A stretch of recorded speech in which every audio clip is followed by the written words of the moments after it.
The Book of Judges, chapter 1. Now after the death of Joshua. The Book of Exodus, chapter 1. Now these are the names of the children of Israel, which came into Egypt. Every man in his household came with Jacob: Reuben, Simeon, Levi, and Judah, Issachar, Zebulun, and Benjamin, Dan and Naphtali, Gad and Asher. And all the souls that came out of the loins of Jacob were 70 souls, for Joseph was in Egypt already. And Joseph died, and all his brethren, and all that generation. And the children of Israel were fruitful, and increased abundantly, and multiplied, and waxed exceeding mighty, and the land was filled with them. Now there arose up a new king over Egypt, which knew not Joseph. And he said unto his people, Behold, the people of the children of Israel are more and mightier than we. Come on, let us deal wisely with them, lest they multiply. And it come to pass, that when there falleth out any war, they join also unto our enemies, and fight against us, and so get them up out of the land. Therefore they did set over them taskmasters, to afflict them with their burdens, and they built for Pharaoh treasure cities, Pithom and Ramses. But the more they afflicted them, the more they multiplied and grew, and they were grieved because of the children of Israel. And the Egyptians made the children of Israel to serve with rigor, and they made their lives bitter with hard bondage, in mortar, and in brick, and in all manner of service in the field. All their service wherein they made them serve was with rigor. And the king of Egypt spake to the Hebrew midwives, of which the name of the one was Shiphrah, and the name of the other Puah. And he said, When ye do the office of a midwife to the Hebrew women, and see them upon the stools, if it be a son, then ye shall kill him, but if it be a daughter, then she shall live. But the midwives feared God, and did not as the king of Egypt commanded them, but saved the men-children alive. And the king of Egypt called for the midwives, and said unto them, Why have ye done this thing, and have saved the men-children alive?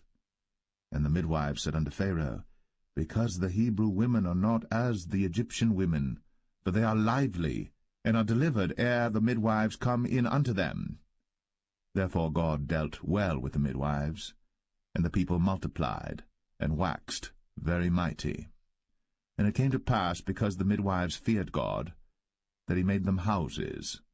And Pharaoh charged all his people, saying, Every son that is born ye shall cast into the river, and every daughter ye shall save alive.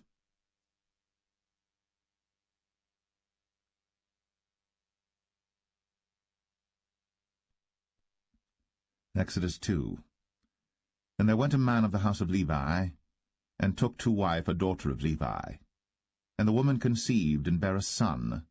And when she saw him that he was a goodly child, she hid him 3 months. And when she could not longer hide him, she took for him an ark of bulrushes, and daubed it with slime, and with pitch, and put the child therein, and she laid it in the flags by the river's brink. And his sister stood afar off, to wit what would be done to him. And the daughter of Pharaoh came down to wash herself at the river, and her maidens walked along by the river's side. And when she saw the ark among the flags, she sent her maid to fetch it. And when she had opened it, she saw the child, and behold, the babe wept.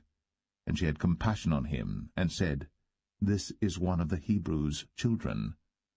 Then said his sister to Pharaoh's daughter, Shall I go and call to thee a nurse of the Hebrew women, that she may nurse the child for thee? And Pharaoh's daughter said to her, Go. And the maid went, and called the child's mother. And Pharaoh's daughter said unto her, Take this child away, and nurse it for me, and I will give thee thy wages. And the woman took the child, and nursed it. And the child grew, and she brought him unto Pharaoh's daughter, and he became her son. And she called his name Moses, and she said, Because I drew him out of the water. And it came to pass in those days, when Moses was grown, that he went out unto his brethren, and looked on their burdens. And he spied an Egyptian smiting an Hebrew, one of his brethren. And he looked this way and that way. And when he saw that there was no man, he slew the Egyptian, and hid him in the sand. And when he went out the second day, behold, 2 men of the Hebrews strove together. And he said to him that did the wrong, Wherefore smitest thou thy fellow? And he said, Who made thee a prince and a judge over us? Intendest thou to kill me, as thou killedst the Egyptian? And Moses feared, and said, Surely this thing is known. Now when Pharaoh heard this thing, he sought to slay Moses. But Moses fled from the face of Pharaoh, and dwelt in the land of Midian, and he sat down by a well. Now the priest of Midian had 7 daughters, and they came and drew water, and filled the troughs to water their father's flock. And the shepherds came and drove them away. But Moses stood up and helped them, and watered their flock. And when they came to Reuel their father, he said, How is it that ye are come so soon today? And they said, An Egyptian delivered us out of the hand of the shepherds, and also drew water enough for us, and watered the flock. And he said unto his daughters, And where is he? Why is it that ye have left the man? Call him, that he may eat bread. And Moses was content to dwell with the man. And he gave Moses Zipporah his daughter, and she bare him a son. And he called his name Gershom, for he said, I have been a stranger in a strange land. And it came to pass, in process of time, that the king of Egypt died, and the children of Israel sighed by reason of the bondage, and they cried, and their cry came up unto God by reason of the bondage. And God heard their groaning, and God remembered his covenant with Abraham, with Isaac, and with Jacob. And God looked upon the children of Israel, and God had respect unto them.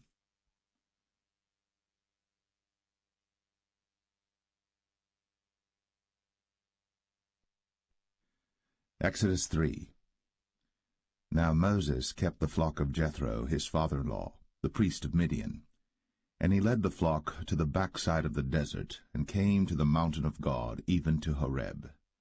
And the angel of the Lord appeared unto him in a flame of fire out of the midst of a bush. And he looked, and behold, the bush burned with fire, and the bush was not consumed. And Moses said, I will now turn aside and see this great sight, why the bush is not burnt. And when the Lord saw that he turned aside to see, God called unto him out of the midst of the bush, and said, Moses, Moses. And he said, Here am I. And he said, Draw not nigh hither. Put off thy shoes from off thy feet, for the place whereon thou standest is holy ground. Moreover, he said, I am the God of thy father, the God of Abraham, the God of Isaac, and the God of Jacob. And Moses hid his face, for he was afraid to look upon God. And the Lord said, I have surely seen the affliction of my people which are in Egypt, and have heard their cry by reason of their taskmasters.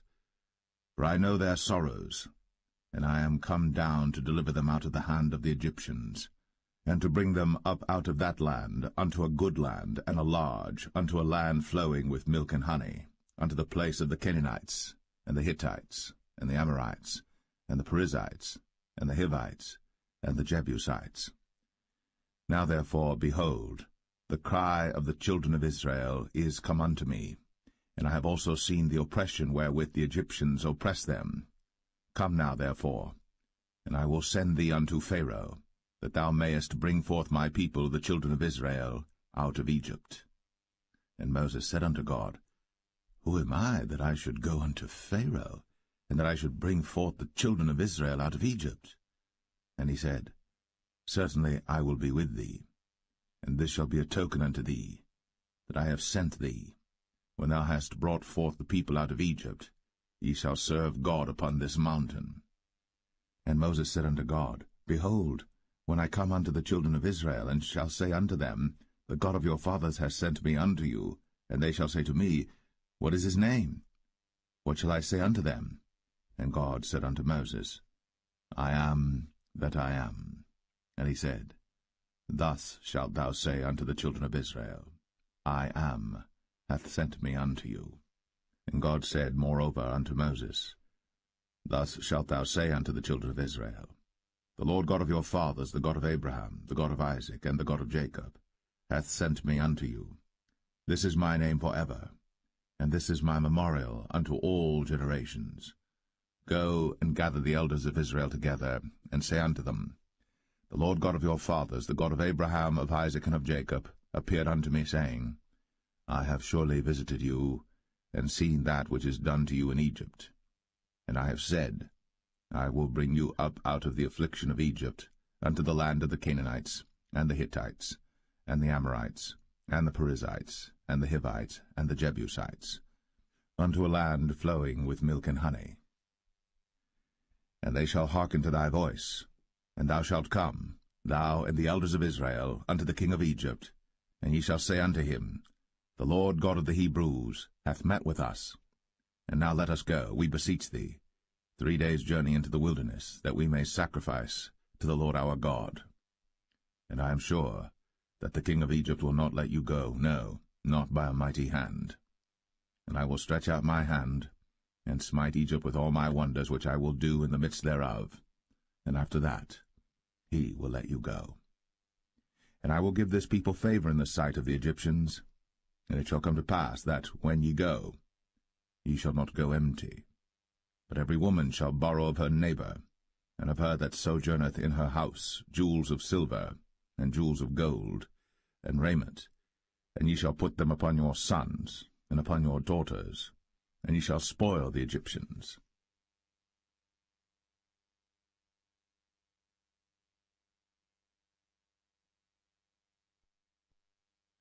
Exodus 4. And Moses answered and said, But behold, they will not believe me, nor hearken unto my voice, for they will say, The Lord hath not appeared unto thee. And the Lord said unto him, What is that in thine hand? And he said, A rod. And he said, Cast it on the ground. And he cast it on the ground, and it became a serpent. And Moses fled from before it.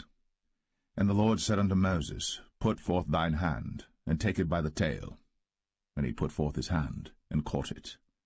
And it became a rod in his hand, that they may believe that the Lord God of their fathers, the God of Abraham, the God of Isaac, and the God of Jacob, hath appeared unto thee. And the Lord said furthermore unto him, Put now thine hand into thy bosom. And he put his hand into his bosom. And when he took it out, behold, his hand was leprous as snow. And he said, Put thine hand into thy bosom again. And he put his hand into his bosom again, and plucked it out of his bosom. And behold, it was turned again as his other flesh. And it shall come to pass, if they will not believe thee, neither hearken to the voice of the first sign, that they will believe the voice of the latter sign. And it shall come to pass, if they will not believe also these 2 signs, neither hearken unto thy voice, that thou shalt take of the water of the river, and pour it upon the dry land, and the water which thou takest out of the river shall become blood upon the dry land. And Moses said unto the Lord, O my Lord, I am not eloquent, neither heretofore nor since thou hast spoken unto thy servant, but I am slow of speech and of a slow tongue. And the Lord said unto him, Who hath made man's mouth? Or who maketh the dumb, or deaf, or the seeing, or the blind? Have not I the Lord? Now therefore go, and I will be with thy mouth, and teach thee what thou shalt say. And he said, O my Lord, send, I pray thee, by the hand of him whom thou wilt send. And the anger of the Lord was kindled against Moses. And he said, Is not Aaron the Levite thy brother? I know that he can speak well, and also, behold, he cometh forth to meet thee. And when he seeth thee, he will be glad in his heart. And thou shalt speak unto him, and put words in his mouth. And I will be with thy mouth, and with his mouth, and will teach you what ye shall do. And he shall be thy spokesman unto the people, and he shall be, even he shall be to thee instead of a mouth, and thou shalt be to him instead of God. And thou shalt take this rod in thine hand, wherewith thou shalt do signs. And Moses went, and returned to Jethro his father-in-law, and said unto him, Let me go, I pray thee, and return unto my brethren which are in Egypt, and see whether they be yet alive. And Jethro said to Moses, Go in peace. And the Lord said unto Moses in Midian, Go, return into Egypt, for all the men are dead which sought thy life. And Moses took his wife and his sons, and set them upon an ass, and he returned to the land of Egypt. And Moses took the rod of God in his hand. And the Lord said unto Moses, When thou goest to return into Egypt, see that thou do all those wonders before Pharaoh, which I have put in thine hand. But I will harden his heart, that he shall not let the people go. And thou shalt say unto Pharaoh, Thus saith the Lord, Israel is my son, even my firstborn. And I say unto thee, Let my son go, that he may serve me. And if thou refuse to let him go, behold, I will slay thy son, even thy firstborn. And it came to pass by the way in the inn, that the Lord met him, and sought to kill him. Then Zipporah took a sharp stone, and cut off the foreskin of her son, and cast it at his feet, and said, Surely a bloody husband art thou to me. So he let him go. Then she said, A bloody husband thou art, because of the circumcision. And the Lord said to Aaron, Go into the wilderness to meet Moses. And he went, and met him in the mount of God, and kissed him. And Moses told Aaron all the words of the Lord who had sent him, and all the signs which he had commanded him. And Moses and Aaron went and gathered together all the elders of the children of Israel. And Aaron spake all the words which the Lord had spoken unto Moses, and did the signs in the sight of the people. And the people believed. And when they heard that the Lord had visited the children of Israel, and that he had looked upon their affliction, then they bowed their heads and worshipped.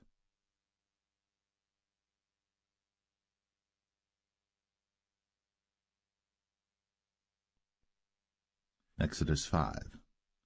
And afterward Moses and Aaron went in, and told Pharaoh, Thus saith the Lord God of Israel, Let my people go, that they may hold a feast unto me in the wilderness. And Pharaoh said, Who is the Lord, that I should obey his voice to let Israel go? I know not the Lord, neither will I let Israel go.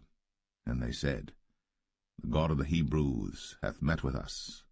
Let us go, we pray thee, 3 days' journey into the desert, and sacrifice unto the Lord our God, lest he fall upon us with pestilence, or with the sword. And the king of Egypt said unto them, Wherefore do ye, Moses and Aaron? Let the people from their works get you unto your burdens. And Pharaoh said, Behold, the people of the land now are many, and ye make them rest from their burdens. And Pharaoh commanded the same day the taskmasters of the people and their officers, saying, Ye shall no more give the people straw to make brick, as heretofore. Let them go and gather straw for themselves. And the tale of the bricks which they did make heretofore ye shall lay upon them. Ye shall not diminish aught thereof. For they be idle. Therefore they cry, saying, Let us go and sacrifice to our God. Let their more work be laid upon the men, that they may labor therein, and let them not regard vain words. And the taskmasters of the people went out, and their officers, and they spake to the people, saying, Thus saith Pharaoh, I will not give you straw. Go ye, get you straw where you can find it, yet not aught of your work shall be diminished. So the people were scattered abroad throughout all the land of Egypt to gather stubble instead of straw.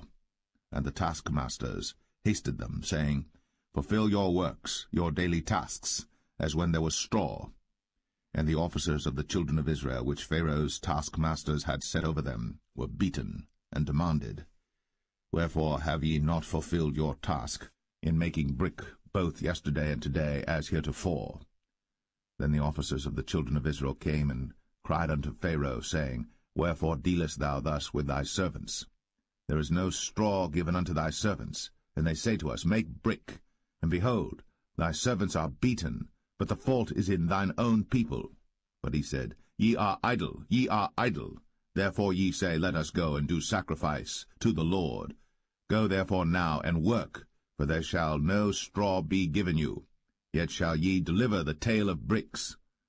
And the officers of the children of Israel did see that they were in evil case, after it was said, Ye shall not minish aught from your bricks of your daily task.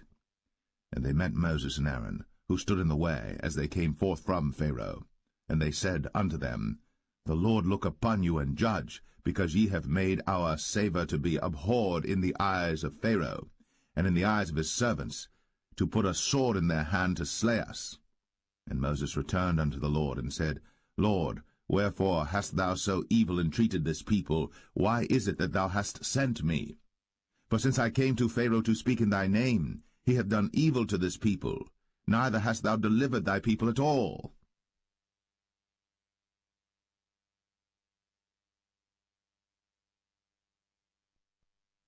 Exodus 6. Then the Lord said unto Moses, Now shalt thou see what I will do to Pharaoh. For with a strong hand shall he let them go, and with a strong hand shall he drive them out of his land. And God spake unto Moses, and said unto him, I am the Lord. And I appeared unto Abraham, unto Isaac, and unto Jacob, by the name of God Almighty, but by my name Jehovah was I not known to them. And I have also established my covenant with them, to give them the land of Canaan, the land of their pilgrimage, wherein they were strangers. And I have also heard the groaning of the children of Israel, whom the Egyptians keep in bondage, and I have remembered my covenant. Wherefore say unto the children of Israel, I am the Lord, and I will bring you out from under the burdens of the Egyptians, and I will rid you out of their bondage, and I will redeem you with a stretched out arm and with great judgments. And I will take you to me for a people, and I will be to you a God, and ye shall know that I am the Lord your God, which bringeth you out from under the burdens of the Egyptians. And I will bring you in unto the land, concerning the which I did swear to give it to Abraham, to Isaac, and to Jacob, and I will give it you for an heritage. I am the Lord. And Moses spake so unto the children of Israel, but they hearkened not unto Moses for anguish of spirit, and for cruel bondage. And the Lord spake unto Moses, saying, Go in, speak unto Pharaoh king of Egypt, that he let the children of Israel go out of his land. And Moses spake before the Lord, saying, Behold, the children of Israel have not hearkened unto me. How then shall Pharaoh hear me, who am of uncircumcised lips? And the Lord spake unto Moses and unto Aaron, and gave them a charge unto the children of Israel, and unto Pharaoh king of Egypt, to bring the children of Israel out of the land of Egypt. These be the heads of their fathers' houses, the sons of Reuben, the firstborn of Israel, Hanok and Palu, Hezron and Carmi. These be the families of Reuben. And the sons of Simeon, Jemuel and Jamin, and Ohad and Jachin, and Zohar, and Shaul the son of the Canaanitish woman. These are the families of Simeon. And these are the names of the sons of Levi according to their generations, Gershon and Kohath and Merari. And the years of the life of Levi were 137 years. The sons of Gershon, Libni and Shimei, according to their families. And the sons of Kohath, Amram and Izhar, and Hebron and Uzziel. And the years of the life of Kohath were 133 years. And the sons of Merari, Mahalai and Mushai. These are the families of Levi according to their generations. And Amram took him Jochebed, his father's sister, to wife, and she bare him, Aaron and Moses. And the years of the life of Amram were 137 years. And the sons of Izhar, Korah and Nepheg and Zichri. And the sons of Uzziel, Mishael and Elzaphan and Zithri. And Aaron took him Elisheba, daughter of Aminadab, sister of Nahshon, to wife, and she bare him Nadab and Abihu, Eleazar and Ithamar. And the sons of Korah, Asir and Elkanah and Abiasaph. These are the families of the Korhites. And Eleazar, Aaron's son, took him one of the daughters of Putiel to wife, and she bare him Phinehas. These are the heads of the fathers of the Levites according to their families. These are that Aaron and Moses, to whom the Lord said, Bring out the children of Israel from the land of Egypt, according to their armies. These are they which spake to Pharaoh king of Egypt, to bring out the children of Israel from Egypt. These are that, Moses and Aaron. And it came to pass on the day when the Lord spake unto Moses in the land of Egypt, that the Lord spake unto Moses, saying, I am the Lord. Speak thou unto Pharaoh king of Egypt all that I say unto thee. And Moses said before the Lord, Behold, I am of uncircumcised lips, and how shall Pharaoh hearken unto me?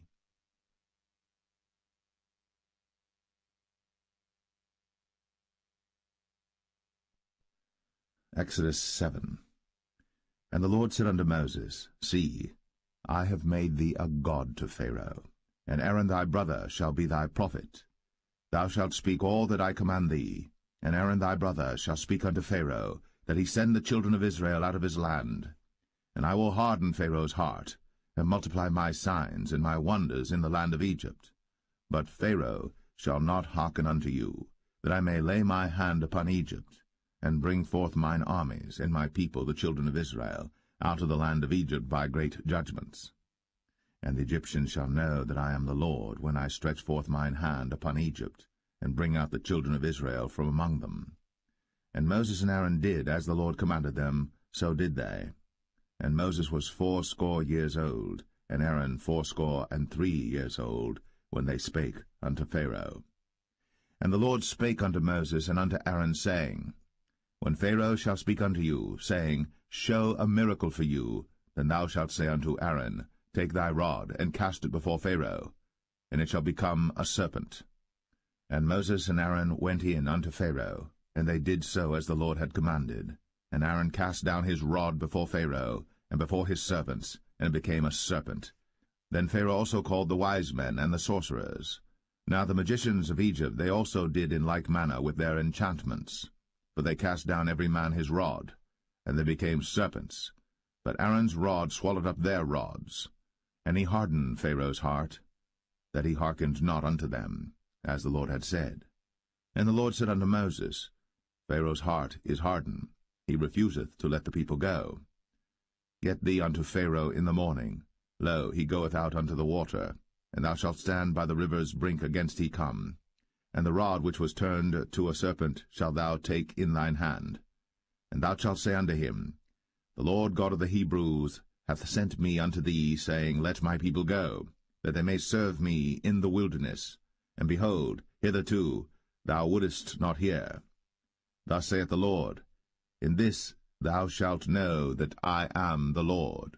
Behold, I will smite with the rod that is in mine hand upon the waters which are in the river, and they shall be turned to blood. And the fish that is in the river shall die, and the river shall stink, and the Egyptians shall loathe to drink of the water of the river. And the Lord spake unto Moses, Say unto Aaron, Take thy rod, and stretch out thine hand upon the waters of Egypt, upon their streams, upon their rivers, and upon their ponds, and upon all their pools of water, that they may become blood, and that there may be blood throughout all the land of Egypt, both in vessels of wood and in vessels of stone. And Moses and Aaron did so, as the Lord commanded. And he lifted up the rod, and smote the waters that were in the river, in the sight of Pharaoh, and in the sight of his servants, and all the waters that were in the river were turned to blood. And the fish that was in the river died, and the river stank, and the Egyptians could not drink of the water of the river, and there was blood throughout all the land of Egypt. And the magicians of Egypt did so with their enchantments, and Pharaoh's heart was hardened, neither did he hearken unto them, as the Lord had said. And Pharaoh turned and went into his house, neither did he set his heart to this also. And all the Egyptians digged around about the river for water to drink, but they could not drink of the water of the river. And 7 days were fulfilled. After that the Lord had smitten the river.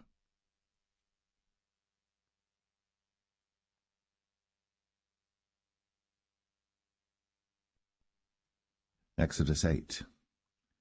And the Lord spake unto Moses, Go unto Pharaoh, and say unto him, Thus saith the Lord, Let my people go, that they may serve me. And if thou refuse to let them go, behold, I will smite all thy borders with frogs, and the river shall bring forth frogs abundantly, which shall go up and come into thine house, and into thy bedchamber, and upon thy bed, and into the house of thy servants, and upon thy people, and into thine ovens, and into thy kneading troughs. And the frogs shall come up both on thee, and upon thy people, and upon all thy servants. And the Lord spake unto Moses, Say unto Aaron, Stretch forth thine hand with thy rod over the streams, over the rivers, and over the ponds, and cause frogs to come up upon the land of Egypt. And Aaron stretched out his hand over the waters of Egypt, and the frogs came up, and covered the land of Egypt. And the magicians did so with their enchantments, and brought up frogs upon the land of Egypt. Then Pharaoh called for Moses and Aaron, and said, Entreat the Lord, that he may take away the frogs from me, and from my people, and I will let the people go, that they may do sacrifice unto the Lord. And Moses said unto Pharaoh, Glory over me. When shall I entreat for thee, and for thy servants, and for thy people, to destroy the frogs from thee, and thy houses, that they may remain in the river only? And he said, Tomorrow. And he said, Be it according to thy word, that thou mayest know that there is none like unto the Lord our God. And the frogs shall depart from thee, and from thy houses, and from thy servants, and from thy people. They shall remain in the river only. And Moses and Aaron went out from Pharaoh, and Moses cried unto the Lord because of the frogs, which he had brought against Pharaoh. And the Lord did according to the word of Moses, and the frogs died out of the houses, out of the villages, and out of the fields. And they gathered them together upon heaps, and the land stank. But when Pharaoh saw that there was respite, he hardened his heart, and hearkened not unto them, as the Lord had said. And the Lord said unto Moses, Say unto Aaron, Stretch out thy rod, and smite the dust of the land, that it may become lice throughout all the land of Egypt. And they did so. For Aaron stretched out his hand with his rod, and smote the dust of the earth, and it became lice in man and in beast. All the dust of the land became lice throughout all the land of Egypt. And the magicians did so with their enchantments to bring forth lice, but they could not, so there were lice upon man and upon beast. Then the magicians said unto Pharaoh, This is the finger of God.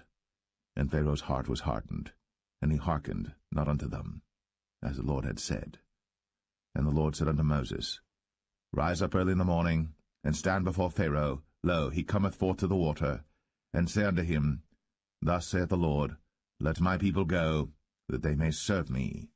Else, if thou wilt not let my people go, behold, I will send swarms of flies upon thee, and upon thy servants, and upon thy people, and into thy houses, and the houses of the Egyptians shall be full of swarms of flies, and also the ground whereon they are.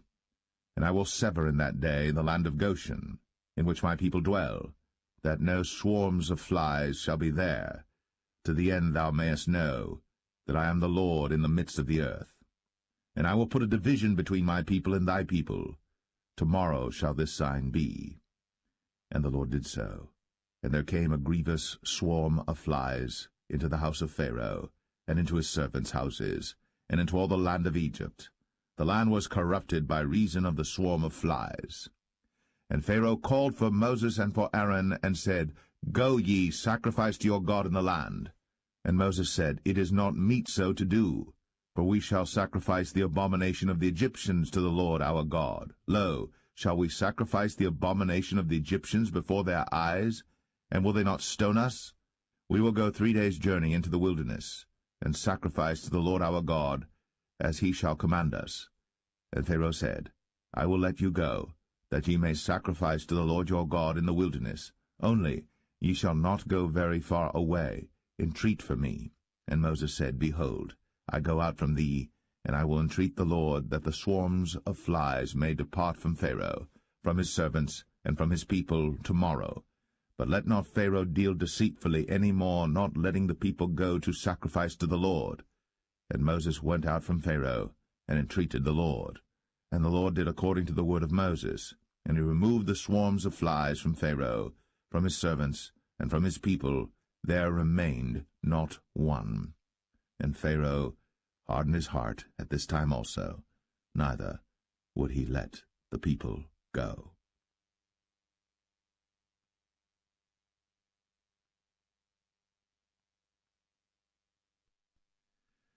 Exodus 9. Then the Lord said unto Moses, Go in unto Pharaoh, and tell him, Thus saith the Lord God of the Hebrews, Let my people go, that they may serve me. For if thou refuse to let them go, and wilt hold them still, behold, the hand of the Lord is upon thy cattle which is in the field, upon the horses, upon the asses, upon the camels, upon the oxen, and upon the sheep. There shall be a very grievous murrain. And the Lord shall sever between the cattle of Israel and the cattle of Egypt, and there shall nothing die of all that is the children's of Israel. And the Lord appointed a set time, saying, Tomorrow the Lord shall do this thing in the land. And the Lord did that thing on the morrow, and all the cattle of Egypt died, but of the cattle of the children of Israel died not one. And Pharaoh sent, and behold, there was not one of the cattle of the Israelites dead, and the heart of Pharaoh was hardened, and he did not let the people go. And the Lord said unto Moses and unto Aaron, Take to you handfuls of ashes of the furnace, and let Moses sprinkle it toward the heaven in the sight of Pharaoh. And it shall become small dust in all the land of Egypt, and shall be a boil breaking forth with blains upon man and upon beast throughout all the land of Egypt. Then they took ashes of the furnace, and stood before Pharaoh. And Moses sprinkled it up toward heaven, and it became a boil, breaking forth with blains upon man and upon beast. And the magicians could not stand before Moses because of the boils, for the boil was upon the magicians and upon all the Egyptians. And the Lord hardened the heart of Pharaoh, and he hearkened not unto them, as the Lord had spoken unto Moses. And the Lord said unto Moses, Rise up early in the morning, and stand before Pharaoh, and say unto him, Thus saith the Lord God of the Hebrews, Let my people go, that they may serve me. For I will at this time send all my plagues upon thine heart, and upon thy servants, and upon thy people, that thou mayest know that there is none like me in all the earth. For now I will stretch out my hand, that I may smite thee and thy people with pestilence, and thou shalt be cut off from the earth. And in very deed for this cause have I raised thee up, for to show in thee my power, and that my name may be declared throughout all the earth. As yet exaltest thou thyself against my people, that thou wilt not let them go. Behold, tomorrow about this time I will cause it to rain a very grievous hail, such as hath not been in Egypt since the foundation thereof even until now. Send therefore now, and all that thou hast in the field, for upon every man and beast which shall be found in the field, and shall not be brought home, the hail shall come down upon them, and they shall die. He that feared the word of the Lord among the servants of Pharaoh made his servants and his cattle flee into the houses. And he that regarded not the word of the Lord left his servants and his cattle in the field. And the Lord said unto Moses, Stretch forth thine hand toward heaven, that there may be hail in all the land of Egypt, upon man, and upon beast, and upon every herb of the field, throughout the land of Egypt. And Moses stretched forth his rod toward heaven, and the Lord sent thunder and hail, and the fire ran along upon the ground, and the Lord rained hail upon the land of Egypt. So there was hail and fire mingled with the hail, very grievous, such as there was none like it in all the land of Egypt since it became a nation. And the hail smote throughout all the land of Egypt all that was in the field, both man and beast. And the hail smote every herb of the field, and brake every tree of the field. Only in the land of Goshen, where the children of Israel were, was there no hail. And Pharaoh sent and called for Moses and Aaron, and said unto them, I have sinned at this time. The Lord is righteous, and I and my people are wicked. Entreat the Lord, for it is enough that there be no more mighty thunderings and hail, and I will let you go, and ye shall stay no longer. And Moses said unto him, As soon as I am gone out of the city, I will spread abroad my hands unto the Lord, and the thunder shall cease, neither shall there be any more hail, that thou mayest know how that the earth is the Lord's. But as for thee and thy servants, I know that ye will not yet fear the Lord God. And the flax and the barley was smitten, for the barley was in the ear, and the flax was bold. But the wheat and the rye were not smitten, for they were not grown up. And Moses went out of the city from Pharaoh, and spread abroad his hands unto the Lord, and the thunders and hail ceased, and the rain was not poured upon the earth. And when Pharaoh saw that the rain and the hail and the thunders were ceased, he sinned yet more, and hardened his heart, he and his servants. And the heart of Pharaoh was hardened, neither would he let the children of Israel go, as the Lord had spoken by Moses.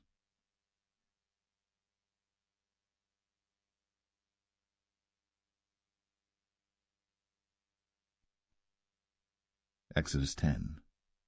And the Lord said unto Moses, Go in unto Pharaoh, for I have hardened his heart, and the heart of his servants, that I might show these my signs before him, and that thou mayest tell in the ears of thy son, and of thy son's son, what things I have wrought in Egypt, and my signs which I have done among them, that ye may know how that I am the Lord. And Moses and Aaron came in unto Pharaoh, and said unto him, Thus saith the Lord God of the Hebrews, How long wilt thou refuse to humble thyself before me? Let my people go, that they may serve me. Else, if thou refuse to let my people go, behold, tomorrow will I bring the locusts into thy coast. And they shall cover the face of the earth, that one cannot be able to see the earth. And they shall eat the residue of that which is escaped, which remaineth unto you from the hail, and shall eat every tree which groweth for you out of the field. And they shall fill thy houses, and the houses of all thy servants, and the houses of all the Egyptians, which neither thy fathers nor thy fathers' fathers have seen, since the day that they were upon the earth unto this day. And he turned himself, and went out from Pharaoh. And Pharaoh's servants said unto him, How long shall this man be a snare unto us? Let the men go, that they may serve the Lord their God. Knowest thou not yet that Egypt is destroyed? And Moses and Aaron were brought again unto Pharaoh, and he said unto them, Go, serve the Lord your God. But who are they that shall go? And Moses said, We will go with our young and with our old, with our sons and with our daughters, with our flocks and with our herds will we go, for we must hold a feast unto the Lord. And he said unto them, Let the Lord be so with you, as I will let you go, and your little ones. Look to it, for evil is before you. Not so. Go now, ye that are men, and serve the Lord, for that ye did desire.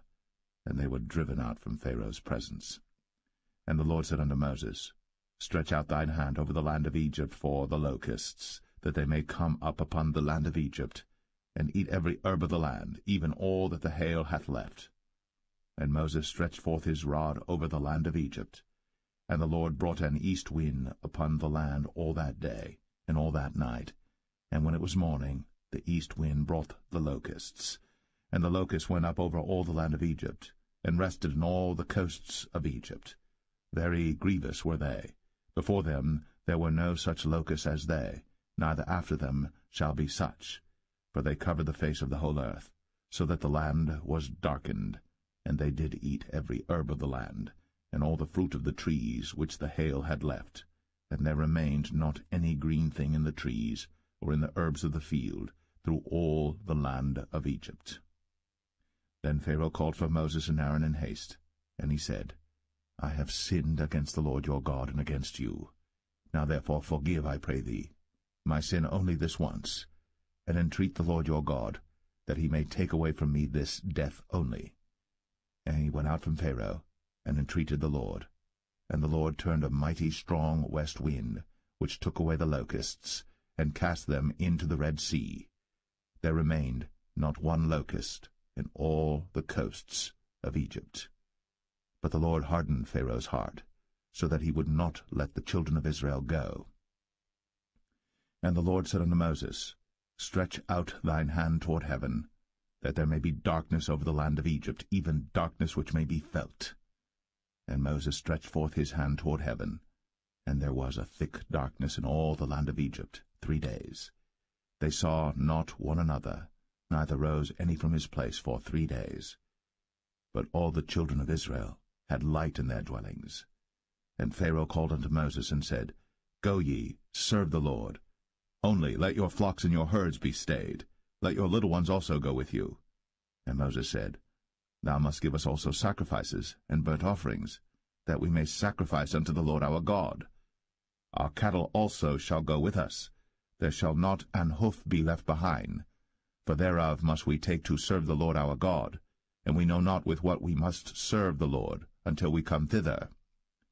But the Lord hardened Pharaoh's heart, and he would not let them go. And Pharaoh said unto him, Get thee from me, take heed to thyself, see my face no more, for in that day thou seest my face, thou shalt die. And Moses said, Thou hast spoken well. I will see thy face again no more.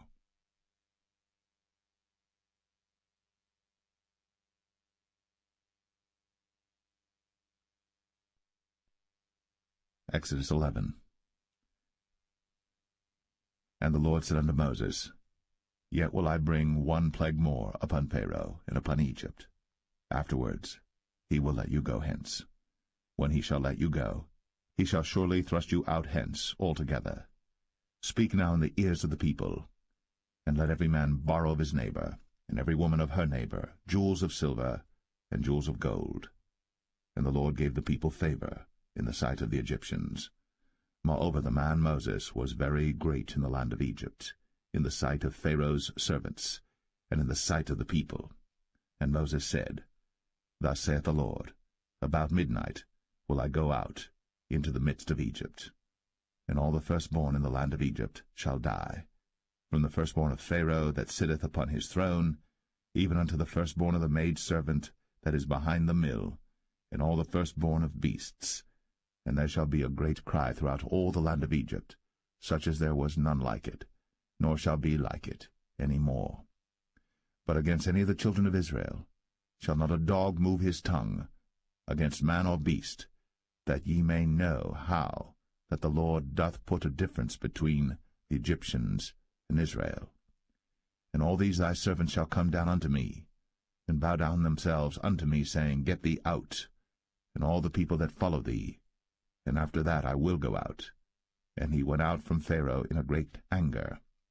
And the Lord said unto Moses, Pharaoh shall not hearken unto you, that my wonders may be multiplied in the land of Egypt. And Moses and Aaron did all these wonders before Pharaoh.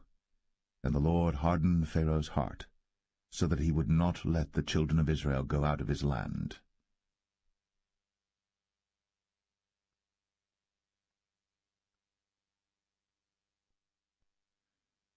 Exodus 12.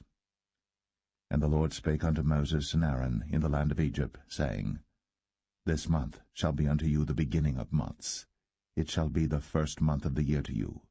Speak ye unto all the congregation of Israel, saying, In the 10th day of this month they shall take to them every man a lamb, according to the house of their fathers, a lamb for an house. And if the household be too little for the lamb, let him and his neighbor next unto his house take it according to the number of the souls. Every man according to his eating shall make your count for the lamb. Your lamb shall be without blemish, a male of the first year. Ye shall take it out from the sheep or from the goats. And ye shall keep it up until the 14th day of the same month. And the whole assembly of the congregation of Israel shall kill it in the evening. And they shall take of the blood, and strike it on the 2 side posts, and on the upper door post of the houses wherein they shall eat it. And they shall eat the flesh in that night, roast with fire, and unleavened bread, and with bitter herbs they shall eat it. Eat not of it raw, nor sodden it all with water, but roast with fire, his head with his legs, and with the purtenance thereof. And ye shall let nothing of it remain until the morning, and that which remaineth of it until the morning ye shall burn with fire. And thus shall ye eat it, with your loins girded, your shoes on your feet, and your staff in your hand, and ye shall eat it in haste. It is the Lord's Passover.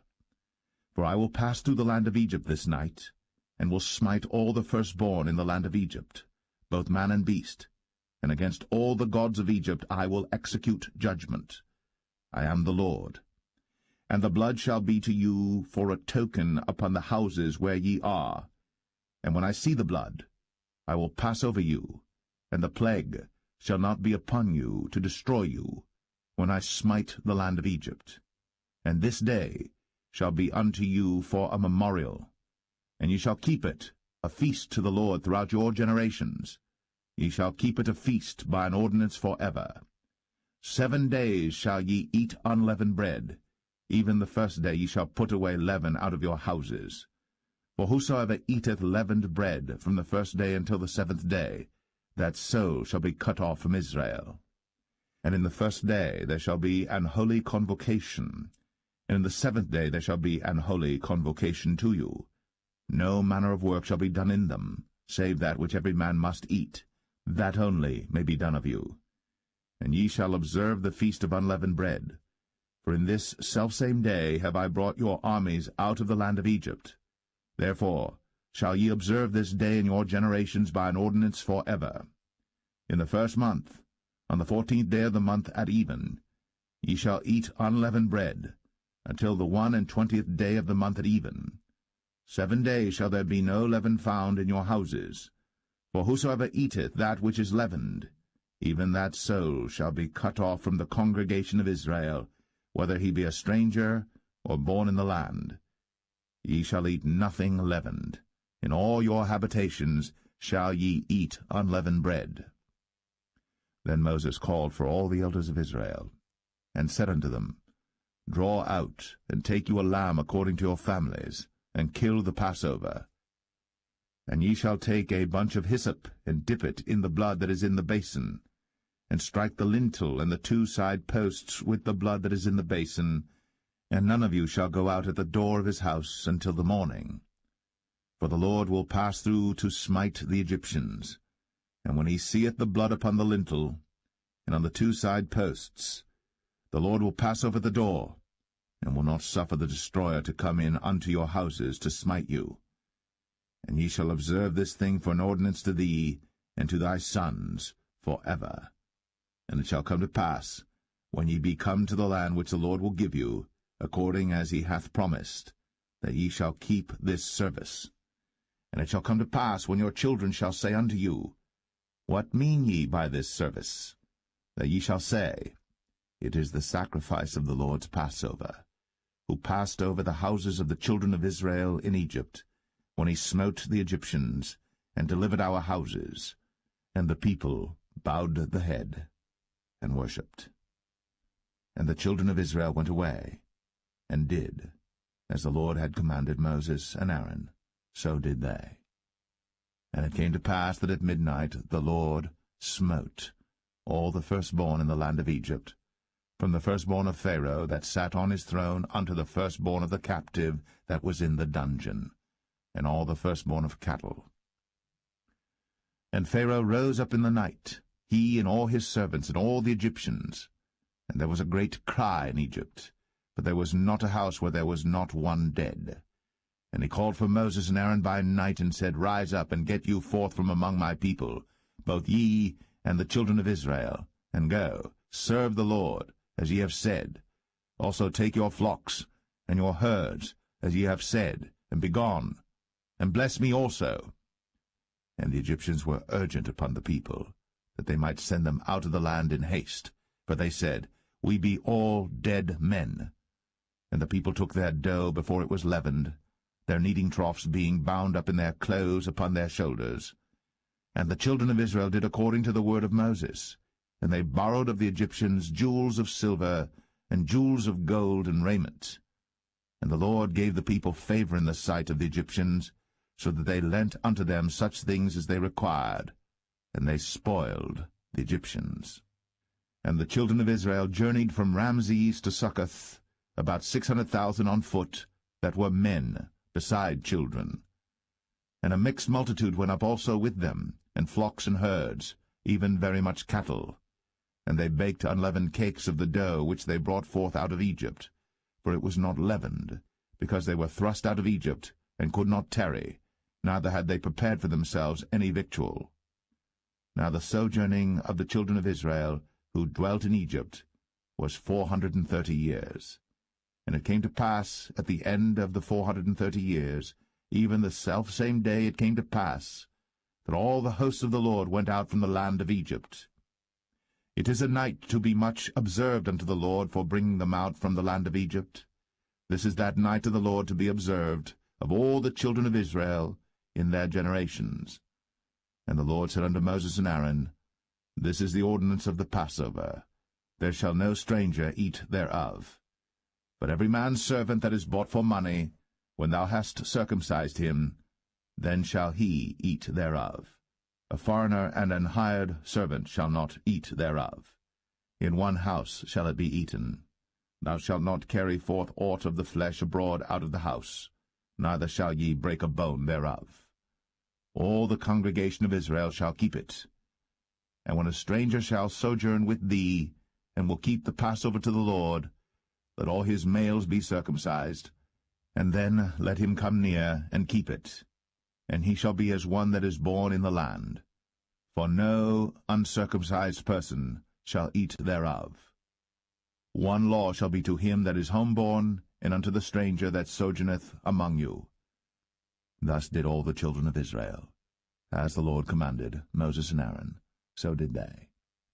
And it came to pass the selfsame day, that the Lord did bring the children of Israel out of the land of Egypt by their armies.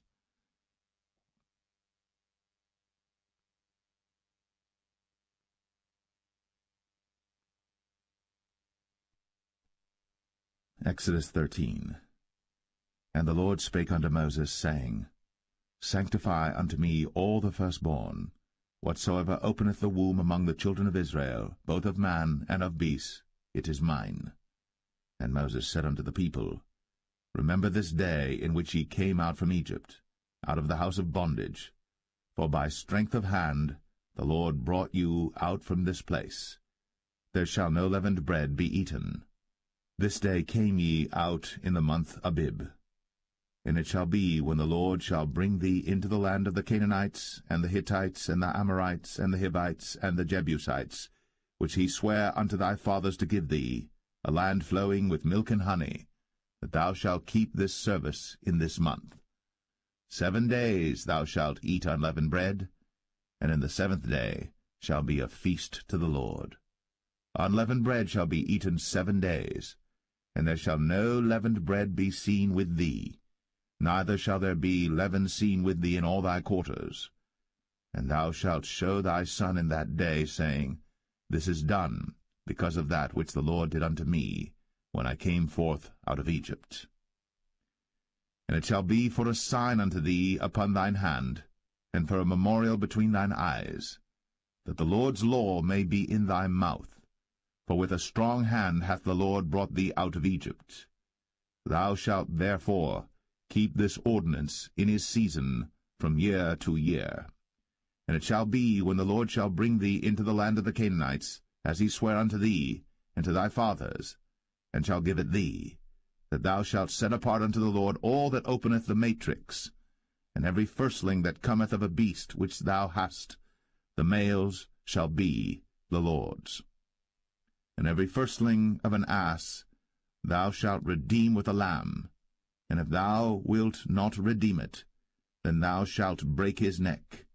And all the firstborn of man among thy children shalt thou redeem. And it shall be, when thy son asketh thee in time to come, saying, What is this? That thou shalt say unto him, By strength of hand the Lord brought us out from Egypt, from the house of bondage.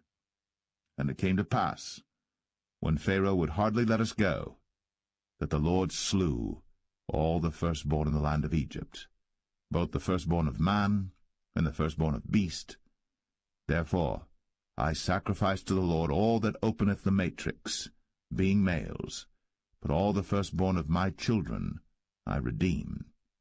And it shall be for a token upon thine hand, and for frontlets between thine eyes, for by strength of hand the Lord brought us forth out of Egypt. And it came to pass, when Pharaoh had let the people go, that God led them not through the way of the land of the Philistines, although that was near, for God said, Lest peradventure the people repent when they see war, and they return to Egypt. But God led the people about through the way of the wilderness of the Red Sea. And the children of Israel went up harnessed out of the land of Egypt. And Moses took the bones of Joseph with him, for he had straitly sworn the children of Israel, saying, God will surely visit you, and ye shall carry up my bones away hence with you.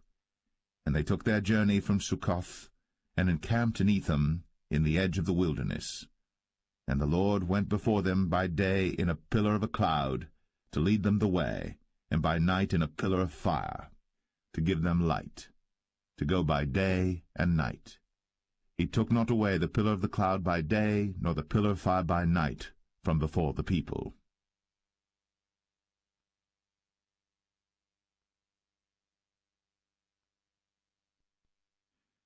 Exodus 14. And the Lord spake unto Moses, saying, Speak unto the children of Israel, that they turn and encamp before Pi-hahiroth, between Migdol and the sea, over against Baal-zephon. Before it shall ye encamp by the sea. For Pharaoh will say of the children of Israel, They are entangled in the land. The wilderness hath shut them in. And I will harden Pharaoh's heart, that he shall follow after them. And I will be honored upon Pharaoh, and upon all his host, that the Egyptians may know that I am the Lord. And they did so. And it was told the king of Egypt that the people fled, and the heart of Pharaoh and of his servants was turned against the people, and they said, Why have we done this, that we have let Israel go from serving us? And he made ready his chariot, and took his people with him. And he took 600 chosen chariots, and all the chariots of Egypt, and captains over every one of them. And the Lord hardened the heart of Pharaoh king of Egypt, and he pursued after the children of Israel. And the children of Israel went out with an high hand. But the Egyptians pursued after them all the horses and chariots of Pharaoh, and his horsemen and his army, and overtook them encamping by the sea, beside Pi-hahiroth, before Baal-zephon. And when Pharaoh drew nigh, the children of Israel lifted up their eyes, and behold, the Egyptians marched after them, and they were sore afraid. And the children of Israel cried out unto the Lord. And they said unto Moses, Because there were no graves in Egypt, hast thou taken us away to die in the wilderness? Wherefore hast thou dealt thus with us, to carry us forth out of Egypt? Is not this the word that we did tell thee in Egypt, saying, Let us alone, that we may serve the Egyptians? For it had been better for us to serve the Egyptians, than that we should die in the wilderness. And Moses said unto the people, Fear ye not, stand still, and see the salvation of the Lord, which he will show to you today. For the Egyptians whom ye have seen today, ye shall see them again no more for ever. The Lord shall fight for you, and ye shall hold your peace. And the Lord said unto Moses, Wherefore criest thou unto me? Speak unto the children of Israel, that they go forward. But lift thou up thy rod, and stretch out thine hand over the sea, and divide it. And the children of Israel shall go on dry ground through the midst of the sea. And I, behold, I will harden the hearts of the Egyptians, and they shall follow them. And I will get me honor upon Pharaoh, and upon all his host, upon his chariots, and upon his horsemen. And the Egyptians shall know that I am the Lord, when I have gotten me honor upon Pharaoh, upon his chariots, and upon his horsemen. And the angel of God, which went before the camp of Israel, removed, and went behind them. And the pillar of the cloud went from before their face, and stood behind them. And it came between the camp of the Egyptians and the camp of Israel. And it was a cloud and darkness to them, but it gave light by night to these, so that the one came not near the other all the night. And Moses stretched out his hand over the sea, and the Lord caused the sea to go back by a strong east wind all that night, and made the sea dry land, and the waters were divided. And the children of Israel went into the midst of the sea upon the dry ground, and the waters were a wall unto them on their right hand and on their left. And the Egyptians pursued, and went in after them to the midst of the sea, even all Pharaoh's horses, his chariots, and his horsemen. And it came to pass that in the morning watch the Lord looked unto the host of the Egyptians through the pillar of fire and of the cloud, and troubled the host of the Egyptians, and took off their chariot wheels, that they drave them heavily, so that the Egyptians said, Let us flee from the face of Israel, for the Lord fighteth for them against the Egyptians.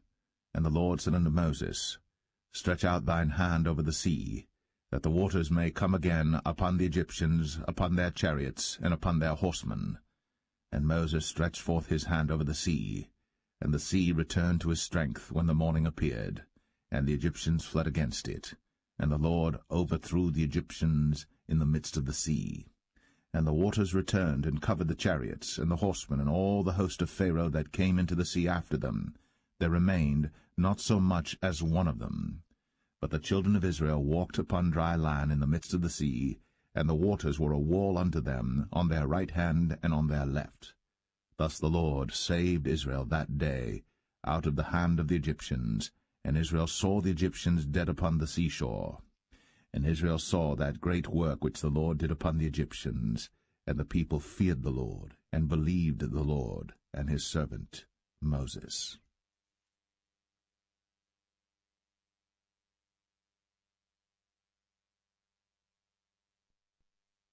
Exodus 15.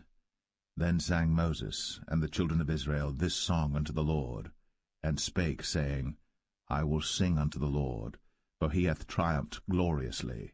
The horse and his rider hath he thrown into the sea.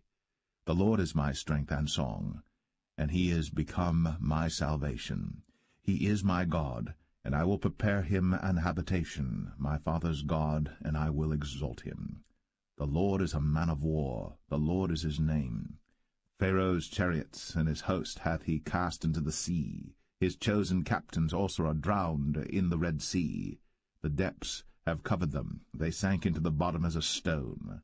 Thy right hand, O Lord, is become glorious in power. Thy right hand, O Lord, hath dashed in pieces the enemy. And in the greatness of thine excellency thou hast overthrown them that rose up against thee. Thou sentest forth thy wrath, which consumed them as stubble. And with the blast of thy nostrils the waters were gathered together. The floods stood upright as an heap, and the depths were congealed in the heart of the sea. The enemy said, I will pursue, I will overtake, I will divide the spoil. My lust shall be satisfied upon them. I will draw my sword, my hand shall destroy them. Thou didst blow with thy wind, the sea covered them. They sank as lead in the mighty waters. Who is like unto thee, O Lord, among the gods? Who is like thee, glorious in holiness, fearful in praises, doing wonders? Thou stretchest out thy right hand, the earth swallowed them. Thou in thy mercy hast led forth the people which thou hast redeemed. Thou hast guided them in thy strength unto thy holy habitation. The people shall hear and be afraid. Sorrow shall take hold on the inhabitants of Palestina. Then the dukes of Edom shall be amazed. The mighty men of Moab, trembling, shall take hold upon them. All the inhabitants of Canaan shall melt away. Fear and dread shall fall upon them. By the greatness of thine arm they shall be as still as a stone, till thy people pass over, O Lord, till the people pass over, which thou hast purchased. Thou shalt bring them in, and plant them in the mountain of thine inheritance, in the place, O Lord, which thou hast made for thee to dwell in the sanctuary, O Lord, which thy hands have established. The Lord shall reign for ever and ever. For the horse of Pharaoh went in with his chariots and with his horsemen into the sea, and the Lord brought again the waters of the sea upon them. But the children of Israel went on dry land in the midst of the sea. And Miriam the prophetess, the sister of Aaron, took a timbrel in her hand, and all the women went out after her with timbrels and with dances. And Miriam answered them, Sing ye to the Lord, for he hath triumphed gloriously. The horse and his rider hath he thrown into the sea. So Moses brought Israel from the Red Sea, and they went out into the wilderness of Shur. And they went 3 days in the wilderness, and found no water. And when they came to Marah, they could not drink of the waters of Marah, for they were bitter. Therefore the name of it was called Marah. And the people murmured against Moses, saying, What shall we drink? And he cried unto the Lord, and the Lord showed him a tree, which when he had cast into the waters were made sweet. There he made for them a statute and an ordinance, and there he proved them, and said, If thou wilt diligently hearken to the voice of the Lord thy God, and wilt do that which is right in his sight, and wilt give ear to his commandments, and keep all his statutes, I will put none of these diseases upon thee, which I have brought upon the Egyptians, for I am the Lord that healeth thee. And they came to Elim, where were 12 wells of water, and 70 palm trees, and they encamped there by the waters.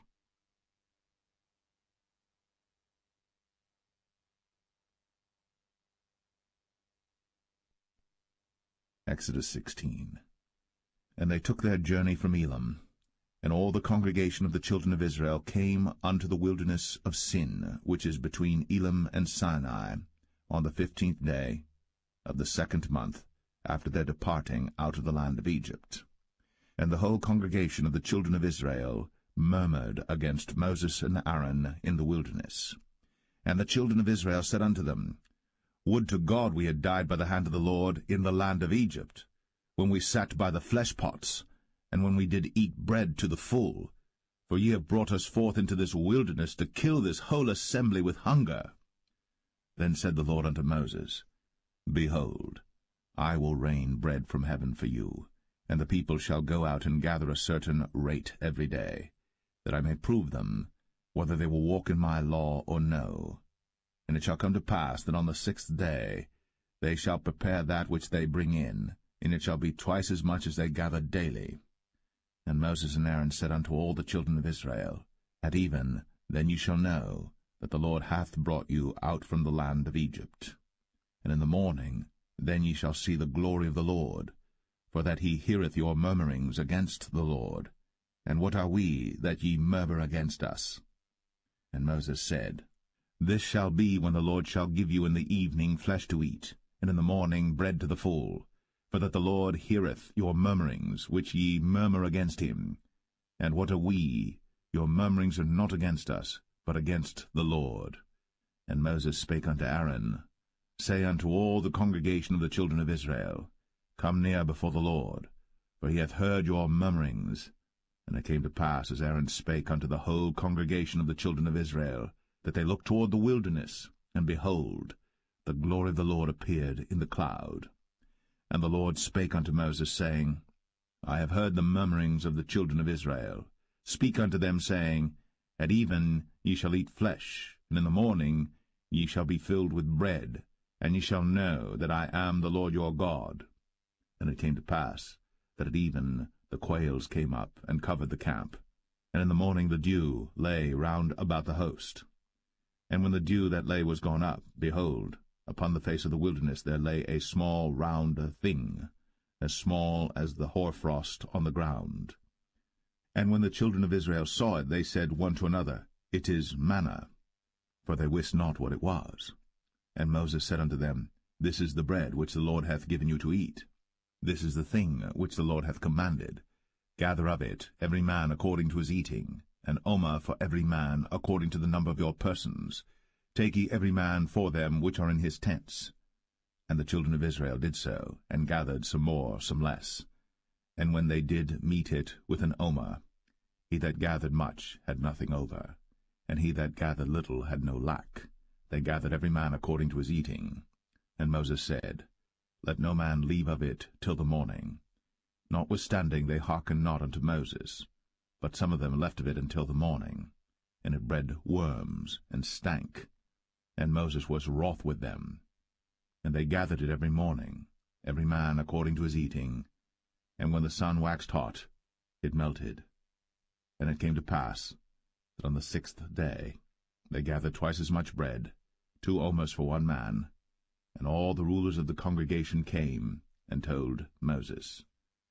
And he said unto them, This is that which the Lord hath said. Tomorrow is the rest of the holy Sabbath unto the Lord.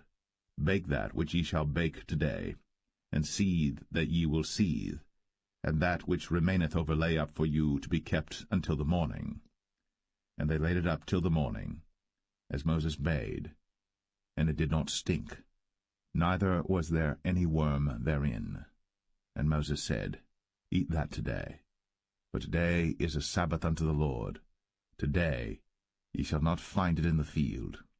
6 days ye shall gather it, but on the 7th day, which is the Sabbath, in it there shall be none. And it came to pass that there went out some of the people on the 7th day for to gather, and they found none. And the Lord said unto Moses, How long refuse ye to keep my commandments and my laws? See, for that the Lord hath given you the Sabbath.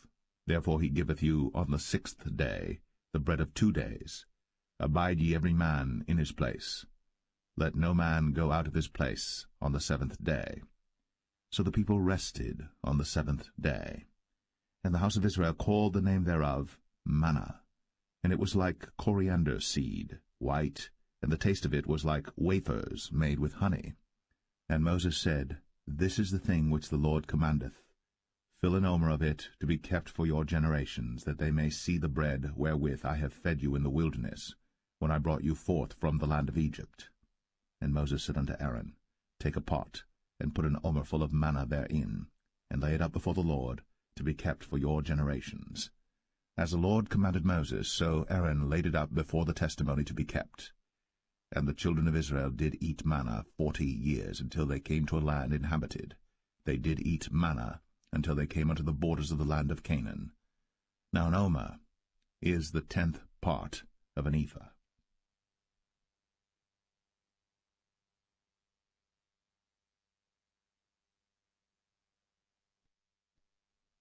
Exodus 17. And all the congregation of the children of Israel journeyed from the wilderness of Sin after their journeys, according to the commandment of the Lord, and pitched in Rephidim. And there was no water for the people to drink. Wherefore the people did chide with Moses, and said, Give us water that we may drink. And Moses said unto them, Why chide ye with me? Wherefore do ye tempt the Lord? And the people thirsted there for water. And the people murmured against Moses, and said, Wherefore is this that thou hast brought us up out of Egypt, to kill us, and our children, and our cattle with thirst? And Moses cried unto the Lord, saying, What shall I do unto this people? They be almost ready to stone me.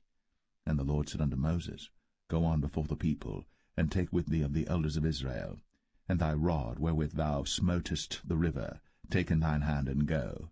Behold, I will stand before thee there upon the rock in Horeb, and thou shalt smite the rock. And there shall come water out of it, that the people may drink. And Moses did so in the sight of the elders of Israel. And he called the name of the place Massah and Meribah, because of the chiding of the children of Israel, and because they tempted the Lord, saying, Is the Lord among us or not? Then came Amalek and fought with Israel in Rephidim. And Moses said unto Joshua, Choose us out men, and go out, fight with Amalek. Tomorrow I will stand on the top of the hill with the rod of God in mine hand. So Joshua did as Moses had said to him, and fought with Amalek. And Moses, Aaron, and Hur went up to the top of the hill. And it came to pass, when Moses held up his hand, that Israel prevailed. And when he let down his hand, Amalek prevailed. But Moses' hands were heavy, and they took a stone and put it under him, and he sat thereon. And Aaron and Hur stayed up his hands, the one on the one side, and the other on the other side. And his hands were steady until the going down of the sun. And Joshua discomfited Amalek and his people with the edge of the sword. And the Lord said unto Moses, Write this for a memorial in a book, and rehearse it in the ears of Joshua.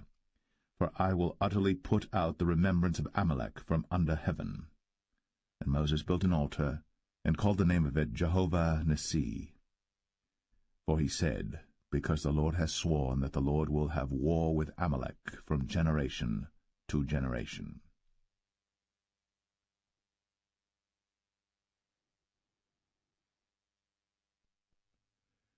Exodus 18.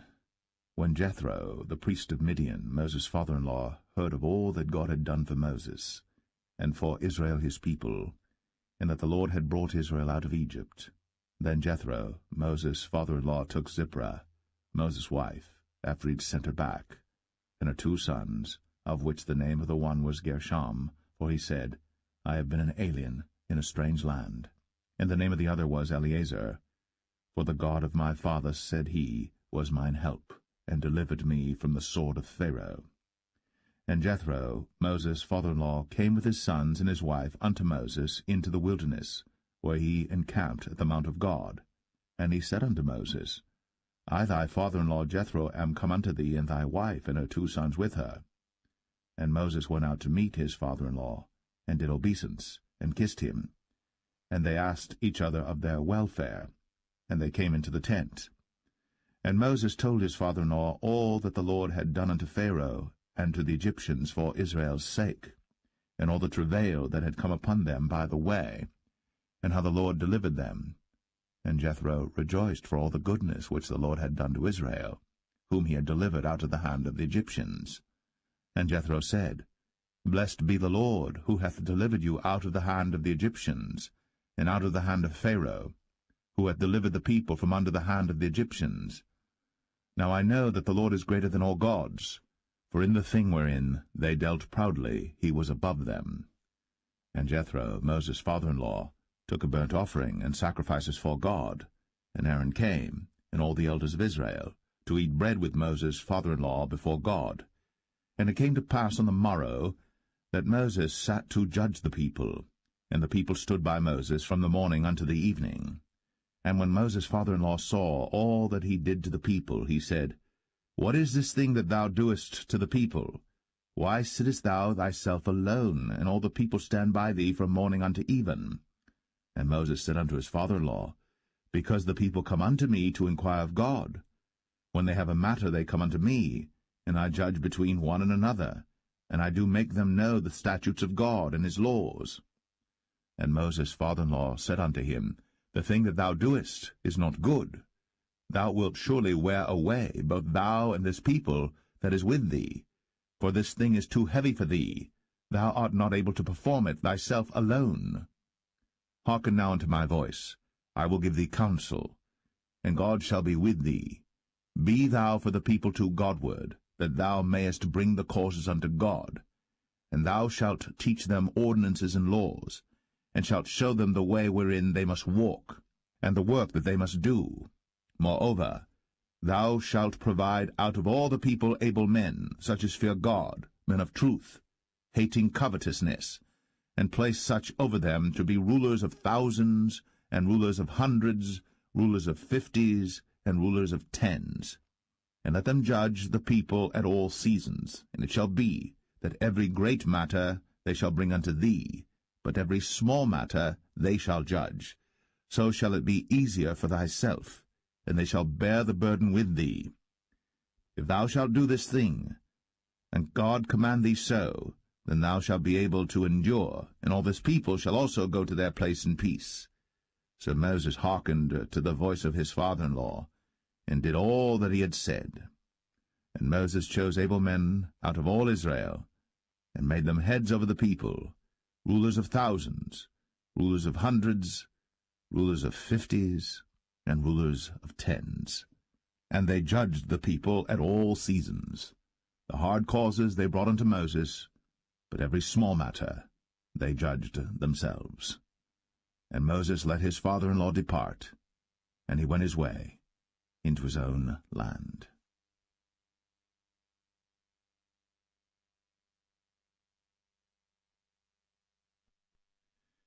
Exodus 19.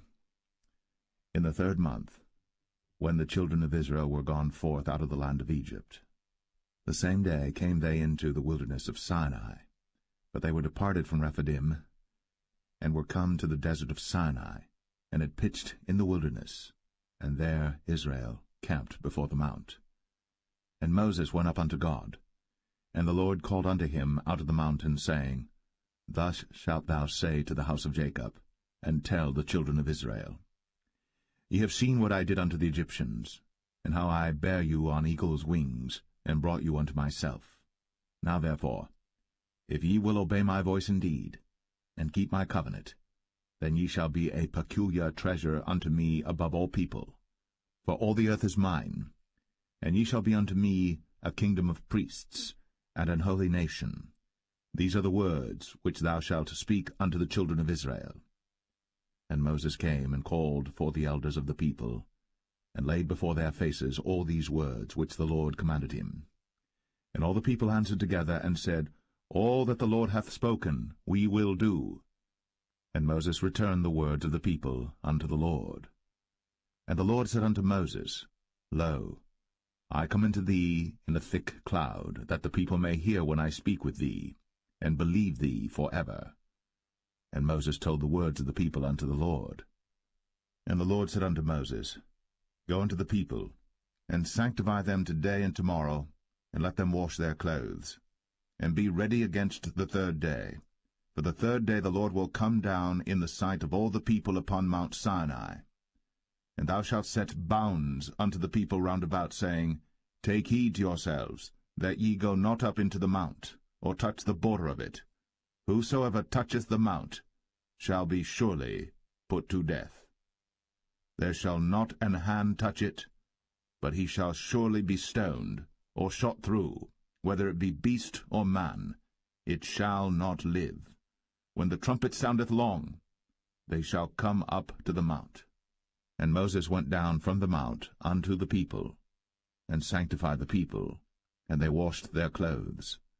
And he said unto the people, Be ready against the 3rd day, come not at your wives.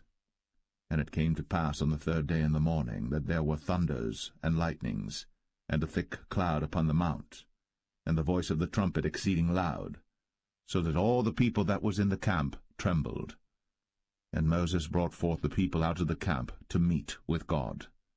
And they stood at the nether part of the mount.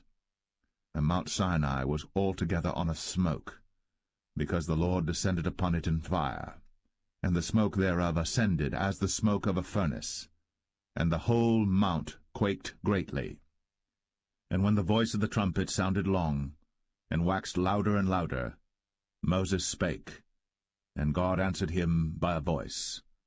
And the Lord came down upon Mount Sinai, on the top of the mount, and the Lord called Moses up to the top of the mount, and Moses went up. And the Lord said unto Moses, Go down, charge the people, lest they break through unto the Lord to gaze, and many of them perish. And let the priests also which come near to the Lord sanctify themselves, lest the Lord break forth upon them. And Moses said unto the Lord, The people cannot come up to Mount Sinai, for thou chargest us, saying, Set bounds about the mount, and sanctify it. And the Lord said unto him, Away, get thee down, and thou shalt come up, thou and Aaron with thee. But let not the priests and the people break through to come up unto the Lord, lest he break forth upon them. So Moses went down unto the people, and spake unto them.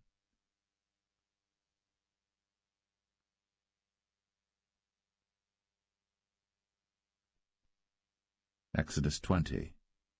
And God spake all these words, saying, I am the Lord thy God, which have brought thee out of the land of Egypt, out of the house of bondage. Thou shalt have no other gods before me. Thou shalt not make unto thee any graven image, or any likeness of any thing that is in heaven above, or that is in the earth beneath, or that is in the water under the earth. Thou shalt not bow down thyself to them, nor serve them. For I, the Lord thy God, am a jealous God, visiting the iniquity of the fathers upon the children unto the third and fourth generation of them that hate me, and showing mercy unto thousands of them that love me, and keep my commandments. Thou shalt not take the name of the Lord thy God in vain, for the Lord will not hold him guiltless that taketh his name in vain. Remember the Sabbath day, to keep it holy. 6 days shalt thou labor, and do all thy work. But the 7th day is the Sabbath of the Lord thy God. In it thou shalt not do any work, thou, nor thy son, nor thy daughter, thy manservant, nor thy maidservant, nor thy cattle, nor thy stranger that is within thy gates. For in 6 days the Lord made heaven and earth, the sea, and all that in them is, and rested the 7th day. Wherefore the Lord blessed the Sabbath day, and hallowed it. Honor thy father and thy mother, that thy days may be long upon the land which the Lord thy God giveth thee. Thou shalt not kill. Thou shalt not commit adultery. Thou shalt not steal. Thou shalt not bear false witness against thy neighbor. Thou shalt not covet thy neighbor's house.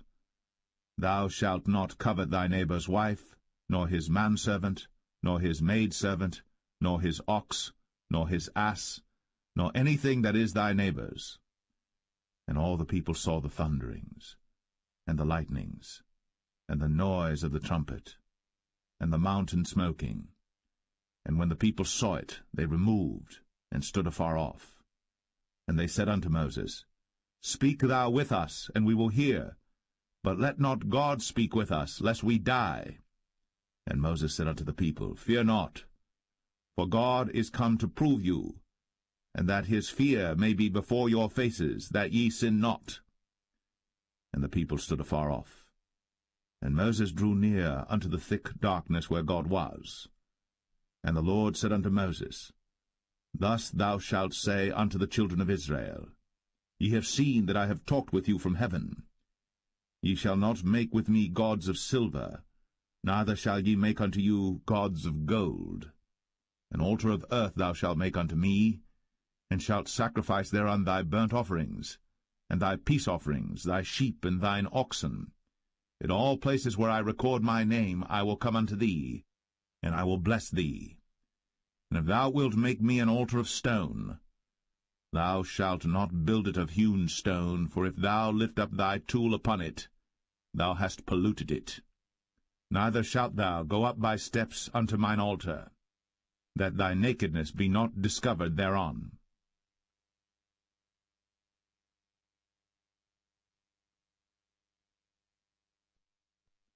Exodus 21. Now these are the judgments which thou shalt set before them. If thou buy an Hebrew servant, 6 years he shall serve, and in the 7th he shall go out free for nothing. If he came in by himself, he shall go out by himself. If he were married, then his wife shall go out with him. If his master have given him a wife, and she have borne him sons or daughters, the wife and her children shall be her master's, and he shall go out by himself.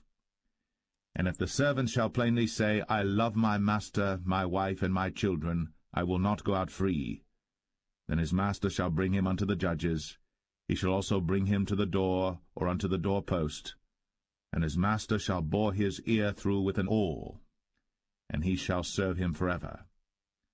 And if a man sell his daughter to be a maidservant, she shall not go out as the men servants do. If she please not her master, who hath betrothed her to himself, then shall he let her be redeemed. To sell her unto a strange nation, he shall have no power, seeing he hath dealt deceitfully with her. And if he have betrothed her unto his son, he shall deal with her after the manner of daughters. If he take him another wife, her food, her raiment, and her duty of marriage, shall he not diminish? And if he do not these 3 unto her, then shall she go out free without money. He that smiteth a man so that he die shall be surely put to death. And if a man lie not in wait, but God deliver him into his hand, then I will appoint thee a place whither he shall flee. But if a man come presumptuously upon his neighbor, to slay him with guile, thou shalt take him from mine altar, that he may die. And he that smiteth his father or his mother shall be surely put to death.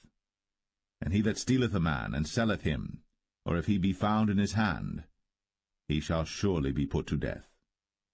And he that curseth his father or his mother shall surely be put to death. And if men strive together, and one smite another with a stone, or with his fist, and he die not, but keepeth his bed, if he rise again and walk abroad upon his staff, then shall he that smote him be quit. Only he shall pay for the loss of his time, and shall cause him to be thoroughly healed. And if a man smite his servant or his maid with a rod, and he die under his hand, he shall be surely punished. Notwithstanding, if he continue a day or 2, he shall not be punished, for he is his money. If men strive and hurt a woman with child, so that her fruit depart from her, and yet no mischief follow, he shall be surely punished, according as the woman's husband will lay upon him, and he shall pay as the judges determine. And if any mischief follow, then thou shalt give life for life, eye for eye, tooth for tooth, hand for hand, foot for foot, burning for burning, wound for wound, stripe for stripe. And if a man smite the eye of his servant, or the eye of his maid, that it perish, he shall let him go free for his eye's sake. And if he smite out his manservant's tooth, or his maidservant's tooth, he shall let him go free for his tooth's sake. If an ox gore a man or a woman, that they die, then the ox shall be surely stoned, and his flesh shall not be eaten, but the owner of the ox shall be quit. But if the ox were wont to push with his horn in time past, and hath been testified to his owner, and he hath not kept him in, but that he hath killed a man or a woman, the ox shall be stoned, and his owner also shall be put to death.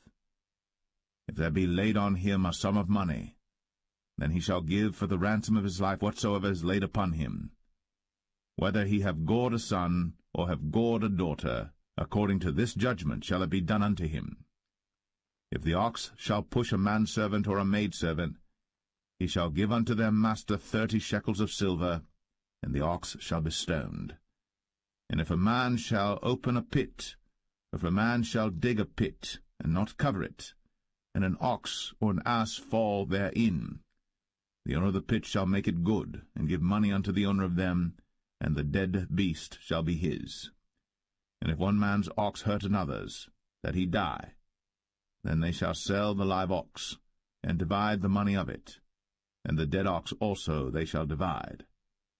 For if it be known that the ox hath used to push in time past, and his owner hath not kept him in, he shall surely pay ox for ox, and the dead shall be his own.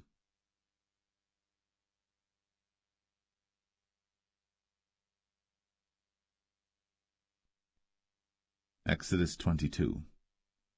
If a man shall steal an ox or a sheep and kill it or sell it, he shall restore 5 oxen for an ox and 4 sheep for a sheep.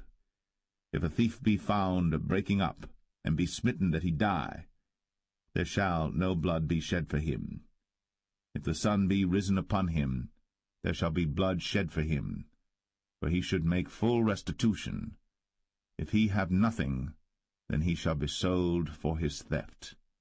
If the theft be certainly found in his hand alive, whether it be ox or ass or sheep, he shall restore double. If a man shall cause a field or vineyard to be eaten, and shall put in his beast, and shall feed in another man's field, of the best of his own field and of the best of his own vineyard, shall he make restitution. If fire break out and catch in thorns, so that stacks of corn or the standing corn of the field be consumed therewith, he that kindled the fire shall surely make restitution. If a man shall deliver unto his neighbor money or stuff to keep, and it be stolen out of the man's house, if the thief be found, let him pay double. If the thief be not found, then the master of the house shall be brought unto the judges to see whether he have put his hand unto his neighbor's goods.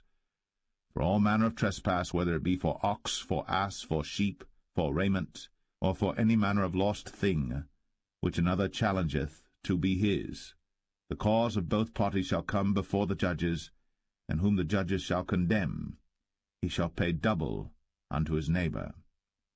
If a man deliver unto his neighbor an ass, or an ox, or a sheep, or any beast to keep, and it die, or be hurt, or driven away, no man seeing it, then shall an oath of the Lord be between them both, that he hath not put his hand unto his neighbor's goods, and the owner of it shall accept thereof, and he shall not make it good.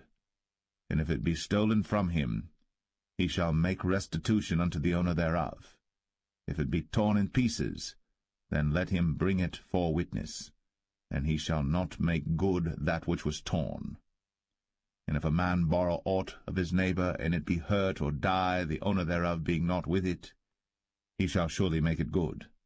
But if the owner thereof be with it, he shall not make it good. If it be an hired thing, it came for his hire. And if a man entice a maid that is not betrothed, and lie with her, he shall surely endow her to be his wife. If her father utterly refuse to give her unto him, he shall pay money according to the dowry of virgins. Thou shalt not suffer a witch to live. Whosoever lieth with a beast shall surely be put to death. He that sacrificeth unto any god, save unto the Lord only, he shall be utterly destroyed. Thou shalt neither vex a stranger nor oppress him, for ye were strangers in the land of Egypt.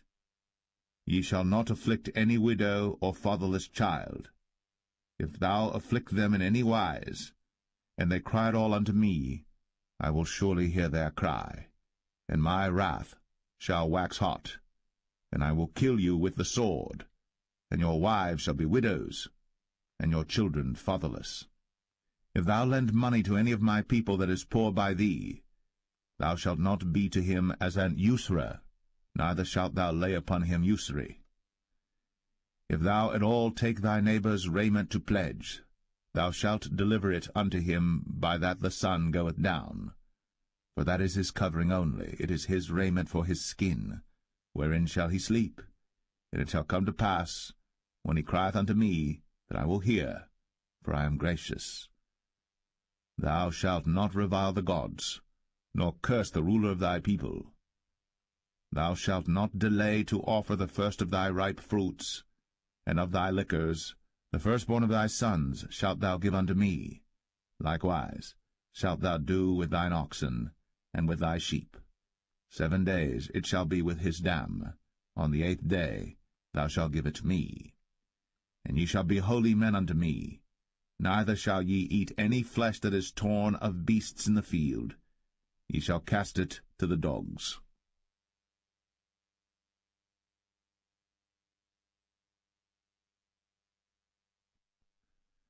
Exodus 23. Thou shalt not raise a false report. Put not thine hand with the wicked to be an unrighteous witness. Thou shalt not follow a multitude to do evil. Neither shalt thou speak in a cause to decline after many to wrest judgment. Neither shalt thou countenance a poor man in his cause. If thou meet thine enemy's ox or his ass going astray, thou shalt surely bring it back to him again. If thou see the ass of him that hateth thee lying under his burden, and wouldest forbear to help him, thou shalt surely help with him. Thou shalt not wrest the judgment of thy poor in his cause. Keep thee far from a false matter, and the innocent and righteous slay thou not, for I will not justify the wicked.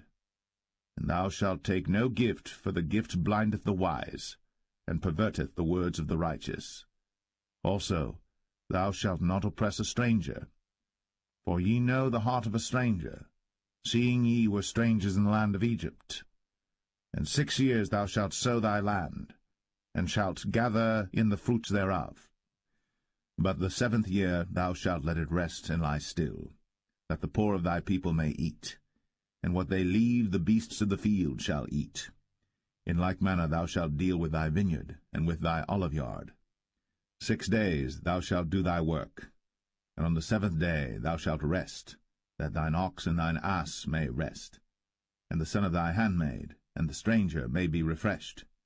And in all things that I have said unto you be circumspect, and make no mention of the name of other gods, neither let it be heard out of thy mouth.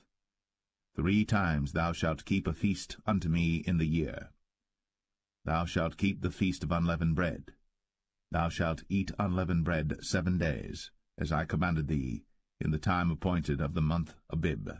For in it thou camest out from Egypt, and none shall appear before me empty. And the feast of harvest, the firstfruits of thy labours, which thou hast sown in the field, and the feast of ingathering, which is in the end of the year, when thou hast gathered in thy labours out of the field. 3 times in the year all thy males shall appear before the Lord God. Thou shalt not offer the blood of my sacrifice with leavened bread, neither shall the fat of my sacrifice remain until the morning. The first of the firstfruits of thy land thou shalt bring into the house of the Lord thy God. Thou shalt not see the kid in his mother's milk. Behold, I send an angel before thee, to keep thee in the way, and to bring thee into the place which I have prepared. Beware of him, and obey his voice.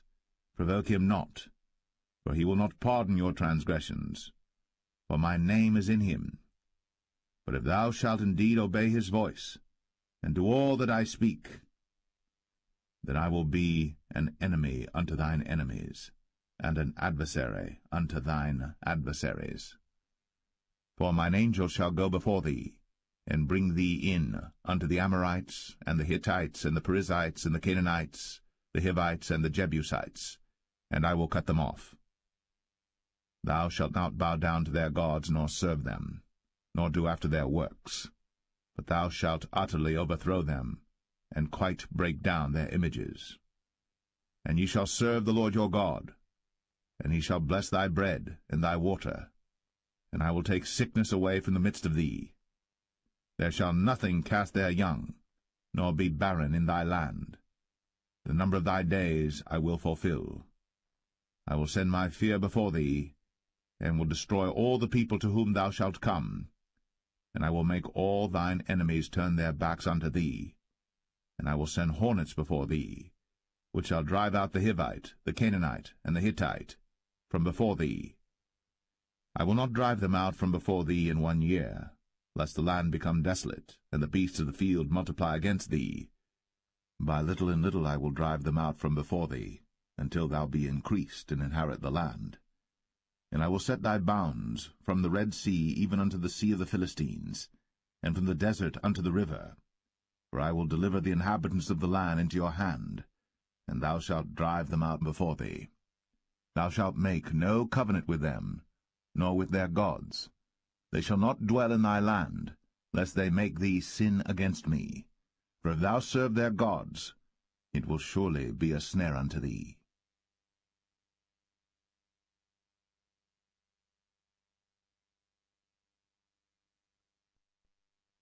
Exodus 24. And he said unto Moses, Come up unto the Lord, thou, and Aaron, Nadab, and Abihu, and 70 of the elders of Israel, and worship ye afar off. And Moses alone shall come near the Lord, but they shall not come nigh, neither shall the people go up with him. And Moses came, and told the people all the words of the Lord, and all the judgments, and all the people answered with one voice, and said, All the words which the Lord hath said will we do. And Moses wrote all the words of the Lord, and rose up early in the morning, and builded an altar under the hill, and 12 pillars according to the 12 tribes of Israel. And he sent young men of the children of Israel, which offered burnt offerings, and sacrificed peace offerings of oxen unto the Lord. And Moses took half of the blood, and put it in basins, and half of the blood he sprinkled on the altar. And he took the book of the covenant, and read in the audience of the people, and they said, All that the Lord hath said will we do, and be obedient. And Moses took the blood, and sprinkled it on the people, and said, Behold, the blood of the covenant which the Lord hath made with you concerning all these words. Then went up Moses, and Aaron, Nadab, and Abihu, and 70 of the elders of Israel. And they saw the God of Israel. And there was under his feet, as it were, a paved work of a sapphire stone, and as it were the body of heaven in his clearness. And upon the nobles of the children of Israel he laid not his hand. Also they saw God, and did eat and drink. And the Lord said unto Moses, Come up to me into the mount, and be there. And I will give thee tables of stone, and a law and commandments which I have written, that thou mayest teach them. And Moses rose up, and his minister Joshua. And Moses went up into the mount of God. And he said unto the elders, Tarry ye here for us, until we come again unto you. And behold, Aaron and Hur are with you. If any man have any matters to do, let him come unto them. And Moses went up into the mount, and a cloud covered the mount. And the glory of the Lord abode upon Mount Sinai, and the cloud covered it 6 days. And the 7th day he called unto Moses out of the midst of the cloud. And the sight of the glory of the Lord was like devouring fire on the top of the mount in the eyes of the children of Israel.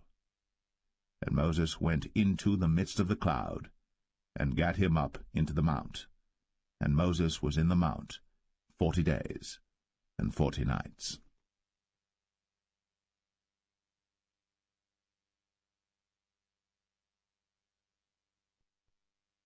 Exodus 25. And the Lord spake unto Moses, saying, Speak unto the children of Israel, that they bring me an offering of every man that giveth it willingly with his heart. Ye shall take my offering. And this is the offering which ye shall take of them, gold, and silver, and brass, and blue, and purple, and scarlet, and fine linen, and goat's hair, and rams' skins dyed red, and badgers' skins, and shittim wood, oil for the light, spices for anointing oil, and for sweet incense, onyx stones, and stones to be set in the ephod, and in the breastplate. And let them make me a sanctuary, that I may dwell among them, according to all that I show thee, after the pattern of the tabernacle, and the pattern of all the instruments thereof, even so shall ye make it. And they shall make an ark of shittim wood.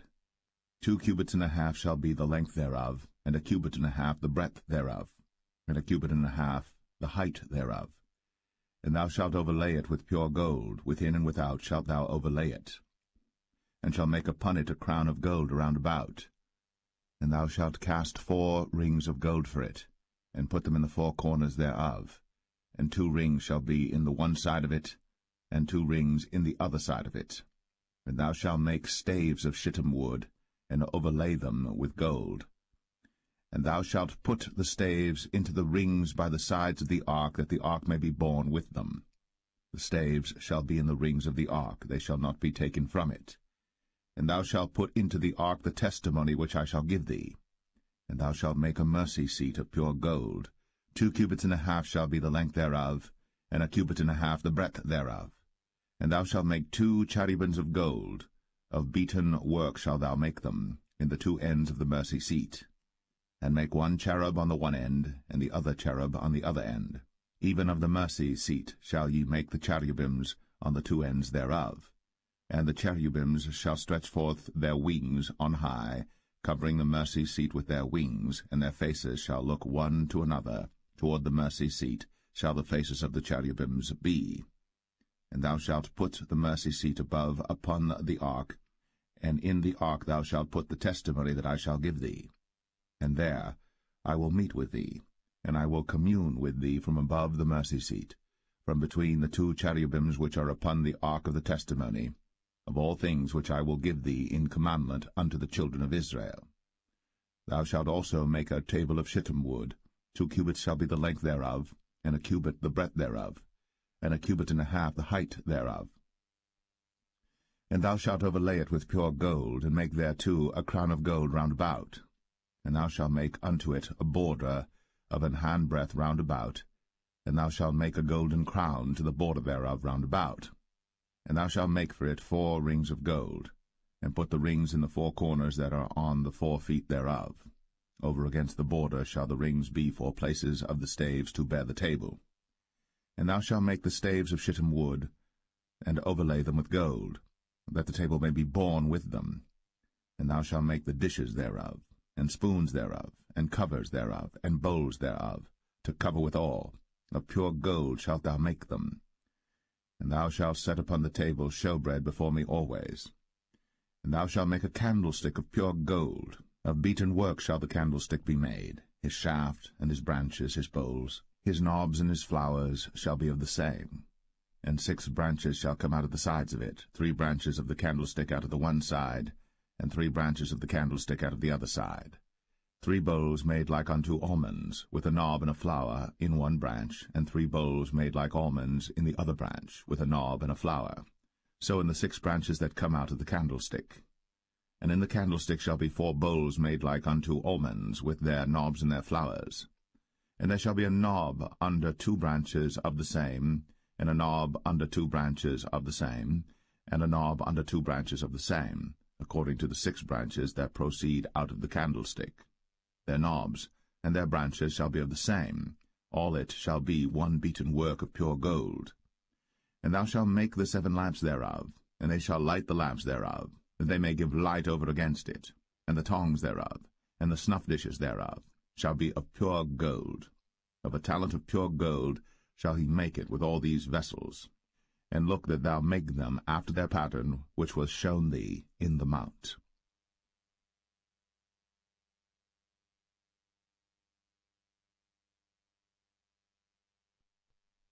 Exodus 26. Moreover, thou shalt make the tabernacle with 10 curtains of fine twined linen, and blue, and purple, and scarlet. With cherubims of cunning work shalt thou make them. The length of 1 curtain shall be 28 cubits, and the breadth of 1 curtain 4 cubits, and every one of the curtains shall have 1 measure. The 5 curtains shall be coupled together one to another, and other 5 curtains shall be coupled one to another. And thou shalt make loops of blue upon the edge of the 1 curtain, from the selvage in the coupling. And likewise shalt thou make in the uttermost edge of another curtain, in the coupling of the 2nd. 50 loops shalt thou make in the 1 curtain, and 50 loops shalt thou make in the edge of the curtain that is in the coupling of the 2nd, that the loops may take hold one of another. And thou shalt make 50 taches of gold, and couple the curtains together with the taches, and it shall be 1 tabernacle. And thou shalt make curtains of goat's hair to be a covering upon the tabernacle. 11 curtains shalt thou make. The length of 1 curtain shall be 30 cubits, and the breadth of 1 curtain 4 cubits, and the 11 curtains shall be all of 1 measure. And thou shalt couple 5 curtains by themselves, and 6 curtains by themselves, and shalt double the 6 curtains in the forefront of the tabernacle. And thou shalt make 50 loops on the edge of the one curtain that is outmost in the coupling, and 50 loops in the edge of the curtain which coupleth the second. And thou shalt make 50 taches of brass, and put the taches into the loops, and couple the tent together, that it may be one. And the remnant that remaineth of the curtains of the tent, the half curtain that remaineth, shall hang over the backside of the tabernacle, and a cubit on the one side, and a cubit on the other side of that which remaineth in the length of the curtains of the tent. It shall hang over the sides of the tabernacle on this side, and on that side to cover it. And thou shalt make a covering for the tent of rams' skins dyed red, and a covering above of badgers' skins. And thou shalt make boards for the tabernacle of shittim wood standing up. 10 cubits shall be the length of a board, and a cubit and a half shall be the breadth of one board. 2 tenons shall there be in one board, set in order, one against another. Thus shalt thou make for all the boards of the tabernacle. And thou shalt make the boards for the tabernacle 20 boards on the south side southward. And thou shalt make 40 sockets of silver under the 20 boards, 2 sockets under one board for his 2 tenons, and 2 sockets under another board for his 2 tenons. And for the second side of the tabernacle on the north side there shall be 20 boards, and there 40 sockets of silver, 2 sockets under one board, and 2 sockets under another board. And for the sides of the tabernacle westward thou shalt make 6 boards. And 2 boards shalt thou make for the corners of the tabernacle in the 2 sides. And they shall be coupled together beneath, and they shall be coupled together above the head of it unto one ring. Thus shall it be for them both. They shall be for the 2 corners. And they shall be 8 boards, and their sockets of silver 16 sockets, 2 sockets under one board, and 2 sockets under another board. And thou shalt make bars of shittim wood, 5 for the boards of the one side of the tabernacle, and 5 bars for the boards of the other side of the tabernacle, and 5 bars for the boards of the side of the tabernacle for the 2 sides westward. And the middle bar in the midst of the boards shall reach from end to end. And thou shalt overlay the boards with gold, and make their rings of gold, for places for the bars, and thou shalt overlay the bars with gold. And thou shalt rear up the tabernacle according to the fashion thereof which was shown thee in the mount. And thou shalt make a veil of blue, and purple, and scarlet, and fine twined linen of cunning work. With cherubims shall it be made. And thou shalt hang it upon 4 pillars of shittim wood overlaid with gold. Their hooks shall be of gold, upon the 4 sockets of silver. And thou shalt hang up the veil under the taches, that thou mayest bring in thither within the veil the ark of the testimony. And the veil shall divide unto you between the holy place and the most holy.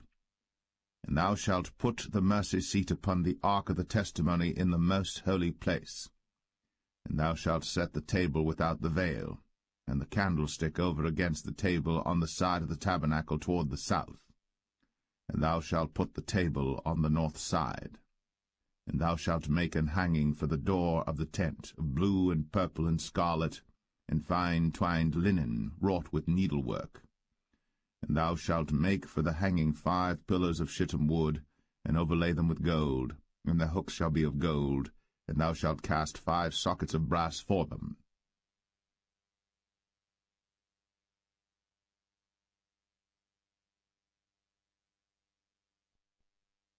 Exodus 27. And thou shalt make an altar of shittim wood, 5 cubits long and 5 cubits broad. The altar shall be 4 square, and the height thereof shall be 3 cubits. And thou shalt make the horns of it upon the 4 corners thereof. His horns shall be of the same, and thou shalt overlay it with brass. And thou shalt make his pans to receive his ashes, and his shovels, and his basins, and his flesh hooks, and his fire pans. All the vessels thereof thou shalt make of brass. And thou shalt make for it a grate of network of brass, and upon the net shalt thou make 4 brazen rings in the 4 corners thereof. And thou shalt put it under the compass of the altar beneath, that the net may be even to the midst of the altar. And thou shalt make staves for the altar, staves of shittim wood, and overlay them with brass. And the staves shall be put into the rings, and the staves shall be upon the 2 sides of the altar to bear it. Hollow with boards shalt thou make it, as it was shown thee in the mount, so shall they make it. And thou shalt make the court of the tabernacle for the south side. Southward there shall be hangings for the court of fine twined linen, of 100 cubits long for one side. And the 20 pillars thereof, and their 20 sockets shall be of brass. The hooks of the pillars, and the fillets, shall be of silver. And likewise for the north side in length there shall be hangings of 100 cubits long, and his 20 pillars, and their 20 sockets of brass, the hooks of the pillars, and their fillets of silver. And for the breadth of the court on the west side shall be hangings of 50 cubits, their pillars 10, and their sockets 10. And the breadth of the court on the east side eastward shall be 50 cubits. The hangings of one side of the gate shall be 15 cubits, their pillars 3, and their sockets 3. And on the other side shall be hangings 15 cubits, their pillars 3, and their sockets 3. And for the gate of the court shall be an hanging of 20 cubits of blue, and purple, and scarlet, and fine twined linen, wrought with needlework, and their pillars shall be 4, and their sockets 4. All the pillars round about the court shall be filleted with silver. Their hooks shall be of silver, and their sockets of brass. The length of the court shall be 100 cubits, and the breadth 50 everywhere, and the height 5 cubits of fine twined linen, and their sockets of brass. All the vessels of the tabernacle, and all the service thereof, and all the pins thereof, and all the pins of the court shall be of brass. And thou shalt command the children of Israel that they bring thee pure oil, olive beaten for the light, to cause the lamp to burn always. In the tabernacle of the congregation without the veil, which is before the testimony, Aaron and his sons shall order it from evening to morning before the Lord. It shall be a statute for ever, unto their generations, on the behalf of the children of Israel.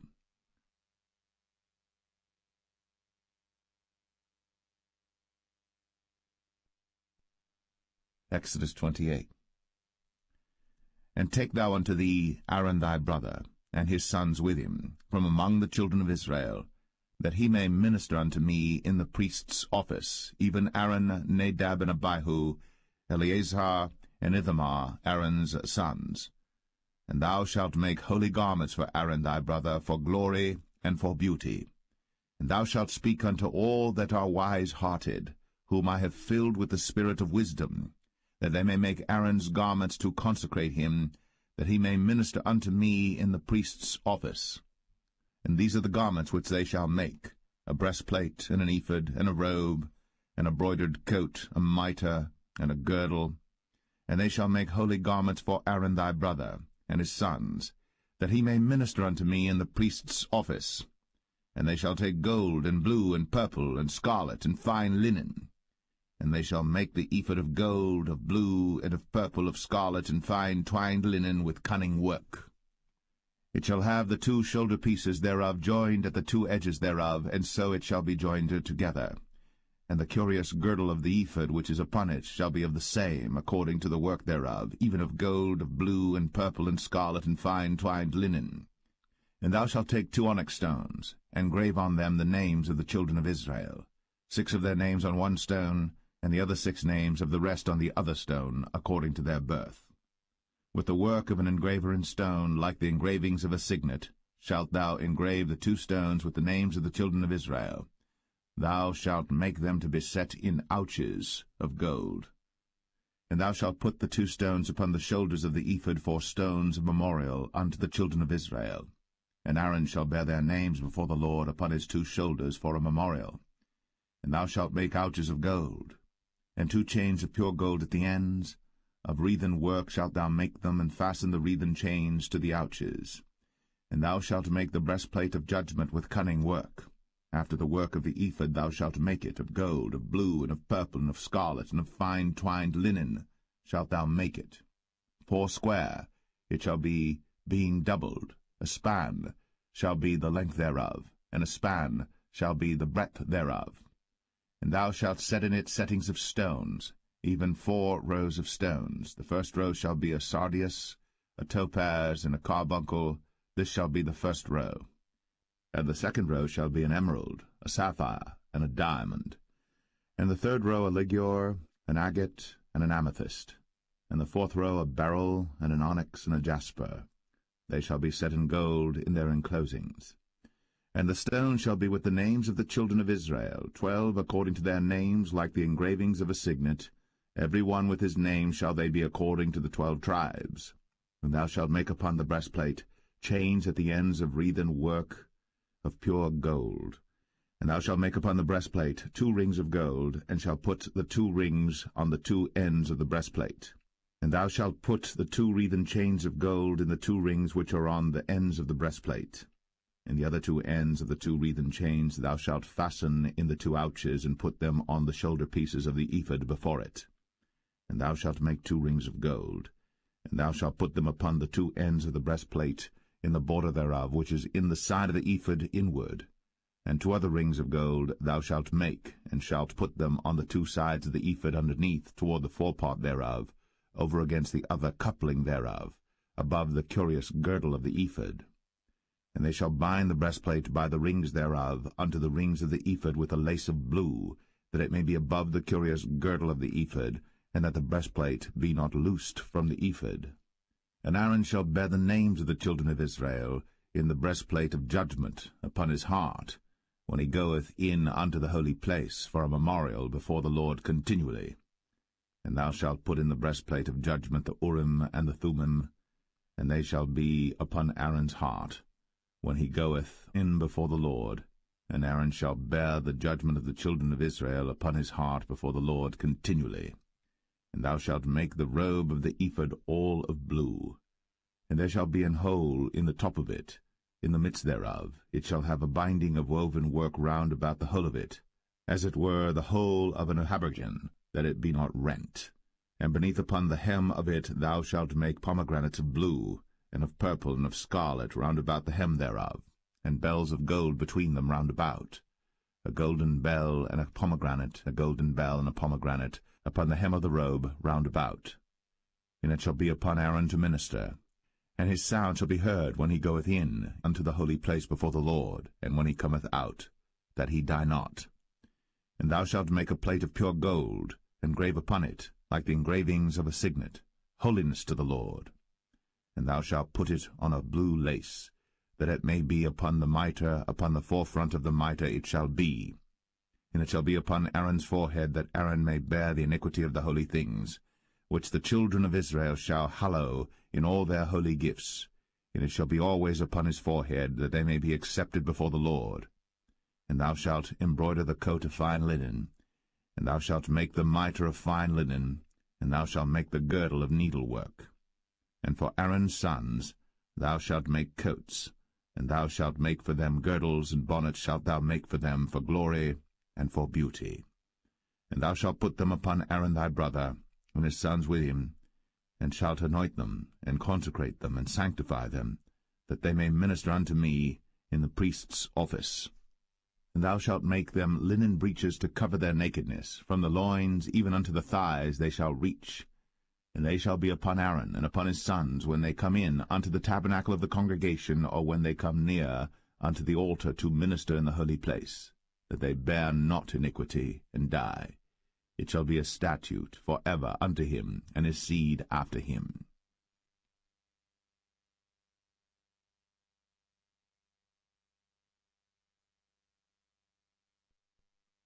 Exodus 29.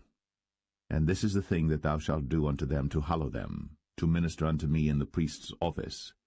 Take 1 young bullock, and 2 rams without blemish, and unleavened bread and cakes unleavened, tempered with oil, and wafers unleavened, anointed with oil, of wheaten flour shalt thou make them. And thou shalt put them into 1 basket, and bring them in the basket, with the bullock and the 2 rams. And Aaron and his sons thou shalt bring unto the door of the tabernacle of the congregation, and shalt wash them with water. And thou shalt take the garments, and put upon Aaron the coat, and the robe of the ephod, and the breastplate, and gird him with the curious girdle of the ephod. And thou shalt put the mitre upon his head, and put the holy crown upon the mitre. Then shalt thou take the anointing oil, and pour it upon his head, and anoint him. And thou shalt bring his sons, and put coats upon them. And thou shalt gird them with girdles, Aaron and his sons, and put the bonnets on them, and the priest's office shall be theirs for a perpetual statute. And thou shalt consecrate Aaron and his sons. And thou shalt cause a bullock to be brought before the tabernacle of the congregation, and Aaron and his sons shall put their hands upon the head of the bullock. And thou shalt kill the bullock before the Lord, by the door of the tabernacle of the congregation. And thou shalt take of the blood of the bullock, and put it upon the horns of the altar with thy finger, and pour all the blood beside the bottom of the altar. And thou shalt take all the fat that covereth the inwards, and the caul that is above the liver, and the 2 kidneys, and the fat that is upon them, and burn them upon the altar.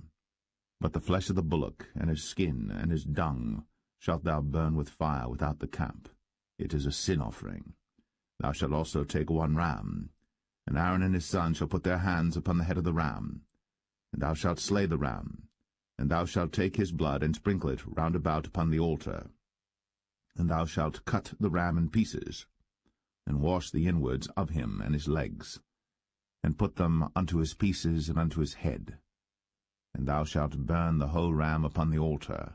It is a burnt offering unto the Lord. It is a sweet savour, an offering made by fire unto the Lord. And thou shalt take the other ram, and Aaron and his sons shall put their hands upon the head of the ram.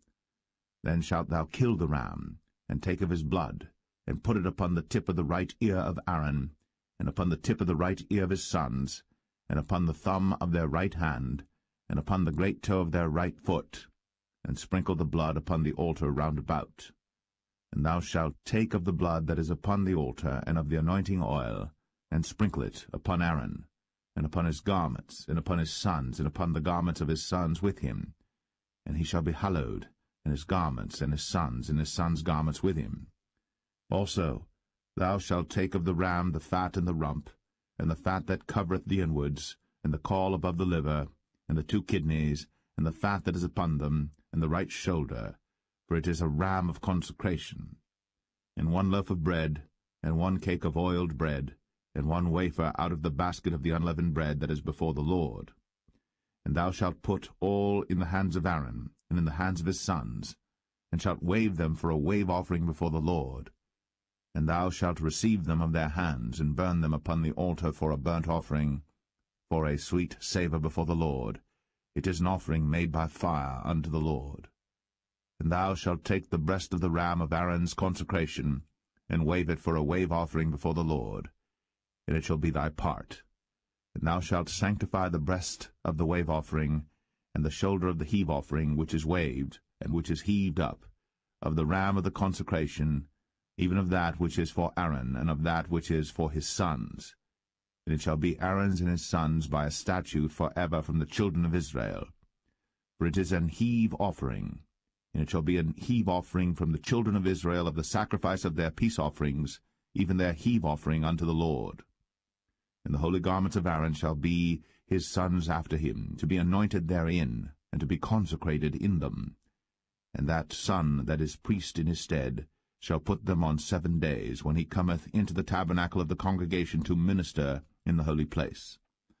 And thou shalt take the ram of the consecration, and seethe his flesh in the holy place. And Aaron and his sons shall eat the flesh of the ram, and the bread that is in the basket by the door of the tabernacle of the congregation. And they shall eat those things wherewith the atonement was made, to consecrate and to sanctify them, but a stranger shall not eat thereof, because they are holy.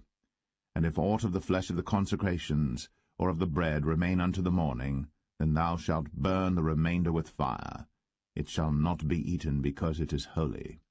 And thus shalt thou do unto Aaron and to his sons, according to all things which I have commanded thee.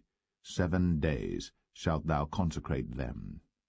And thou shalt offer every day a bullock for a sin offering, for atonement, and thou shalt cleanse the altar, when thou hast made an atonement for it, and thou shalt anoint it, to sanctify it. 7 days thou shalt make an atonement for the altar, and sanctify it. And it shall be an altar most holy. Whatsoever toucheth the altar shall be holy. Now this is that which thou shalt offer upon the altar: 2 lambs of the first year, day by day, continually. The 1 lamb thou shalt offer in the morning, and the other lamb thou shalt offer at even. And with the 1 lamb 1/10 deal of flour mingled with the 4th part of an hin of beaten oil, and the 4th part of an hin of wine for a drink offering. and the other lamb thou shalt offer at even, and shalt do thereto according to the meat offering of the morning, and according to the drink offering thereof, for a sweet savour, an offering made by fire unto the Lord. This shall be a continual burnt offering throughout your generations at the door of the tabernacle of the congregation before the Lord, where I will meet you, to speak there unto thee. And there I will meet with the children of Israel, and the tabernacle shall be sanctified by my glory. And I will sanctify the tabernacle of the congregation and the altar. I will sanctify also both Aaron and his sons to minister to me in the priest's office. And I will dwell among the children of Israel, and will be their God. And they shall know that I am the Lord their God, that brought them forth out of the land of Egypt, that I may dwell among them. I am the Lord their God.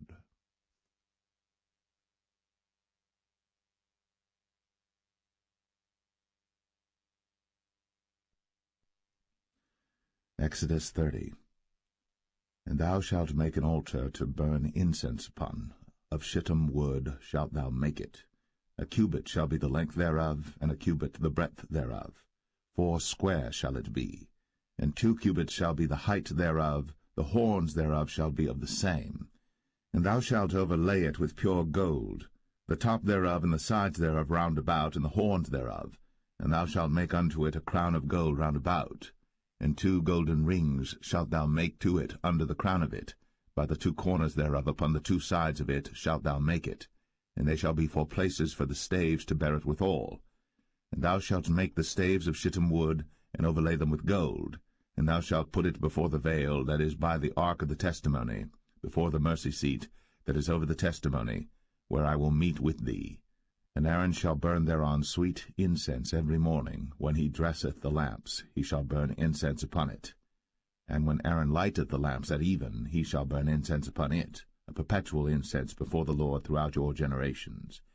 Ye shall offer no strange incense thereon, nor burnt sacrifice, nor meat offering, neither shall ye pour drink offering thereon. And Aaron shall make an atonement upon the horns of it once in a year with the blood of the sin offering of atonements. Once in the year shall he make atonement upon it throughout your generations. It is most holy unto the Lord. And the Lord spake unto Moses, saying, When thou takest the sum of the children of Israel after their number, then shall they give every man a ransom for his soul unto the Lord, when thou numberest them, that there be no plague among them, when thou numberest them. This they shall give every one that passeth among them that are numbered, 1/2 shekel after the shekel of the sanctuary. A shekel is 20 gerahs, and 1/2 shekel shall be the offering of the Lord. Every one that passeth among them that are numbered, from 20 years old and above, shall give an offering unto the Lord. The rich shall not give more, and the poor shall not give less than 1/2 shekel, when they give an offering unto the Lord, to make an atonement for your souls. And thou shalt take the atonement money of the children of Israel, and shalt appoint it for the service of the tabernacle of the congregation, that it may be a memorial unto the children of Israel before the Lord, to make an atonement for your souls. And the Lord spake unto Moses, saying, Thou shalt also make a laver of brass, and his foot also of brass, to wash withal. And thou shalt put it between the tabernacle of the congregation and the altar, and thou shalt put water therein. For Aaron and his sons shall wash their hands and their feet thereat. When they go into the tabernacle of the congregation, they shall wash with water, that they die not, or when they come near to the altar to minister, to burn offering made by fire unto the Lord. So they shall wash their hands and their feet, that they die not. And it shall be a statute forever to them, even to him and to his seed throughout their generations. Moreover the Lord spake unto Moses, saying, Take thou also unto thee principal spices, of pure myrrh 500 shekels, and of sweet cinnamon 1/2 so much, even 250 shekels, and of sweet calamus 250 shekels, and of cassia 500 shekels after the shekel of the sanctuary, and of oil olive and hin. And thou shalt make it an oil of holy ointment, an ointment compound after the art of the apothecary. It shall be an holy anointing oil. And thou shalt anoint the tabernacle of the congregation therewith, and the ark of the testimony, and the table and all his vessels, and the candlestick and his vessels, and the altar of incense, and the altar of burnt offering with all his vessels, and the laver and his foot. And thou shalt sanctify them, that they may be most holy. Whatsoever toucheth them shall be holy. And thou shalt anoint Aaron and his sons, and consecrate them, that they may minister unto me in the priest's office. And thou shalt speak unto the children of Israel, saying, This shall be an holy anointing oil unto me throughout your generations. Upon man's flesh shall it not be poured, neither shall ye make any other like it, after the composition of it. It is holy, and it shall be holy unto you. Whosoever compoundeth any like it, or whosoever putteth any of it upon a stranger, shall even be cut off from his people. And the Lord said unto Moses, Take unto thee sweet spices, stacte, and onycha, and galbanum, these sweet spices with pure frankincense, of each shall there be a like weight. And thou shalt make it a perfume, a confection after the art of the apothecary, tempered together, pure and holy. And thou shalt beat some of it very small, and put of it before the testimony in the tabernacle of the congregation, where I will meet with thee. It shall be unto you most holy. And as for the perfume which thou shalt make, ye shall not make to yourselves according to the composition thereof. It shall be unto thee holy for the Lord. Whosoever shall make like unto that, to smell thereto, shall even be cut off from his people.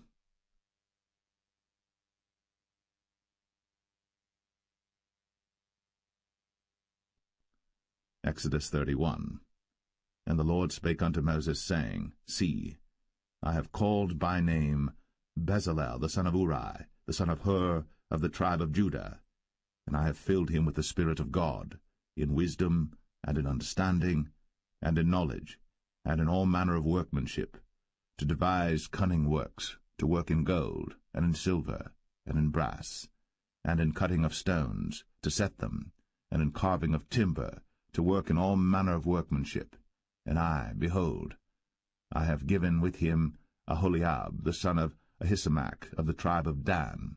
And in the hearts of all that are wise-hearted I have put wisdom, that they may make all that I have commanded thee: the tabernacle of the congregation, and the ark of the testimony, and the mercy seat that is thereupon, and all the furniture of the tabernacle, and the table, and his furniture, and the pure candlestick with all his furniture, and the altar of incense, and the altar of burnt offering with all his furniture, and the laver and his foot, and the cloths of service, and the holy garments for Aaron the priest, and the garments of his sons to minister in the priest's office, and the anointing oil, and sweet incense for the holy place, according to all that I have commanded thee shall they do.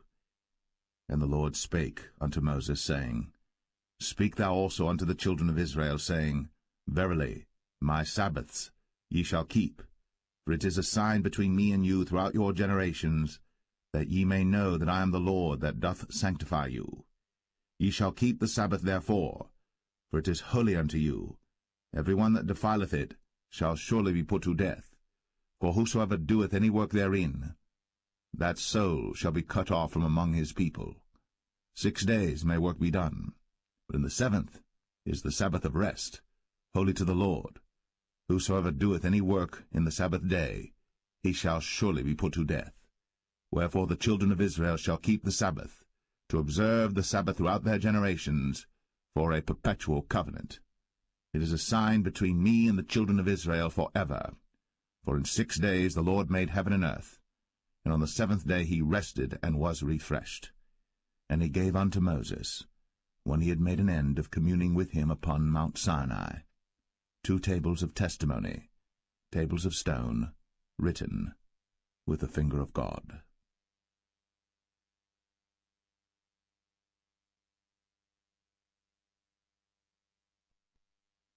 Exodus 32. And when the people saw that Moses delayed to come down out of the mount, the people gathered themselves together unto Aaron, and said unto him, Up, make us gods, which shall go before us. For as for this Moses, the man that brought us up out of the land of Egypt, we wot not what is become of him. And Aaron said unto them, Break off the golden earrings which are in the ears of your wives, of your sons, and of your daughters, and bring them unto me.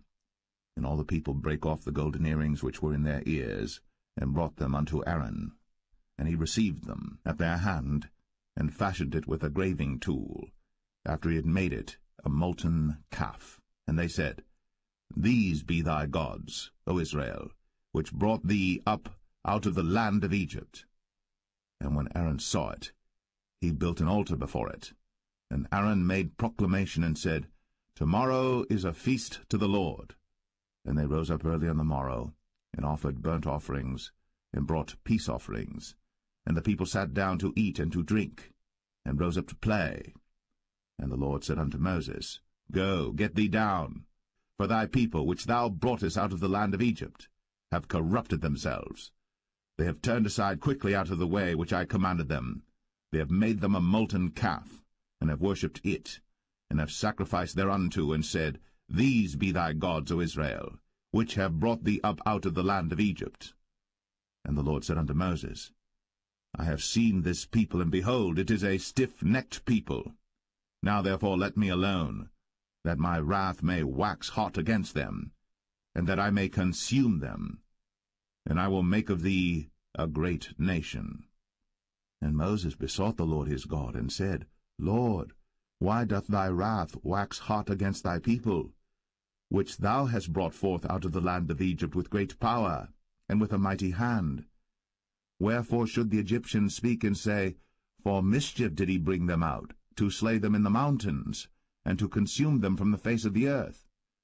Turn from thy fierce wrath, and repent of this evil against thy people.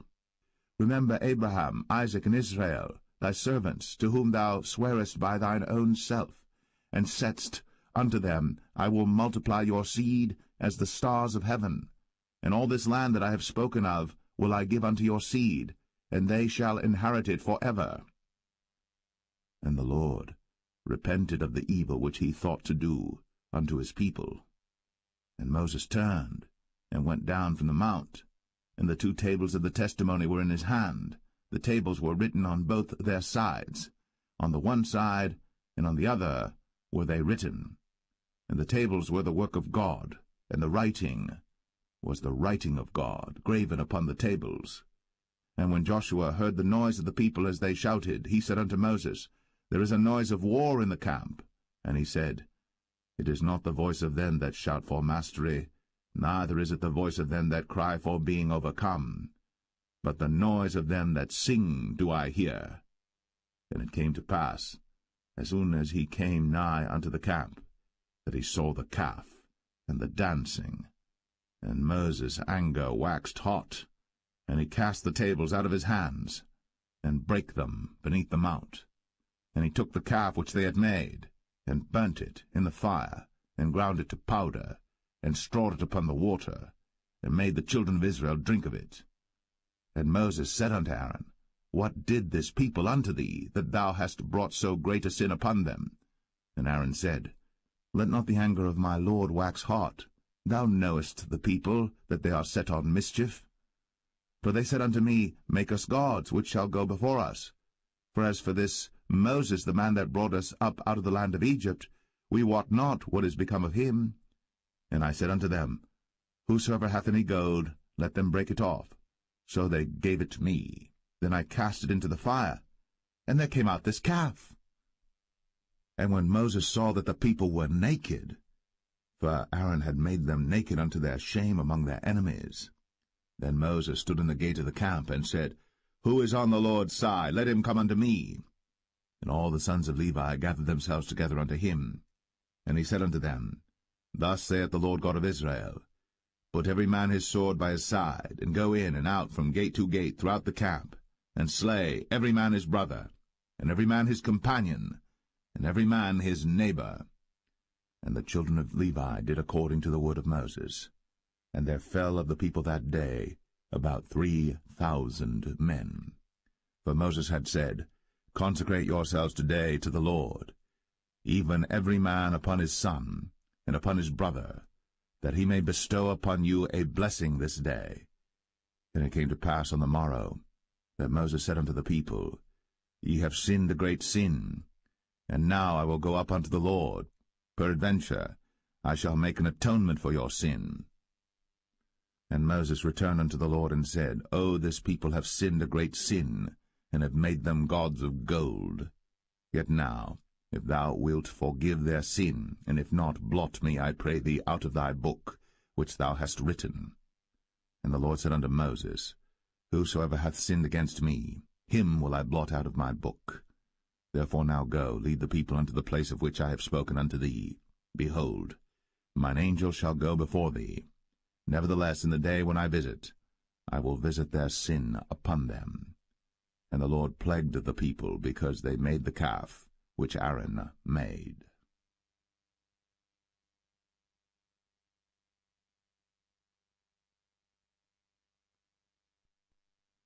Exodus 33. And the Lord said unto Moses, Depart, and go up hence, thou, and the people which thou hast brought up out of the land of Egypt, unto the land which I sware unto Abraham, to Isaac, and to Jacob, saying, Unto thy seed will I give it. And I will send an angel before thee, and I will drive out the Canaanite, the Amorite, and the Hittite, and the Perizzite, the Hivite, and the Jebusite, unto a land flowing with milk and honey. For I will not go up in the midst of thee, for thou art a stiff-necked people, lest I consume thee in the way.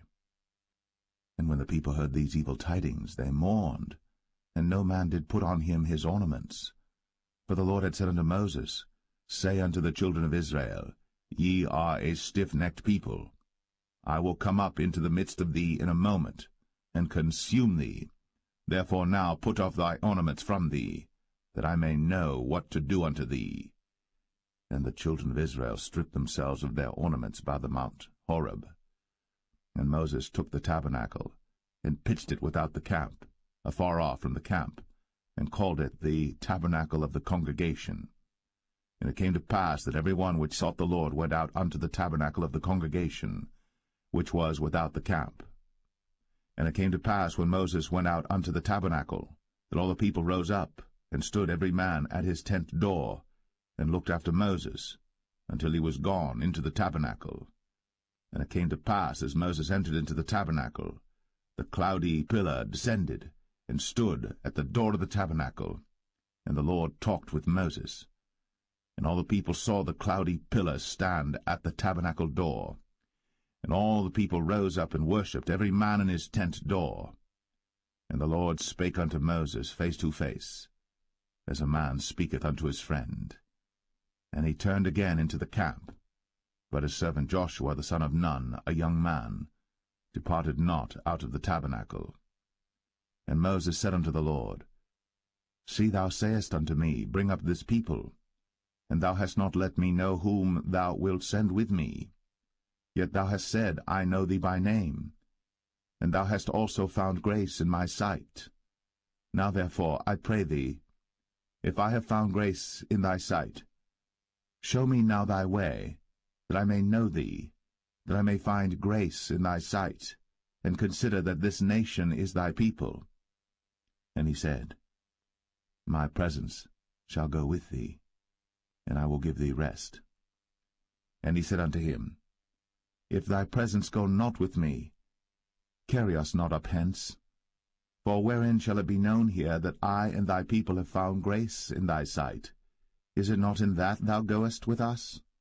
So shall we be separated, I and thy people, from all the people that are upon the face of the earth. And the Lord said unto Moses, I will do this thing also that thou hast spoken, for thou hast found grace in my sight, and I know thee by name. And he said, I beseech thee, show me thy glory. And he said, I will make all my goodness pass before thee, and I will proclaim the name of the Lord before thee, and will be gracious to whom I will be gracious, and will show mercy on whom I will show mercy.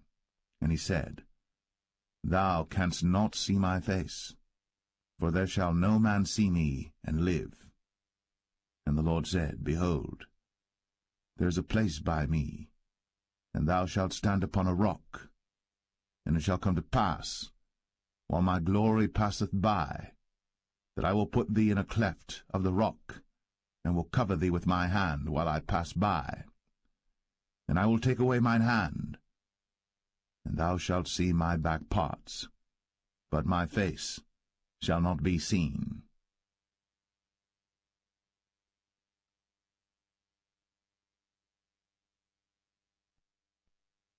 Exodus 34. And the Lord said unto Moses, Hew thee 2 tables of stone like unto the first. And I will write upon these tables the words that were in the first tables which thou breakest. And be ready in the morning, and come up in the morning unto Mount Sinai, and present thyself there to me in the top of the mount. And no man shall come up with thee, neither let any man be seen throughout all the mount, neither let the flocks nor herds feed before that mount. And he hewed 2 tables of stone like unto the first. And Moses rose up early in the morning, and went up unto Mount Sinai, as the Lord had commanded him, and took in his hand the 2 tables of stone. And the Lord descended in the cloud, and stood with him there, and proclaimed the name of the Lord. And the Lord passed by before him, and proclaimed, the Lord God, merciful and gracious, long-suffering, and abundant in goodness and truth, keeping mercy for thousands, forgiving iniquity, and transgression and sin, and that will by no means clear the guilty, visiting the iniquity of the fathers upon the children, and upon the children's children, unto the 3rd and to the 4th generation. And Moses made haste, and bowed his head toward the earth, and worshipped, and he said, If now I have found grace in thy sight, O Lord, let my Lord, I pray thee, go among us. For it is a stiff-necked people, and pardon our iniquity and our sin, and take us for thine inheritance. And he said, Behold, I make a covenant. Before all thy people I will do marvels, such as have not been done in all the earth, nor in any nation. And all the people among which thou art shall see the work of the Lord. For it is a terrible thing that I will do with thee. Observe thou that which I command thee this day. Behold, I drive out before thee the Amorite, and the Canaanite, and the Hittite, and the Perizzite, and the Hivite, and the Jebusite. Take heed to thyself, lest thou make a covenant with the inhabitants of the land whither thou goest, lest it be for a snare in the midst of thee. But ye shall destroy their altars, break their images, and cut down their groves. For thou shalt worship no other god, for the Lord whose name is a jealous God. Lest thou make a covenant with the inhabitants of the land, and they go a-whoring after their gods, and do sacrifice unto their gods, and one call thee, and thou eat of his sacrifice, and thou take of their daughters unto thy sons, and their daughters go a-whoring after their gods, and make thy sons go a-whoring after their gods. Thou shalt make thee no molten gods. The feast of unleavened bread shalt thou keep. 7 days thou shalt eat unleavened bread, as I commanded thee, in the time of the month Abib. For in the month Abib thou camest out from Egypt. All that openeth the matrix is mine, and every firstling among thy cattle, whether ox or sheep that is male. But the firstling of an ass thou shalt redeem with a lamb, and if thou redeem him not, then shalt thou break his neck.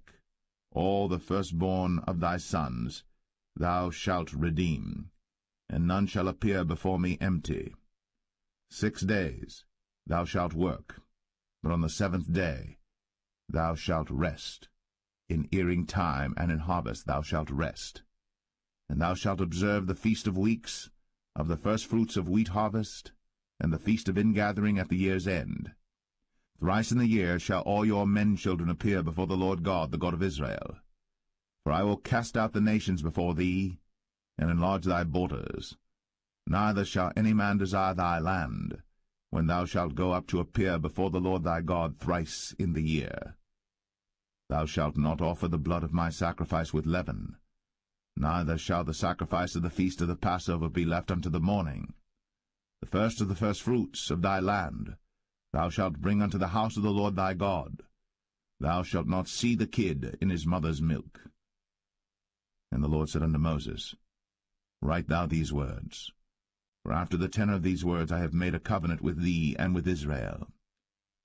And he was there with the Lord 40 days and 40 nights. He did neither eat bread nor drink water. And he wrote upon the tables the words of the covenant, the 10 commandments. And it came to pass, when Moses came down from Mount Sinai, with the 2 tables of testimony in Moses' hand, when he came down from the mount, that Moses wist not that the skin of his face shone, while he talked with them.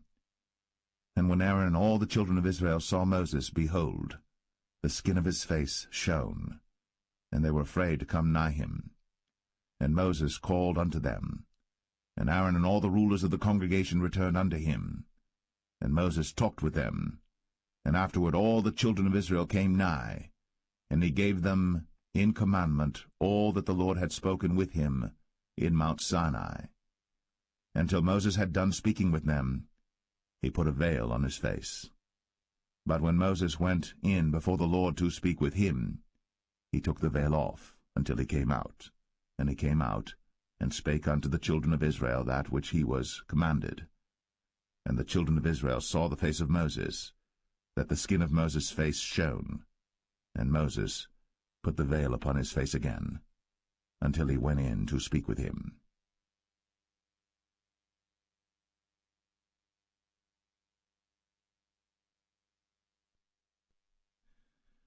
Exodus 35. And Moses gathered all the congregation of the children of Israel together, and said unto them, These are the words which the Lord hath commanded, that ye should do them.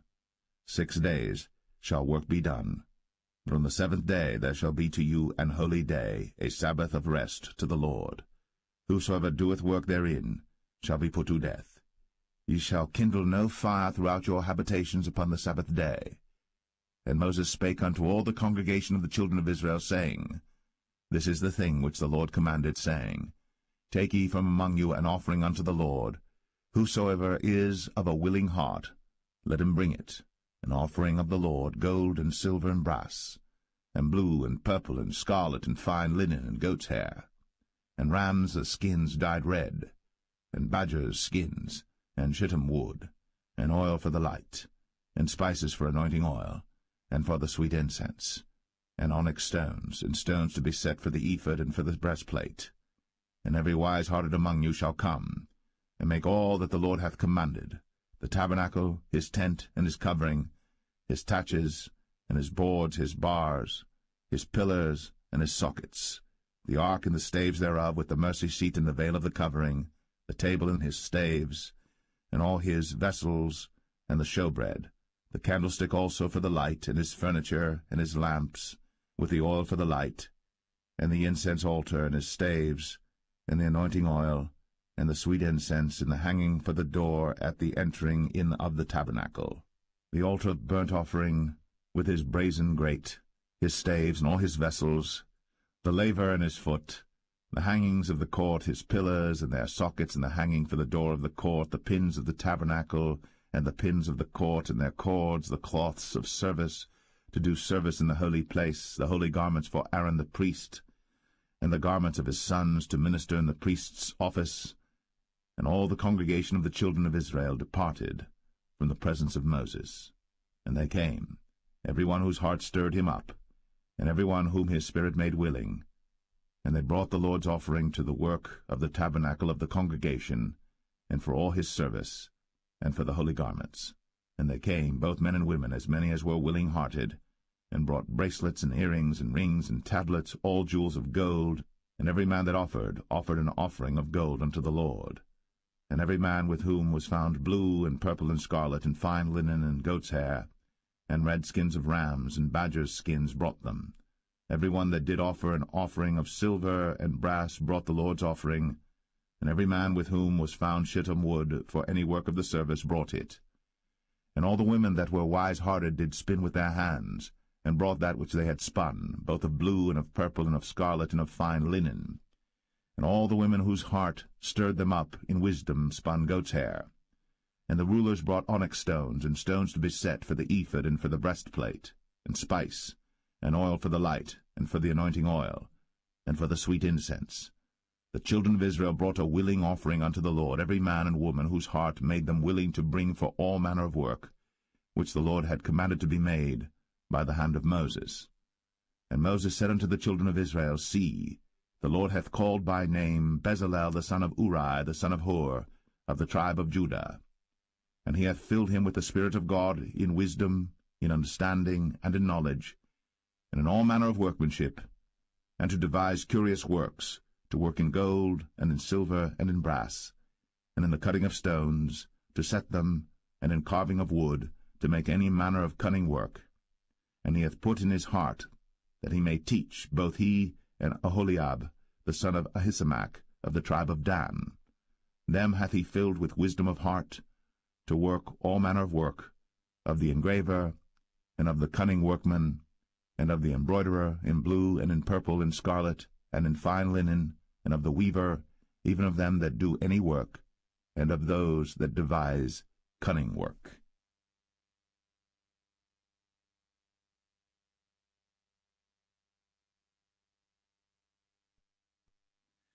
Exodus 36.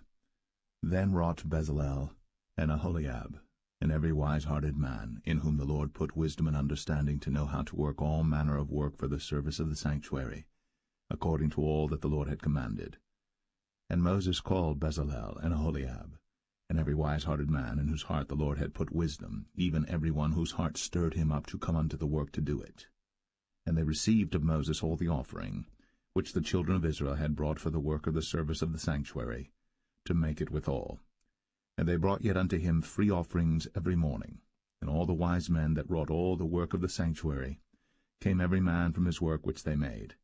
And they spake unto Moses, saying, The people bring much more than enough for the service of the work, which the Lord commanded to make. And Moses gave commandment, and they caused it to be proclaimed throughout the camp, saying, Let neither man nor woman make any more work for the offering of the sanctuary. So the people were restrained from bringing. For the stuff they had was sufficient for all the work to make it, and too much. And every wise-hearted man among them that wrought the work of the tabernacle made 10 curtains of fine twined linen, and blue, and purple, and scarlet. With cherubims of cunning work made he them. The length of one curtain was 28 cubits, and the breadth of one curtain 4 cubits. The curtains were all of one size. And he coupled the 5 curtains one unto another, and the other 5 curtains he coupled one unto another. And he made loops of blue on the edge of one curtain from the selvage in the coupling. Likewise he made in the uttermost side of another curtain in the coupling of the second. 50 loops made he in one curtain, and 50 loops made he in the edge of the curtain which was in the coupling of the second. The loops held one curtain to another. And he made 50 taches of gold, and coupled the curtains one unto another with the taches. So it became one tabernacle. And he made curtains of goat's hair for the tent over the tabernacle. 11 curtains he made them. The length of one curtain was 30 cubits, and 4 cubits was the breadth of one curtain. The 11 curtains were of one size. And he coupled 5 curtains by themselves, and 6 curtains by themselves. And he made 50 loops upon the uttermost edge of the curtain in the coupling, and 50 loops made he upon the edge of the curtain which coupleth the second. And he made 50 taches of brass to couple the tent together, that it might be one. And he made a covering for the tent of ram's skins dyed red, and a covering of badger's skins above that. And he made boards for the tabernacle of shittim wood standing up. The length of a board was 10 cubits, and the breadth of a board 1 cubit and a half. One board had 2 tenons, equally distant one from another. Thus did he make for all the boards of the tabernacle. And he made boards for the tabernacle, 20 boards for the south side southward. And 40 sockets of silver he made under the 20 boards, 2 sockets under one board for his 2 tenons, and 2 sockets under another board for his 2 tenons. And for the other side of the tabernacle, which is toward the north corner, he made 20 boards, and there 40 sockets of silver, 2 sockets under one board, and 2 sockets under another board. And for the sides of the tabernacle westward he made 6 boards, and 2 boards made he for the corners of the tabernacle in the 2 sides, and they were coupled beneath, and coupled together at the head thereof to one ring. Thus he did to both of them in both the corners. And there were 8 boards, and their sockets were 16 sockets of silver, under every board 2 sockets. And he made bars of shittim wood, 5 for the boards of the one side of the tabernacle, and 5 bars for the boards of the other side of the tabernacle, and 5 bars for the boards of the tabernacle for the sides westward. And he made the middle bar to shoot through the boards from the one end to the other. And he overlaid the boards with gold, and made their rings of gold to be places for the bars, and overlaid the bars with gold. And he made a veil of blue and purple and scarlet, and fine twined linen, with cherubims made he it of cunning work. And he made thereunto 4 pillars of shittim wood, and overlaid them with gold. Their hooks were of gold, And he cast for them 4 sockets of silver. And he made an hanging for the tabernacle door of blue and purple and scarlet and fine twined linen of needlework, and the 5 pillars of it with their hooks, and he overlaid their chapiters and their fillets with gold, but their 5 sockets were of brass.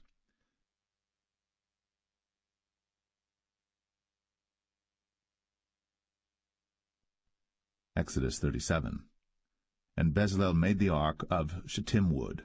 2 cubits and a half was the length of it, and a cubit and a half the breadth of it, and a cubit and a half the height of it. And he overlaid it with pure gold within and without, and made a crown of gold to it round about. And he cast for it 4 rings of gold, to be set by the 4 corners of it, even 2 rings upon the one side of it, and 2 rings upon the other side of it. And he made staves of shittim wood, and overlaid them with gold. And he put the staves into the rings by the sides of the ark to bear the ark. And he made the mercy seat of pure gold. 2 cubits and a half was the length thereof, and 1 cubit and a half the breadth thereof. And he made 2 cherubims of gold, beaten out of one piece made he them, on the 2 ends of the mercy seat, 1 cherub on the end on this side, and another cherub on the other end on that side. Out of the mercy seat made he the cherubims on the 2 ends thereof. And the cherubims spread out their wings on high, and covered with their wings over the mercy seat, with their faces one to another. Even to the mercy seatward were the faces of the cherubims. And he made the table of shittim wood. 2 cubits was the length thereof, and a cubit the breadth thereof, and a cubit and a half the height thereof. And he overlaid it with pure gold, and made thereunto a crown of gold round about. Also he made thereunto a border of an handbreadth round about, and made a crown of gold for the border thereof round about. And he cast for it 4 rings of gold, and put the rings upon the 4 corners that were in the 4 feet thereof. Over against the border were the rings, the places for the staves to bear the table. And he made the staves of shittim wood, and overlaid them with gold to bear the table. And he made the vessels which were upon the table, his dishes, and his spoons, and his bowls, and his covers, to cover withal of pure gold. And he made the candlestick of pure gold. Of beaten work made he the candlestick. His shaft and his branch, his bowls, his knobs, and his flowers were of the same. And 6 branches going out of the sides thereof, 3 branches of the candlestick out of the one side thereof, and 3 branches of the candlestick out of the other side thereof. 3 bowls made after the fashion of almonds in one branch, a knob and a flower, and 3 bowls made like almonds in another branch, a knob and a flower. So throughout the 6 branches, going out of the candlestick. And in the candlestick were 4 bowls made like almonds, his knobs and his flowers, and a knob under 2 branches of the same, and a knob under 2 branches of the same, and a knob under 2 branches of the same, according to the 6 branches going out of it. Their knobs and their branches were of the same. All of it was one beaten work of pure gold. And he made his 7 lamps, and his snuffers, and his snuff dishes of pure gold. Of a talent of pure gold made he it, and all the vessels thereof. And he made the incense altar of shittim wood. The length of it was a cubit, the breadth of it a cubit. It was 4 square, and 2 cubits was the height of it. The horns thereof were of the same. And he overlaid it with pure gold, both the top of it and the sides thereof round about, and the horns of it. Also he made unto it a crown of gold round about. And he made 2 rings of gold for it under the crown thereof, by the 2 corners of it upon the 2 sides thereof, to be places for the staves to bear it withal. And he made the staves of shittim wood, and overlaid them with gold. And he made the holy anointing oil, and the pure incense of sweet spices, according to the work of the apothecary.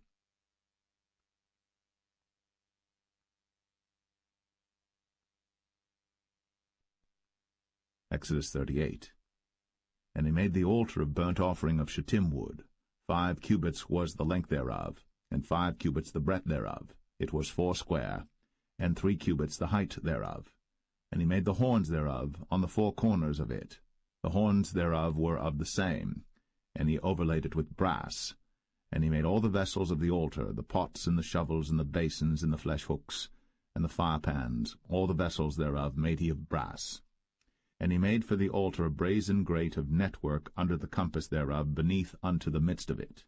And he cast 4 rings for the 4 ends of the grate of brass, to be places for the staves. And he made the staves of shittim wood, and overlaid them with brass. And he put the staves into the rings on the sides of the altar, to bear it withal. He made the altar hollow with boards. And he made the laver of brass, and the foot of it of brass. of the looking-glasses of the women assembling, which assembled at the door of the tabernacle of the congregation. And he made the court. On the south side southward the hangings of the court were of fine twined linen, 100 cubits. Their pillars were 20, and their brazen sockets 20. The hooks of the pillars and their fillets were of silver. And for the north side the hangings were 100 cubits, their pillars were 20, and their sockets of brass 20. The hooks of the pillars and their fillets of silver. And for the west side were hangings of 50 cubits, their pillars 10, and their sockets 10, the hooks of the pillars and their fillets of silver. And for the east side eastward 50 cubits. The hangings of the one side of the gate were 15 cubits, their pillars 3, and their sockets 3. And for the other side of the court gate, on this hand and that hand, were hangings of 15 cubits, their pillars 3, and their sockets 3. All the hangings of the court round about were of fine twined linen, and the sockets for the pillars were of brass, the hooks of the pillars and their fillets of silver, and the overlaying of their chapiters of silver, and all the pillars of the court were filleted with silver. And the hanging for the gate of the court was needlework, of blue and purple and scarlet and fine twined linen, and 20 cubits was the length, and the height and the breadth was 5 cubits, answerable to the hangings of the court. And their pillars were 4, and their sockets of brass 4, their hooks of silver, and the overlaying of their chapiters and their fillets of silver. And all the pins of the tabernacle and of the court round about were of brass. This is the sum of the tabernacle, even of the tabernacle of testimony, as it was counted, according to the commandment of Moses, for the service of the Levites, by the hand of Ithamar, son to Aaron the priest. And Bezalel, the son of Uri, the son of Hur, of the tribe of Judah, made all that the Lord commanded Moses. And with him was Aholiab, son of Ahisamach, of the tribe of Dan, an engraver, and a cunning workman, and an embroiderer in blue, and in purple, and in scarlet, and fine linen. All the gold that was occupied for the work, and all the work of the holy place, even the gold of the offering, was 29 talents, and 730 shekels after the shekel of the sanctuary. And the silver of them that were numbered of the congregation was 100 talents, and 1,760 shekels after the shekel of the sanctuary. A bekah for every man, that is, half a shekel, after the shekel of the sanctuary, for every one that went to be numbered, from 20 years old and upward, for 600,000 and 3,550 men. And of the 100 talents of silver were cast the sockets of the sanctuary, and the sockets of the veil, and 100 sockets of the 100 talents, a talent for a socket. And of the 1,775 shekels he made hooks for the pillars, and overlaid their chapiters, and filleted them. And the brass of the offering was 70 talents, and 2,400 shekels. And therewith he made the sockets to the door of the tabernacle of the congregation, and the brazen altar, and the brazen grate for it, and all the vessels of the altar, and the sockets of the court round about, and the sockets of the court gate, and all the pins of the tabernacle, and all the pins of the court round about.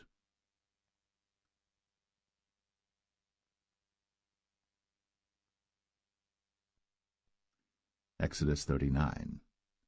And of the blue, and purple, and scarlet they made cloths of service, to do service in the holy place, and made the holy garments for Aaron, as the Lord commanded Moses. And he made the ephod of gold, blue, and purple, and scarlet, and fine twined linen. And they did beat the gold into thin plates, and cut it into wires, to work it in the blue, and in the purple, and in the scarlet, and in the fine linen, with cunning work. They made shoulder pieces for it, to couple it together. By the 2 edges was it coupled together. And the curious girdle of his ephod that was upon it was of the same, according to the work thereof, of gold, blue, and purple, and scarlet, and fine twined linen, as the Lord commanded Moses. And they wrought onyx stones enclosed in ouches of gold, graven as signets are graven, with the names of the children of Israel. And he put them on the shoulders of the ephod, that they should be stones for a memorial to the children of Israel, as the Lord commanded Moses. And he made the breastplate of cunning work, like the work of the ephod, of gold, blue, and purple, and scarlet, and fine twined linen. It was foursquare. They made the breastplate double. A span was the length thereof, and a span the breadth thereof, being doubled. And they set in it 4 rows of stones. The first row was a sardius, a topaz, and a carbuncle. This was the first row. And the second row an emerald, a sapphire, and a diamond. And the third row a ligure, an agate, and an amethyst. And the fourth row a beryl, an onyx, and a jasper. They were enclosed in ouches of gold in their enclosings. And the stones were according to the names of the children of Israel, 12 according to their names, like the engravings of a signet, every one with his name, according to the 12 tribes. And they made upon the breastplate chains at the ends of wreathen work of pure gold. And they made 2 ouches of gold and 2 gold rings, and put the 2 rings in the 2 ends of the breastplate. And they put the 2 wreathen chains of gold in the 2 rings on the ends of the breastplate. And the 2 ends of the 2 wreathen chains they fastened in the 2 ouches, and put them on the shoulder pieces of the ephod before it. And they made 2 rings of gold, and put them on the 2 ends of the breastplate, upon the border of it, which was on the side of the ephod inward. And they made 2 other golden rings, and put them on the 2 sides of the ephod underneath, toward the forepart of it, over against the other coupling thereof, above the curious girdle of the ephod. And they did bind the breastplate by his rings unto the rings of the ephod with a lace of blue, that it might be above the curious girdle of the ephod, and that the breastplate might not be loosed from the ephod, as the Lord commanded Moses. And he made the robe of the ephod of woven work, all of blue. And there was an hole in the midst of the robe, as the hole of an habergeon, with a band round about the hole, that it should not rend. And they made upon the hems of the robe pomegranates of blue and purple and scarlet and twined linen. And they made bells of pure gold, and put the bells between the pomegranates upon the hem of the robe, round about between the pomegranates, a bell and a pomegranate, round about the hem of the robe to minister in, as the Lord commanded Moses. And they made coats of fine linen of woven work for Aaron and for his sons, and a mitre of fine linen, and goodly bonnets of fine linen, and linen breeches of fine twined linen, and a girdle of fine twined linen, and blue and purple and scarlet of needlework, as the Lord commanded Moses. And they made the plate of the holy crown of pure gold, and wrote upon it a writing like to the engravings of a signet, Holiness to the Lord. And they tied unto it a lace of blue, to fasten it on high upon the mitre, as the Lord commanded Moses. Thus was all the work of the tabernacle of the tent of the congregation finished. And the children of Israel did according to all that the Lord commanded Moses, so did they. And they brought the tabernacle unto Moses, the tent, and all his furniture, his taches, his boards, his bars, and his pillars, and his sockets, and the covering of ram skins dyed red, and the covering of badger skins, and the veil of the covering, the ark of the testimony, and the staves thereof, and the mercy seat, the table and all the vessels thereof, and the showbread, the pure candlestick, with the lamps thereof, even with the lamps to be set in order, and all the vessels thereof, and the oil for light, and the golden altar, and the anointing oil, and the sweet incense, and the hanging for the tabernacle door, the brazen altar, and his grate of brass, his staves and all his vessels, the laver and his foot, the hangings of the court, his pillars and his sockets, and the hanging for the court gate, his cords, and his pins, and all the vessels of the service of the tabernacle for the tent of the congregation, the cloths of service to do service in the holy place, and the holy garments for Aaron the priest, and his sons' garments, to minister in the priest's office. According to all that the Lord commanded Moses, so the children of Israel made all the work. And Moses did look upon all the work, and behold, they had done it, as the Lord had commanded, even so had they done it. And Moses blessed them.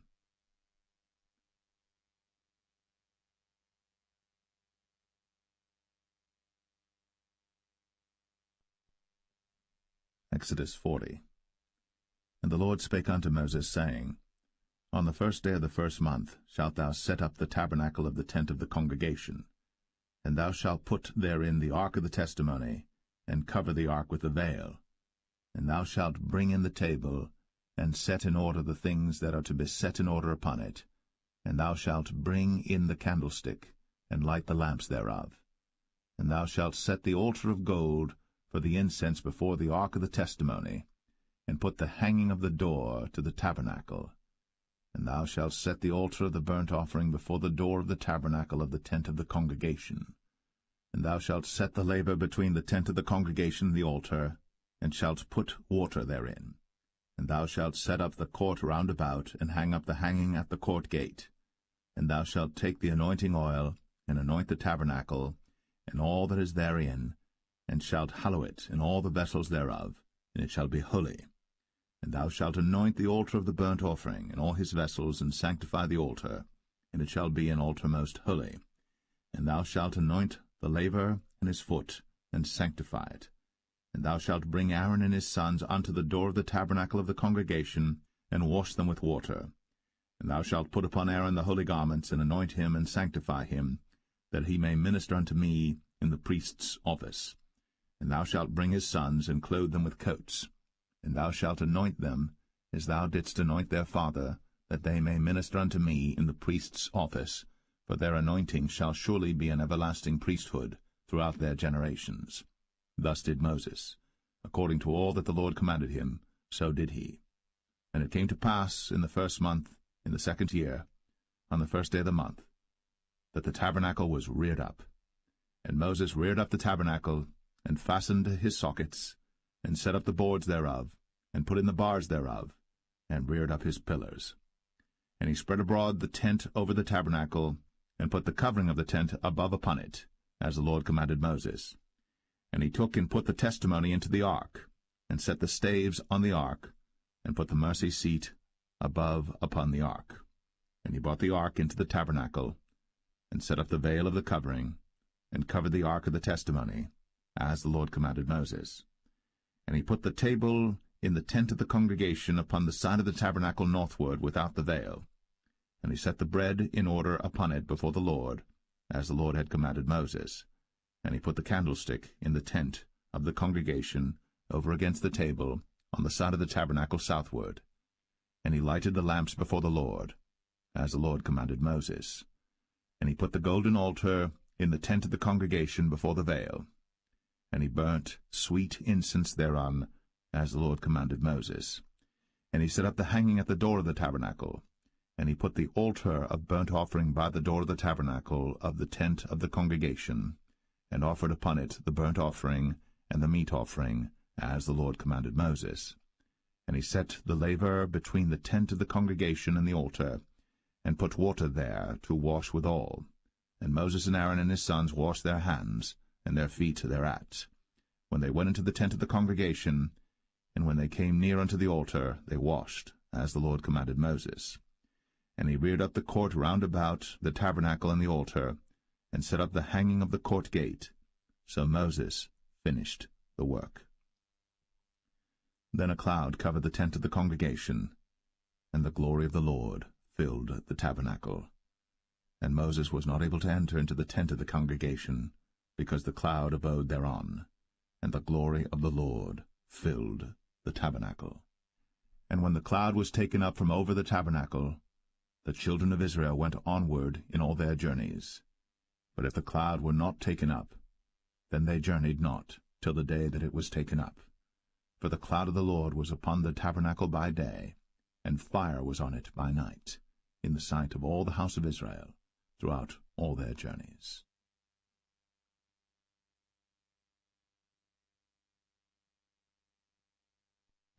The Book of Leviticus, chapter 1.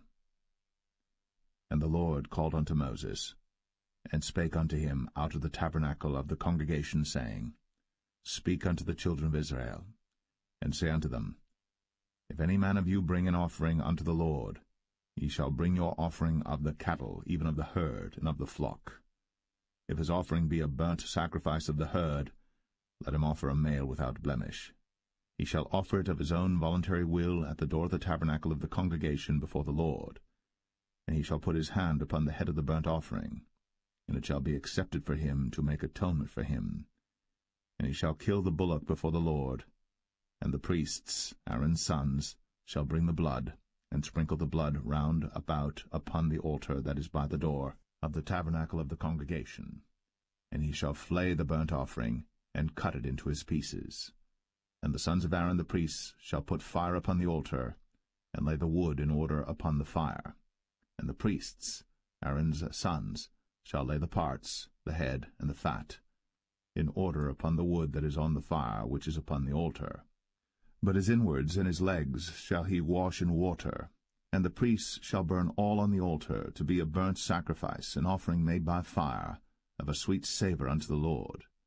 And if his offering be of the flocks, namely of the sheep or of the goats, for a burnt sacrifice, he shall bring it a male without blemish, and he shall kill it on the side of the altar northward before the Lord, and the priests, Aaron's sons, shall sprinkle his blood round about upon the altar. And he shall cut it into his pieces, with his head and his fat, and the priest shall lay them in order on the wood that is on the fire which is upon the altar. But he shall wash the inwards and the legs with water, and the priest shall bring it all, and burn it upon the altar.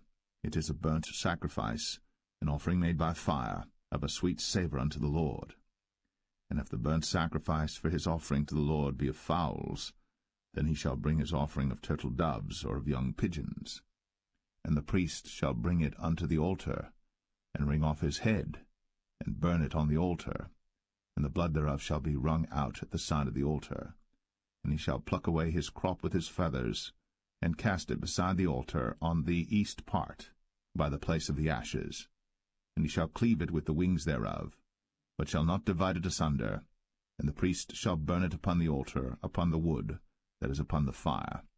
It is a burnt sacrifice, an offering made by fire, of a sweet savour unto the Lord.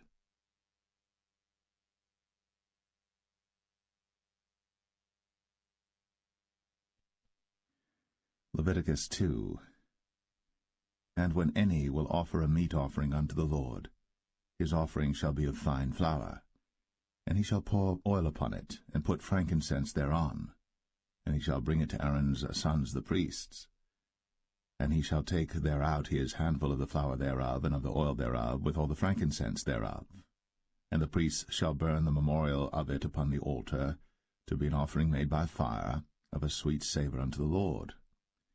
And the remnant of the meat offering shall be Aaron's and his sons. It is a thing most holy of the offerings of the Lord made by fire. And if thou bring an oblation of a meat offering baked in the oven, it shall be unleavened cakes of fine flour mingled with oil, or unleavened wafers anointed with oil. And if thy oblation be a meat offering baked in a pan, it shall be of fine flour, unleavened, mingled with oil. Thou shalt part it in pieces, and pour oil thereon. It is a meat offering. And if thy oblation be a meat offering baked in the frying pan, it shall be made of fine flour with oil. And thou shalt bring the meat offering that is made of these things unto the Lord, and when it is presented unto the priest, he shall bring it unto the altar. And the priest shall take from the meat offering a memorial thereof, and shall burn it upon the altar. It is an offering made by fire, of a sweet savour unto the Lord. And that which is left of the meat offering shall be Aaron's and his sons. It is a thing most holy of the offerings of the Lord made by fire. No meat offering which ye shall bring unto the Lord shall be made with leaven, for ye shall burn no leaven, nor any honey, in any offering of the Lord made by fire. As for the oblation of the firstfruits, ye shall offer them unto the Lord, but they shall not be burnt on the altar for a sweet savour. And every oblation of thy meat offering shalt thou season with salt, neither shalt thou suffer the salt of the covenant of thy God to be lacking from thy meat offering. With all thine offerings thou shalt offer salt. And if thou offer a meat offering of thy firstfruits unto the Lord, thou shalt offer for the meat offering of thy firstfruits green ears of corn dried by the fire, even corn beaten out of full ears. And thou shalt put oil upon it, and lay frankincense thereon. It is a meat offering. And the priest shall burn the memorial of it, part of the beaten corn thereof, and part of the oil thereof, with all the frankincense thereof. It is an offering made by fire unto the Lord.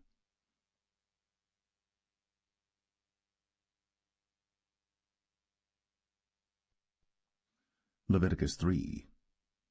And if his oblation be a sacrifice of peace offering, if he offer it of the herd, whether it be a male or female, he shall offer it without blemish before the Lord. And he shall lay his hand upon the head of his offering, and kill it at the door of the tabernacle of the congregation. And Aaron's sons the priests shall sprinkle the blood upon the altar round about.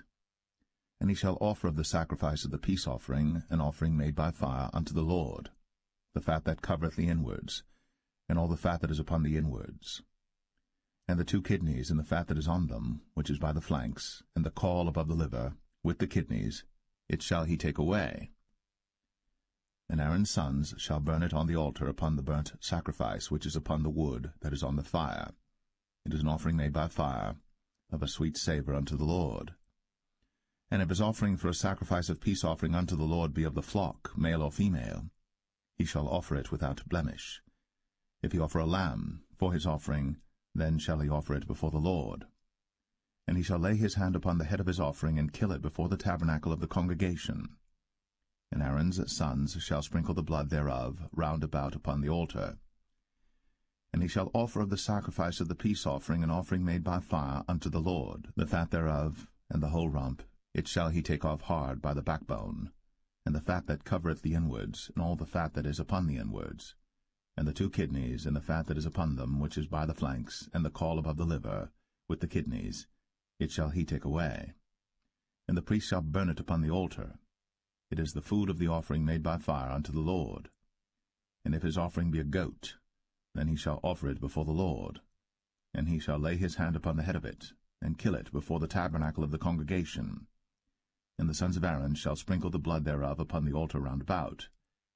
And he shall offer thereof his offering, even an offering made by fire unto the Lord, the fat that covereth the inwards, and all the fat that is upon the inwards, and the 2 kidneys, and the fat that is upon them, which is by the flanks, and the caul above the liver, with the kidneys, it shall he take away. And the priest shall burn them upon the altar. It is the food of the offering made by fire for a sweet savour. All the fat is the Lord's. It shall be a perpetual statute for your generations throughout all your dwellings, that ye eat neither fat nor blood.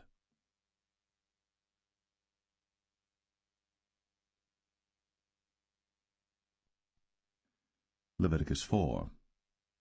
And the Lord spake unto Moses, saying, Speak unto the children of Israel, saying, If a soul shall sin through ignorance against any of the commandments of the Lord, concerning things which ought not to be done, and shall do against any of them, if the priest that is anointed do sin according to the sin of the people, then let him bring for his sin which he hath sinned a young bullock without blemish unto the Lord for a sin offering.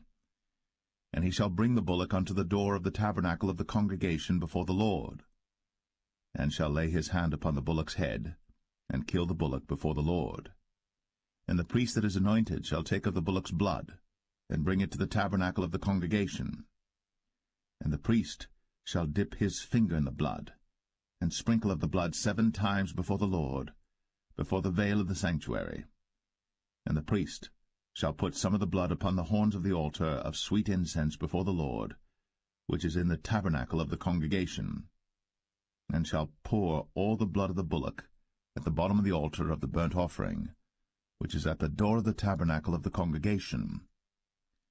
And he shall take off from it all the fat of the bullock for the sin offering, the fat that covereth the inwards, and all the fat that is upon the inwards, and the 2 kidneys, and the fat that is upon them, which is by the flanks, and the caul above the liver, with the kidneys, it shall he take away, as it was taken off from the bullock of the sacrifice of peace offerings. And the priest shall burn them upon the altar of the burnt offering. And the skin of the bullock, and all his flesh, with his head, and with his legs, and his inwards, and his dung, even the whole bullock shall he carry forth without the camp unto a clean place, where the ashes are poured out, and burn him on the wood with fire. Where the ashes are poured out shall he be burnt. And if the whole congregation of Israel sin through ignorance, and the thing be hid from the eyes of the assembly, and they have done somewhat against any of the commandments of the Lord concerning things which should not be done, and are guilty, when the sin which they have sinned against it is known, then the congregation shall offer a young bullock for the sin, and bring him before the tabernacle of the congregation. And the elders of the congregation shall lay their hands upon the head of the bullock before the Lord, and the bullock shall be killed before the Lord. And the priest that is anointed shall bring of the bullock's blood to the tabernacle of the congregation. And the priest shall dip his finger in some of the blood, and sprinkle it 7 times before the Lord, even before the veil. And he shall put some of the blood upon the horns of the altar which is before the Lord, that is, in the tabernacle of the congregation, and shall pour out all the blood at the bottom of the altar of the burnt offering, which is at the door of the tabernacle of the congregation. And he shall take all his fat from him, and burn it upon the altar. And he shall do with the bullock as he did with the bullock for a sin offering. So shall he do with this. And the priest shall make an atonement for them. and it shall be forgiven them. And he shall carry forth the bullock without the camp, and burn him as he burned the first bullock. It is a sin offering for the congregation. When a ruler hath sinned, and done somewhat through ignorance against any of the commandments of the Lord his God, concerning things which should not be done, and is guilty, or if his sin, wherein he hath sinned, come to his knowledge, he shall bring his offering, a kid of the goats, a male without blemish. And he shall lay his hand upon the head of the goat, and kill it in the place where they killed the burnt offering before the Lord. It is a sin offering. And the priest shall take of the blood of the sin offering with his finger, and put it upon the horns of the altar of burnt offering, and shall pour out his blood at the bottom of the altar of burnt offering. And he shall burn all his fat upon the altar, as the fat of the sacrifice of peace offerings. And the priest shall make an atonement for him as concerning his sin, and it shall be forgiven him. And if any one of the common people sin through ignorance, while he doeth somewhat against any of the commandments of the Lord concerning things which ought not to be done, and be guilty, or if his sin, which he hath sinned, come to his knowledge, then he shall bring his offering, a kid of the goats, a female without blemish, for his sin, which he hath sinned. And he shall lay his hand upon the head of the sin offering, and slay the sin offering in the place of the burnt offering. And the priest shall take of the blood thereof with his finger, and put it upon the horns of the altar of burnt offering, and shall pour out all the blood thereof at the bottom of the altar. And he shall take away all the fat thereof, as the fat is taken away from off the sacrifice of peace offerings. And the priest shall burn it upon the altar for a sweet savour unto the Lord. And the priest shall make an atonement for him, and it shall be forgiven him. And if he bring a lamb for a sin offering, he shall bring it a female without blemish. And he shall lay his hand upon the head of the sin offering, and slay it for a sin offering in the place where they kill the burnt offering. And the priest shall take of the blood of the sin offering with his finger, and put it upon the horns of the altar of burnt offering, and shall pour out all the blood thereof at the bottom of the altar. And he shall take away all the fat thereof, as the fat of the lamb is taken away from the sacrifice of the peace offerings. And the priest shall burn them upon the altar according to the offerings made by fire unto the Lord. And the priest shall make an atonement for his sin that he hath committed, and it shall be forgiven him.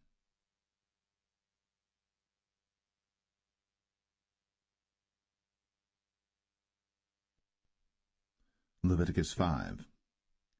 And if a soul sin, and hear the voice of swearing, and is a witness, whether he hath seen or known of it, if he do not utter it, then he shall bear his iniquity. Or if a soul touch any unclean thing, whether it be a carcass of an unclean beast, or a carcass of unclean cattle, or the carcass of unclean creeping things, and if it be hidden from him, he also shall be unclean and guilty. Or if he touch the uncleanness of man, whatsoever uncleanness it be that a man shall be defiled withal, and it be hid from him, when he knoweth of it, then he shall be guilty. Or if a soul swear, pronouncing with his lips to do evil, or to do good, whatsoever it be that a man shall pronounce with an oath, and it be hid from him, when he knoweth of it, then he shall be guilty in one of these. And it shall be, when he shall be guilty in one of these things, that he shall confess that he hath sinned in that thing. And he shall bring his trespass offering unto the Lord for his sin which he hath sinned, a female from the flock, a lamb or a kid of the goats, for a sin offering, and the priest shall make an atonement for him concerning his sin. And if he be not able to bring a lamb, then he shall bring for his trespass which he hath committed 2 turtle doves, or 2 young pigeons unto the Lord, one for a sin offering, and the other for a burnt offering. And he shall bring them unto the priest, who shall offer that which is for the sin offering first, and wring off his head from his neck, but shall not divide it asunder.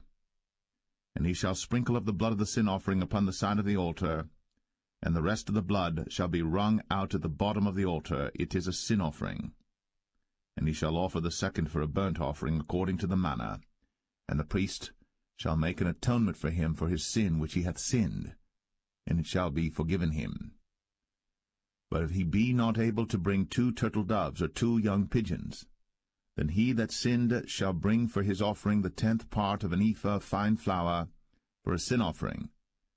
He shall put no oil upon it, neither shall he put any frankincense thereon, for it is a sin offering. Then shall he bring it to the priest, and the priest shall take his handful of it, even a memorial thereof, and burn it on the altar, according to the offerings made by fire unto the Lord. It is a sin offering. And the priest shall make an atonement for him as touching his sin that he hath sinned in one of these, and it shall be forgiven him. And the remnant shall be the priest's, as a meat offering. And the Lord spake unto Moses, saying, If a soul commit a trespass, and sin through ignorance in the holy things of the Lord, then he shall bring for his trespass unto the Lord a ram without blemish out of the flocks, with thy estimation by shekels of silver, after the shekel of the sanctuary, for a trespass offering. And he shall make amends for the harm that he hath done in the holy thing, and shall add the 5th part thereto, and give it unto the priest. And the priest shall make an atonement for him with the ram of the trespass offering, and it shall be forgiven him. And if a soul sin, and commit any of these things which are forbidden to be done by the commandments of the Lord, though he wist it not, yet is he guilty, and shall bear his iniquity. And he shall bring a ram without blemish out of the flock, with thy estimation, for a trespass offering unto the priest. And the priest shall make an atonement for him concerning his ignorance, wherein he erred and wist it not, and it shall be forgiven him. It is a trespass offering. He hath certainly trespassed against the Lord.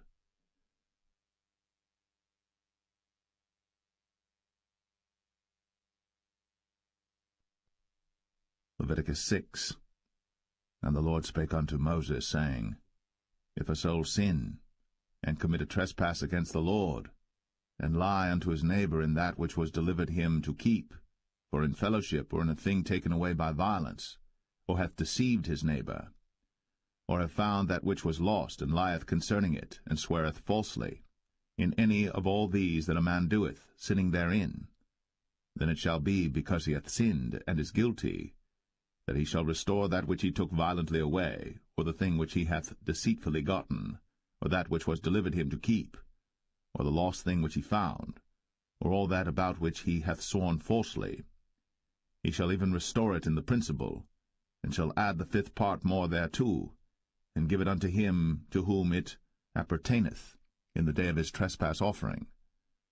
And he shall bring his trespass offering unto the Lord, a ram without blemish out of the flock, with thy estimation, for a trespass offering unto the priest. And the priest shall make an atonement for him before the Lord, and it shall be forgiven him for any thing of all that he hath done in trespassing therein. And the Lord spake unto Moses, saying, Command Aaron and his sons, saying, This is the law of the burnt offering. It is the burnt offering because of the burning upon the altar all night unto the morning, and the fire of the altar shall be burning in it.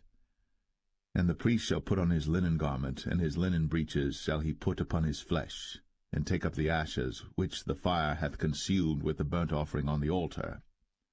And he shall put them beside the altar. And he shall put off his garments, and put on other garments, and carry forth the ashes without the camp unto a clean place. And the fire upon the altar shall be burning in it. It shall not be put out. And the priest shall burn wood on it every morning, and lay the burnt offering in order upon it. And he shall burn thereon the fat of the peace offerings. The fire shall ever be burning upon the altar. It shall never go out. And this is the law of the meat offering. The sons of Aaron shall offer it before the Lord, before the altar. And he shall take of it his handful of the flour of the meat offering, and of the oil thereof, and all the frankincense which is upon the meat offering, and shall burn it upon the altar for a sweet savour, even the memorial of it, unto the Lord. And the remainder thereof shall Aaron and his sons eat. With unleavened bread shall it be eaten in the holy place.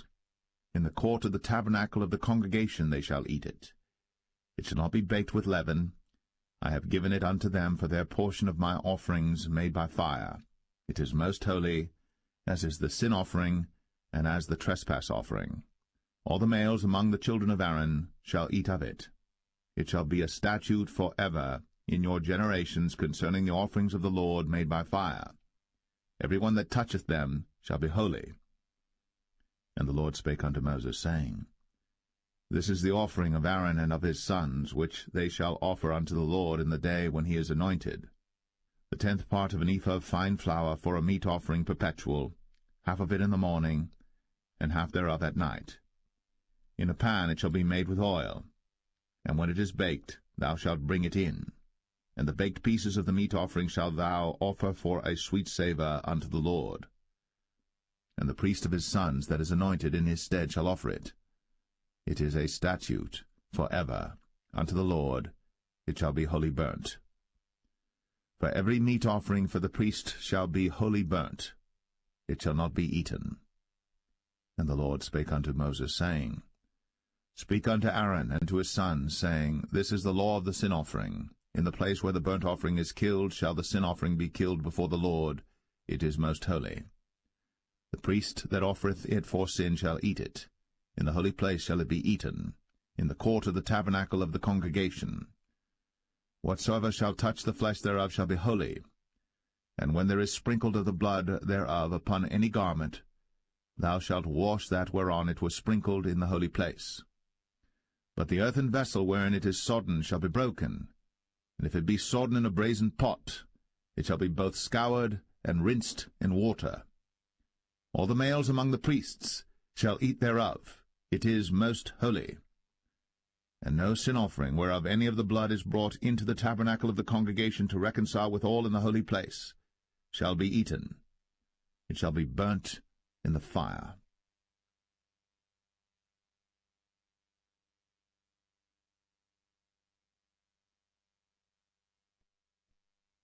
Leviticus 7. Likewise, this is the law of the trespass offering. It is most holy. In the place where they kill the burnt offering shall they kill the trespass offering, and the blood thereof shall he sprinkle round about upon the altar. And he shall offer of it all the fat thereof, the rump, and the fat that covereth the inwards, and the 2 kidneys, and the fat that is on them, which is by the flanks, and the caul that is above the liver, with the kidneys, it shall he take away. And the priest shall burn them upon the altar for an offering made by fire unto the Lord. It is a trespass offering. Every male among the priests shall eat thereof. It shall be eaten in the holy place. It is most holy. As the sin offering is, so is the trespass offering. There is one law for them. The priest that maketh atonement therewith shall have it. And the priest that offereth any man's burnt offering, even the priest, shall have to himself the skin of the burnt offering which he hath offered. And all the meat offering that is baked in the oven, and all that is dressed in the frying pan, and in the pan, shall be the priest's that offereth it. And every meat offering mingled with oil and dry shall all the sons of Aaron have, one as much as another. And this is the law of the sacrifice of peace offerings which he shall offer unto the Lord. If he offer it for a thanksgiving, then he shall offer with the sacrifice of thanksgiving unleavened cakes mingled with oil, and unleavened wafers anointed with oil, and cakes mingled with oil of fine flour fried. Besides the cakes, he shall offer for his offering leavened bread with the sacrifice of thanksgiving of his peace offerings, and of it he shall offer one out of the whole oblation for an heave offering unto the Lord, and it shall be the priest's that sprinkleth the blood of the peace offerings. And the flesh of the sacrifice of his peace offerings for thanksgiving shall be eaten the same day that it is offered. He shall not leave any of it until the morning. But if the sacrifice of his offering be a vow or a voluntary offering, it shall be eaten the same day that he offereth his sacrifice, and on the morrow also the remainder of it shall be eaten. But the remainder of the flesh of the sacrifice on the 3rd day shall be burnt with fire. And if any of the flesh of the sacrifice of his peace offerings be eaten at all on the 3rd day, it shall not be accepted, neither shall it be imputed unto him that offereth it. It shall be an abomination, and the soul that eateth of it shall bear his iniquity. And the flesh that toucheth any unclean thing shall not be eaten. It shall be burnt with fire.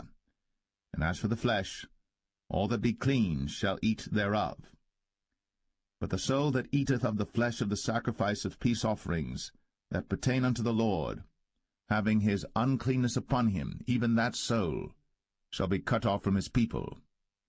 Moreover, the soul that shall touch any unclean thing, as the uncleanness of man, or any unclean beast, or any abominable unclean thing, and eat of the flesh of the sacrifice of peace offerings, which pertain unto the Lord, even that soul shall be cut off from his people. And the Lord spake unto Moses, saying, Speak unto the children of Israel, saying, Ye shall eat no manner of fat, of ox, or of sheep, or of goat, and the fat of the beast that dieth of itself, and the fat of that which is torn with beasts, may be used in any other use, but ye shall in no wise eat of it.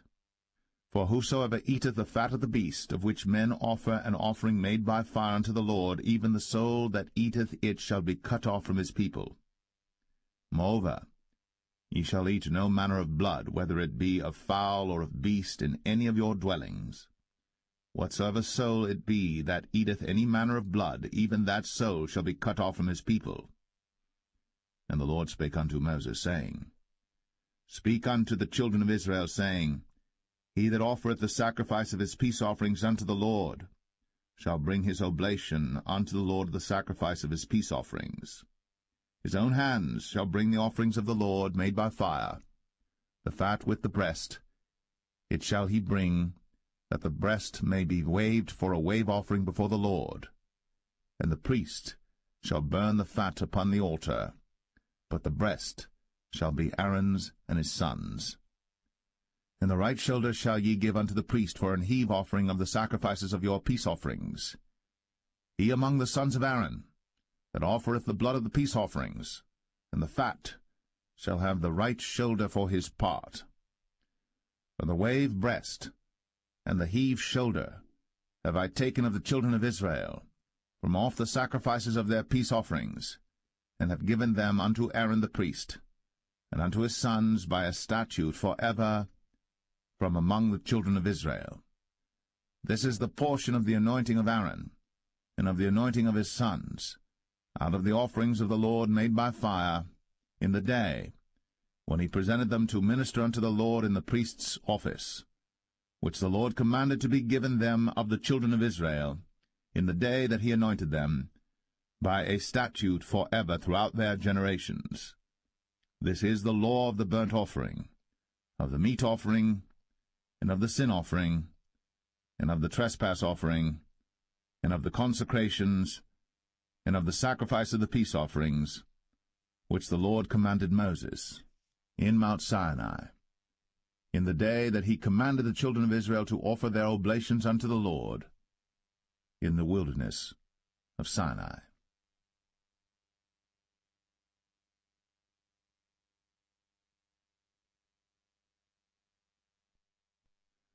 Leviticus 8. And the Lord spake unto Moses, saying, Take Aaron and his sons with him, and the garments and the anointing oil, and a bullock for the sin offering, and 2 rams, and a basket of unleavened bread. And gather thou all the congregation together unto the door of the tabernacle of the congregation. And Moses did as the Lord commanded him. And the assembly was gathered together unto the door of the tabernacle of the congregation. And Moses said unto the congregation, This is the thing which the Lord commanded to be done. And Moses brought Aaron and his sons, and washed them with water. And he put upon him the coat, and girded him with the girdle, and clothed him with the robe, and put the ephod upon him. And he girded him with the curious girdle of the ephod, and bound it unto him therewith. And he put the breastplate upon him. Also he put in the breastplate the Urim and the Thummim. And he put the mitre upon his head. Also upon the mitre, even upon his forefront, did he put the golden plate, the holy crown, as the Lord commanded Moses. And Moses took the anointing oil, and anointed the tabernacle and all that was therein, and sanctified them. And he sprinkled thereof upon the altar 7 times, and anointed the altar and all his vessels, both the laver and his foot, to sanctify them. And he poured of the anointing oil upon Aaron's head, and anointed him, to sanctify him.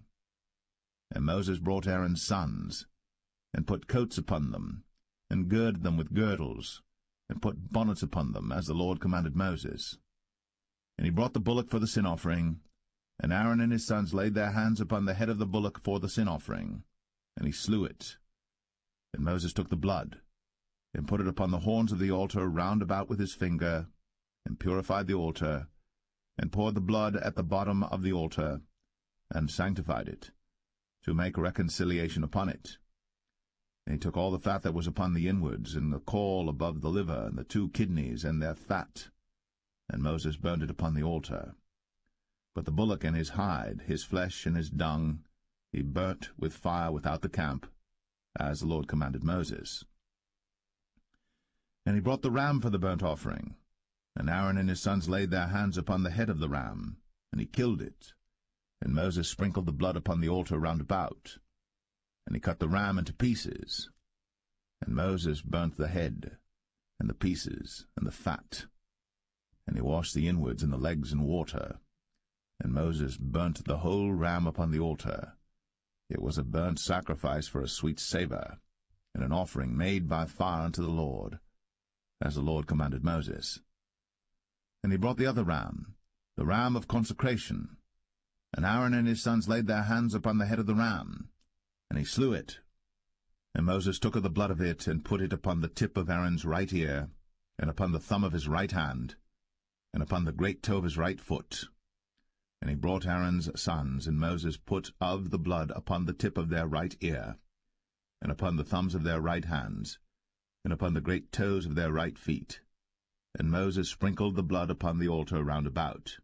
And he took the fat, and the rump, and all the fat that was upon the inwards, and the caul above the liver, and the 2 kidneys and their fat, and the right shoulder, and out of the basket of unleavened bread that was before the Lord, he took 1 unleavened cake, and a cake of oiled bread, and 1 wafer, and put them on the fat, and upon the right shoulder.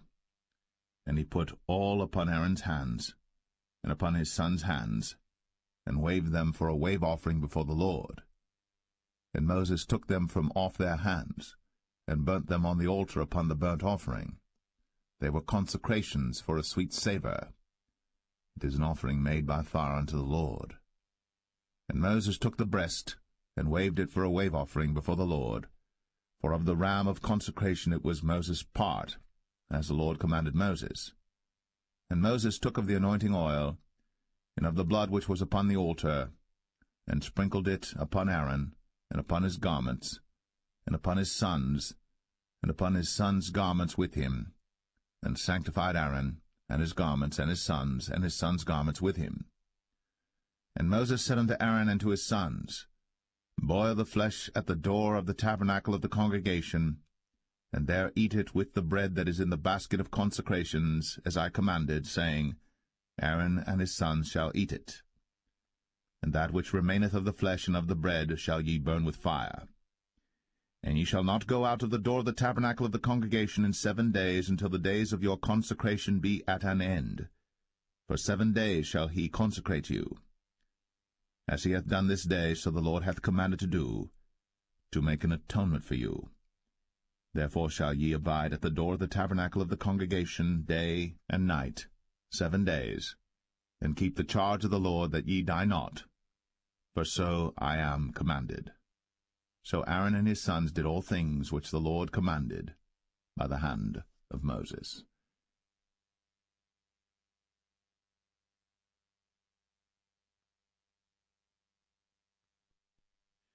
Leviticus 9. And it came to pass on the 8th day that Moses called Aaron and his sons and the elders of Israel. And he said unto Aaron, Take thee a young calf for a sin offering, and a ram for a burnt offering without blemish, and offer them before the Lord. And unto the children of Israel thou shalt speak, saying, Take ye a kid of the goats for a sin offering, and a calf and a lamb, both of the first year, without blemish, for a burnt offering. Also a bullock and a ram for peace offerings to sacrifice before the Lord, and a meat offering mingled with oil. For today the Lord will appear unto you. And they brought that which Moses commanded before the tabernacle of the congregation, and all the congregation drew near, and stood before the Lord. And Moses said, This is the thing which the Lord commanded that ye should do, and the glory of the Lord shall appear unto you. And Moses said unto Aaron, Go unto the altar, and offer thy sin offering, and thy burnt offering, and make an atonement for thyself, and for the people. And offer the offering of the people, and make an atonement for them as the Lord commanded. Aaron therefore went unto the altar, and slew the calf of the sin offering, which was for himself. And the sons of Aaron brought the blood unto him, and he dipped his finger in the blood, and put it upon the horns of the altar, and poured out the blood at the bottom of the altar. But the fat and the kidneys and the caul above the liver of the sin offering he burnt upon the altar, as the Lord commanded Moses. And the flesh and the hide he burnt with fire without the camp. And he slew the burnt offering. And Aaron's sons presented unto him the blood, which he sprinkled round about upon the altar. And they presented the burnt offering unto him, with the pieces thereof, and the head, and he burnt them upon the altar. And he did wash the inwards and the legs, and burnt them upon the burnt offering on the altar. And he brought the people's offering, and took the goat which was the sin offering for the people, and slew it, and offered it for sin as the first. And he brought the burnt offering, and offered it according to the manner. And he brought the meat offering, and took an handful thereof, and burnt it upon the altar, beside the burnt sacrifice of the morning. He slew also the bullock and the ram for a sacrifice of peace offerings, which was for the people. And Aaron's sons presented unto him the blood which he sprinkled upon the altar round about. And the fat of the bullock and of the ram, the rump, and that which covereth the inwards, and the kidneys, and the caul above the liver. And they put the fat upon the breasts, and he burnt the fat upon the altar. And the breasts and the right shoulder Aaron waved for a wave offering before the Lord, as Moses commanded. And Aaron lifted up his hand toward the people, and blessed them, and came down from offering of the sin offering, and the burnt offering, and peace offerings. And Moses and Aaron went into the tabernacle of the congregation, and came out, and blessed the people. And the glory of the Lord appeared unto all the people. And there came a fire out from before the Lord, and consumed upon the altar the burnt offering and the fat, which when all the people saw, they shouted, and fell on their faces.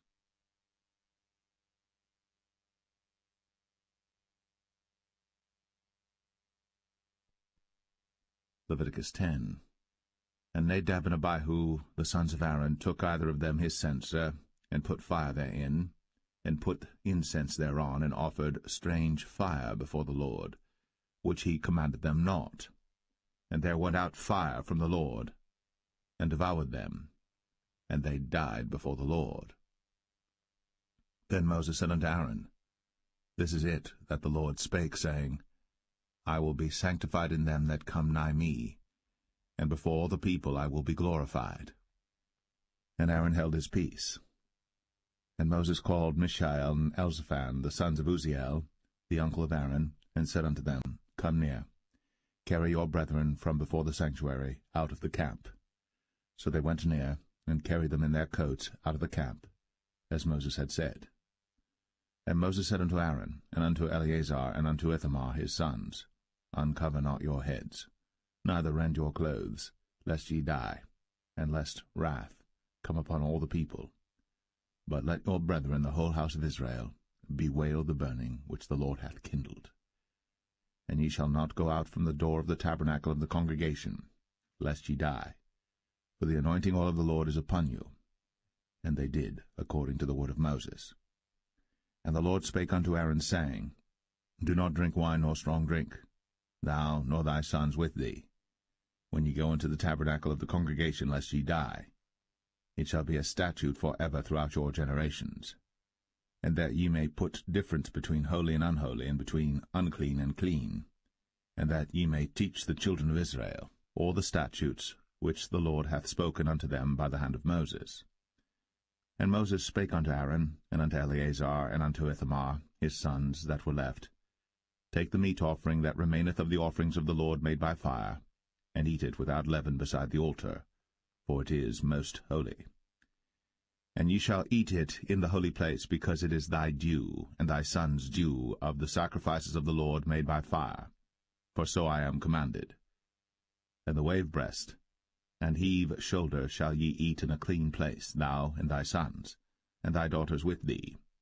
For they be thy due, and thy sons' due, which are given out of the sacrifices of peace offerings of the children of Israel.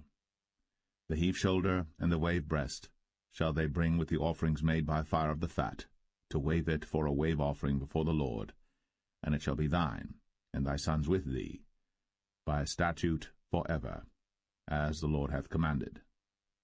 And Moses diligently sought the goat of the sin offering, and behold, it was burnt. And he was angry with Eleazar and Ithamar, the sons of Aaron, which were left alive, saying, Wherefore have ye not eaten the sin offering in the holy place, seeing it is most holy? And God hath given it you to bear the iniquity of the congregation, to make atonement for them before the Lord. Behold, the blood of it was not brought in within the holy place. Ye should indeed have eaten it in the holy place, as I commanded. And Aaron said unto Moses, Behold, this day have they offered their sin offering and their burnt offering before the Lord. And such things have befallen me. And if I had eaten the sin offering today, should it have been accepted in the sight of the Lord? And when Moses heard that, he was content.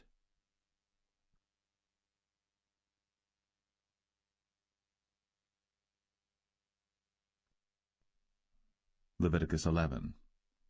And the Lord spake unto Moses and to Aaron, saying unto them, Speak unto the children of Israel, saying, These are the beasts, which ye shall eat among all the beasts that are on the earth. Whatsoever parteth the hoof, and is cloven-footed, and cheweth the cud, among the beasts, that shall ye eat.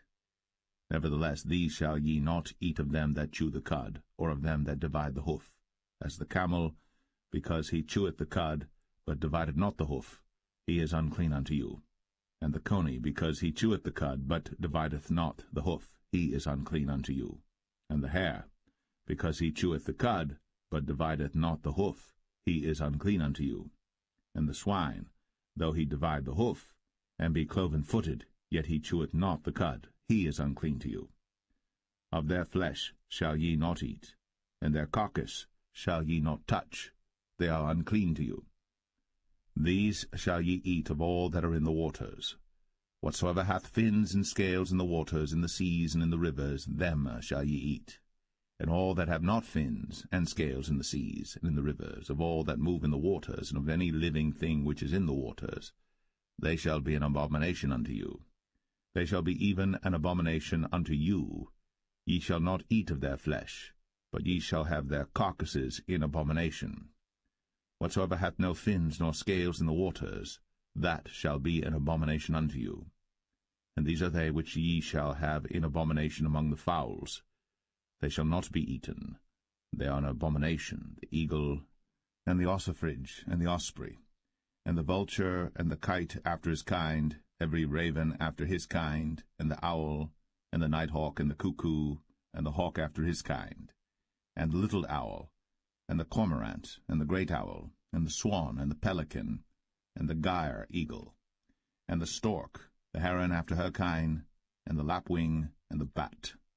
All fowls that creep, going upon all four, shall be an abomination unto you. Yet these may ye eat of every flying creeping thing that goeth upon all four, which have legs above their feet, to leap withal upon the earth. Even these of them ye may eat, the locust after his kind, and the bald locust after his kind, and the beetle after his kind, and the grasshopper after his kind. But all other flying creeping things which have 4 feet shall be an abomination unto you, and for these ye shall be unclean. Whosoever toucheth the carcass of them shall be unclean until the even. And whosoever beareth aught of the carcass of them shall wash his clothes, and be unclean until the even. The carcasses of every beast which divideth the hoof, and is not cloven-footed, nor cheweth the cud, are unclean unto you. Every one that toucheth them shall be unclean. And whatsoever goeth upon his paws among all manner of beasts that go on all four, those are unclean unto you. Whoso toucheth their carcass shall be unclean until the even. And he that beareth the carcass of them shall wash his clothes, and be unclean until the even. They are unclean unto you. These also shall be unclean unto you among the creeping things that creep upon the earth, the weasel, and the mouse, and the tortoise after his kind, and the ferret, and the chameleon, and the lizard, and the snail, and the mole. These are unclean to you among all that creep. Whosoever doth touch them, when they be dead, shall be unclean until the even. And upon whatsoever any of them, when they are dead, doth fall, it shall be unclean, whether it be any vessel of wood, or raiment, or skin, or sack, whatsoever vessel it be, wherein any work is done, it must be put into water, and it shall be unclean until the even. So it shall be cleansed. And every earthen vessel, whereinto any of them falleth, whatsoever is in it shall be unclean, and ye shall break it. Of all meat which may be eaten, that on which such water cometh shall be unclean, and all drink that may be drunk in every such vessel shall be unclean. And everything whereupon any part of their carcass falleth shall be unclean, whether it be oven, or ranges, or pots, they shall be broken down, for they are unclean, and shall be unclean unto you. Nevertheless a fountain or pit wherein there is plenty of water shall be clean, but that which toucheth their carcass shall be unclean. And if any part of their carcass fall upon any sowing seed which is to be sown, it shall be clean. But if any water be put upon the seed, and any part of their carcass fall thereon, it shall be unclean unto you. And if any beast, of which ye may eat, die, he that toucheth the carcass thereof shall be unclean until the even. And he that eateth of the carcass of it shall wash his clothes, and be unclean until the even. He also that beareth the carcass of it shall wash his clothes, and be unclean until the even. And every creeping thing that creepeth upon the earth shall be an abomination, it shall not be eaten. Whatsoever goeth upon the belly, and whatsoever goeth upon all four, or whatsoever hath more feet among all creeping things that creep upon the earth, them ye shall not eat, for they are an abomination. Ye shall not make yourselves abominable with any creeping thing that creepeth, neither shall ye make yourselves unclean with them, that ye should be defiled thereby. For I am the Lord your God. Ye shall therefore sanctify yourselves, and ye shall be holy, for I am holy. Neither shall ye defile yourselves with any manner of creeping thing that creepeth upon the earth. For I am the Lord that bringeth you up out of the land of Egypt, to be your God. Ye shall therefore be holy, for I am holy. This is the law of the beasts, and of the fowl, and of every living creature that moveth in the waters, and of every creature that creepeth upon the earth, to make a difference between the unclean and the clean, and between the beast that may be eaten and the beast that may not be eaten.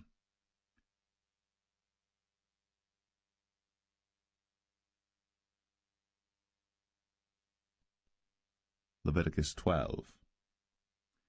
And the Lord spake unto Moses, saying, Speak unto the children of Israel, saying, If a woman have conceived seed, and born a man-child, then she shall be unclean 7 days, according to the days of the separation for her infirmity shall she be unclean. And in the 8th day the flesh of his foreskin shall be circumcised, and she shall then continue in the blood of her purifying 33 days. She shall touch no hallowed thing, nor come into the sanctuary until the days of her purifying be fulfilled. And if she bear a maid child, then she shall be unclean 2 weeks, as in her separation, and she shall continue in the blood of her purifying 66 days. And when the days of her purifying are fulfilled, for a son or for a daughter, she shall bring a lamb of the first year for a burnt offering, and a young pigeon, or a turtle dove, for a sin offering, unto the door of the tabernacle of the congregation, unto the priest, who shall offer it before the Lord, and make an atonement for her, and she shall be cleansed from the issue of her blood. This is the law for her that hath borne a male or a female. And if she be not able to bring a lamb, then she shall bring 2 turtles or 2 young pigeons, the one for the burnt offering and the other for a sin offering, and the priest shall make an atonement for her, and she shall be clean.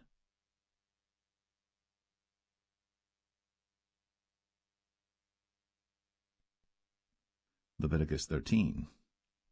And the Lord spake unto Moses and Aaron, saying, When a man shall have in the skin of his flesh a rising, a scab, or bright spot, and it be in the skin of his flesh like the plague of leprosy, then he shall be brought unto Aaron the priest, or unto one of his sons the priests.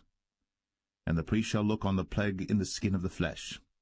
And when the hair in the plague is turned white, and the plague in sight be deeper than the skin of his flesh, it is a plague of leprosy. And the priest shall look on him, and pronounce him unclean. If the bright spot be white in the skin of his flesh, and in sight be not deeper than the skin, and the hair thereof be not turned white, then the priest shall shut up him that hath the plague 7 days. And the priest shall look on him the 7th day, and behold, if the plague in his sight be at a stay, and the plague spread not in the skin, then the priest shall shut him up 7 days more.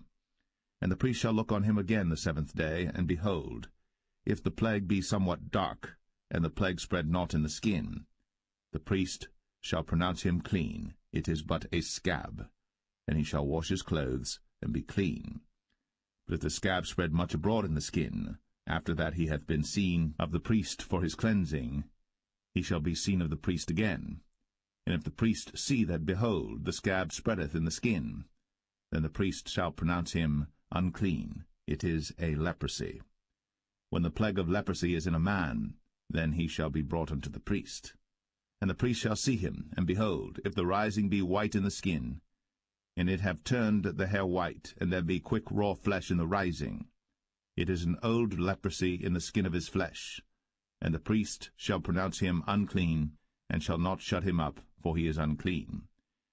And if a leprosy break out abroad in the skin, and the leprosy cover all the skin of him that hath the plague from his head even to his foot, wheresoever the priest looketh, then the priest shall consider, and behold, if the leprosy have covered all his flesh, he shall pronounce him clean that hath the plague.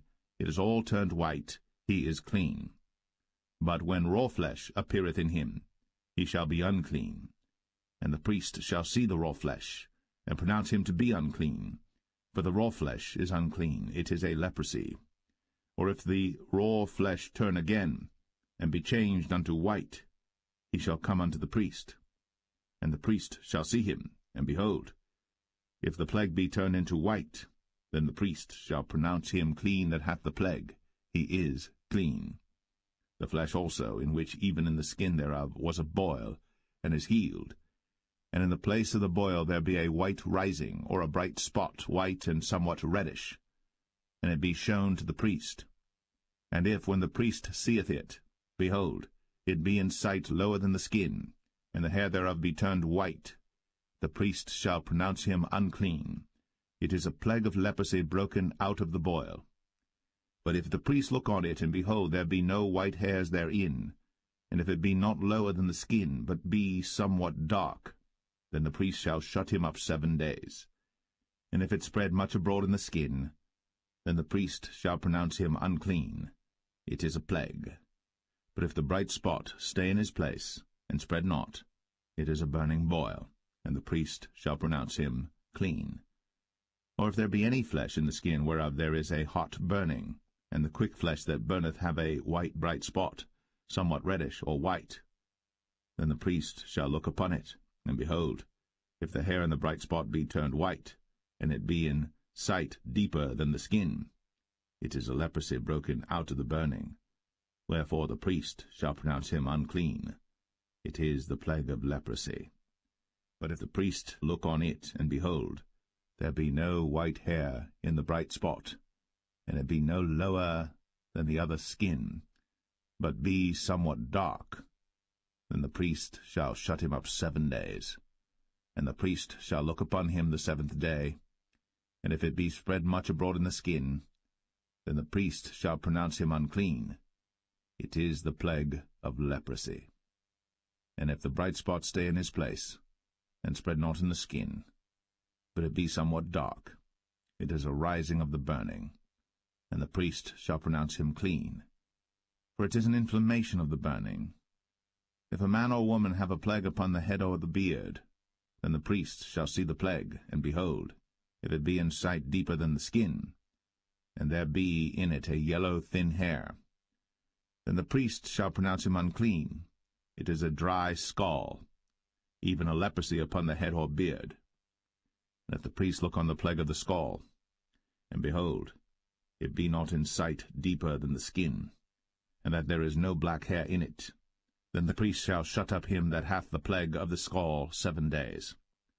And in the 7th day the priest shall look on the plague, and behold, if the scall spread not, and there be in it no yellow hair, and the scall be not in sight deeper than the skin, he shall be shaven, but the scall shall he not shave. And the priest shall shut up him that hath the scall 7 days more.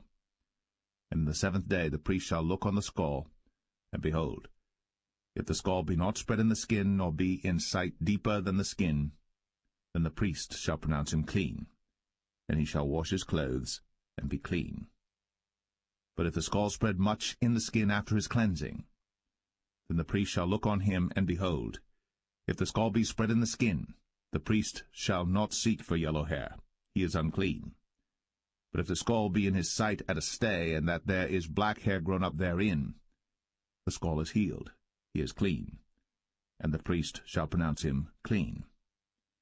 If a man also or a woman have in the skin of their flesh bright spots, even white bright spots, then the priest shall look, and behold, if the bright spots in the skin of their flesh be darkish white, it is a freckled spot that groweth in the skin, he is clean. And the man whose hair is fallen off his head, he is bald, yet is he clean. And he that hath his hair fallen off from the part of his head toward his face, he is forehead bald, yet is he clean. And if there be in the bald head or bald forehead a white reddish sore, it is a leprosy sprung up in his bald head, or his bald forehead. Then the priest shall look upon it, and behold, if the rising of the sore be white, reddish in his bald head, or in his bald forehead, as the leprosy appeareth in the skin of the flesh, he is a leprous man. He is unclean. The priest shall pronounce him utterly unclean. His plague is in his head. And the leper in whom the plague is, his clothes shall be rent, and his head bare. And he shall put a covering upon his upper lip, and shall cry, Unclean, unclean. All the days wherein the plague shall be in him, he shall be defiled. He is unclean. He shall dwell alone. Without the camp shall his habitation be. The garment also that the plague of leprosy is in, whether it be a woolen garment or a linen garment, whether it be in the warp or woof of linen or of woolen, whether in a skin or in anything made of skin, and if the plague be greenish or reddish in the garment or in the skin, either in the warp or in the woof or in anything of skin, it is a plague of leprosy, and shall be shown unto the priest. And the priest shall look upon the plague, and shut up it that hath the plague 7 days. And he shall look on the plague on the 7th day, if the plague be spread in the garment, either in the warp, or in the woof, or in a skin, or in any work that is made of skin, the plague is a fretting leprosy, it is unclean. He shall therefore burn the garment, whether warp or woof, in woolen or in linen, or anything of skin, wherein the plague is, for it is a fretting leprosy, it shall be burnt in the fire. And if the priest shall look, and behold, the plague be not spread in the garment, either in the warp, or in the woof, or in anything of skin, then the priest shall command that they wash the thing wherein the plague is, and he shall shut it up 7 days more. And the priest shall look on the plague, after that it is washed, and behold, if the plague have not changed his colour, and the plague be not spread, it is unclean.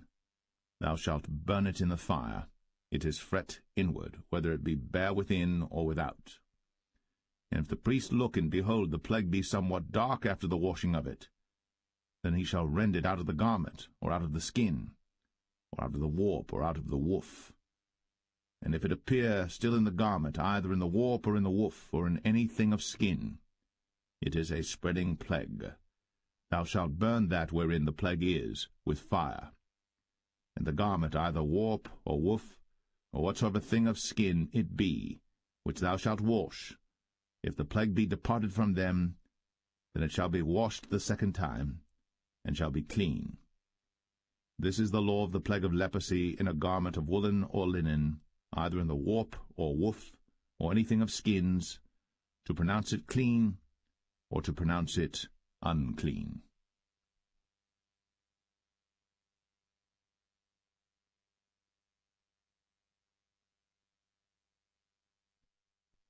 Leviticus 14. And the Lord spake unto Moses, saying, This shall be the law of the leper in the day of his cleansing. He shall be brought unto the priest. And the priest shall go forth out of the camp, and the priest shall look, and behold, if the plague of leprosy be healed in the leper, then shall the priest command to take for him that is to be cleansed 2 birds alive and clean, and cedar wood, and scarlet and hyssop. And the priest shall command that one of the birds be killed in an earthen vessel over running water. As for the living bird, he shall take it, and the cedar wood, and the scarlet, and the hyssop, and shall dip them and the living bird in the blood of the bird that was killed over the running water. And he shall sprinkle upon him that is to be cleansed from the leprosy 7 times, and shall pronounce him clean, and shall let the living bird loose into the open field. And he that is to be cleansed shall wash his clothes, and shave off all his hair, and wash himself in water, that he may be clean. And after that he shall come into the camp, and shall tarry abroad out of his tent 7 days. But it shall be on the 7th day that he shall shave all his hair off his head, and his beard, and his eyebrows. Even all his hair he shall shave off. And he shall wash his clothes. Also he shall wash his flesh in water, and he shall be clean. And on the 8th day he shall take 2 he-lambs without blemish, and 1 ewe-lamb of the first year without blemish, and 3/10 deals of fine flour for a meat offering, mingled with oil, and 1 log of oil. And the priest that maketh him clean shall present the man that is to be made clean, and those things before the Lord, at the door of the tabernacle of the congregation. And the priest shall take 1 he-lamb, and offer him for a trespass offering, and the log of oil, and wave them for a wave offering before the Lord. And he shall slay the lamb in the place where he shall kill the sin offering and the burnt offering in the holy place.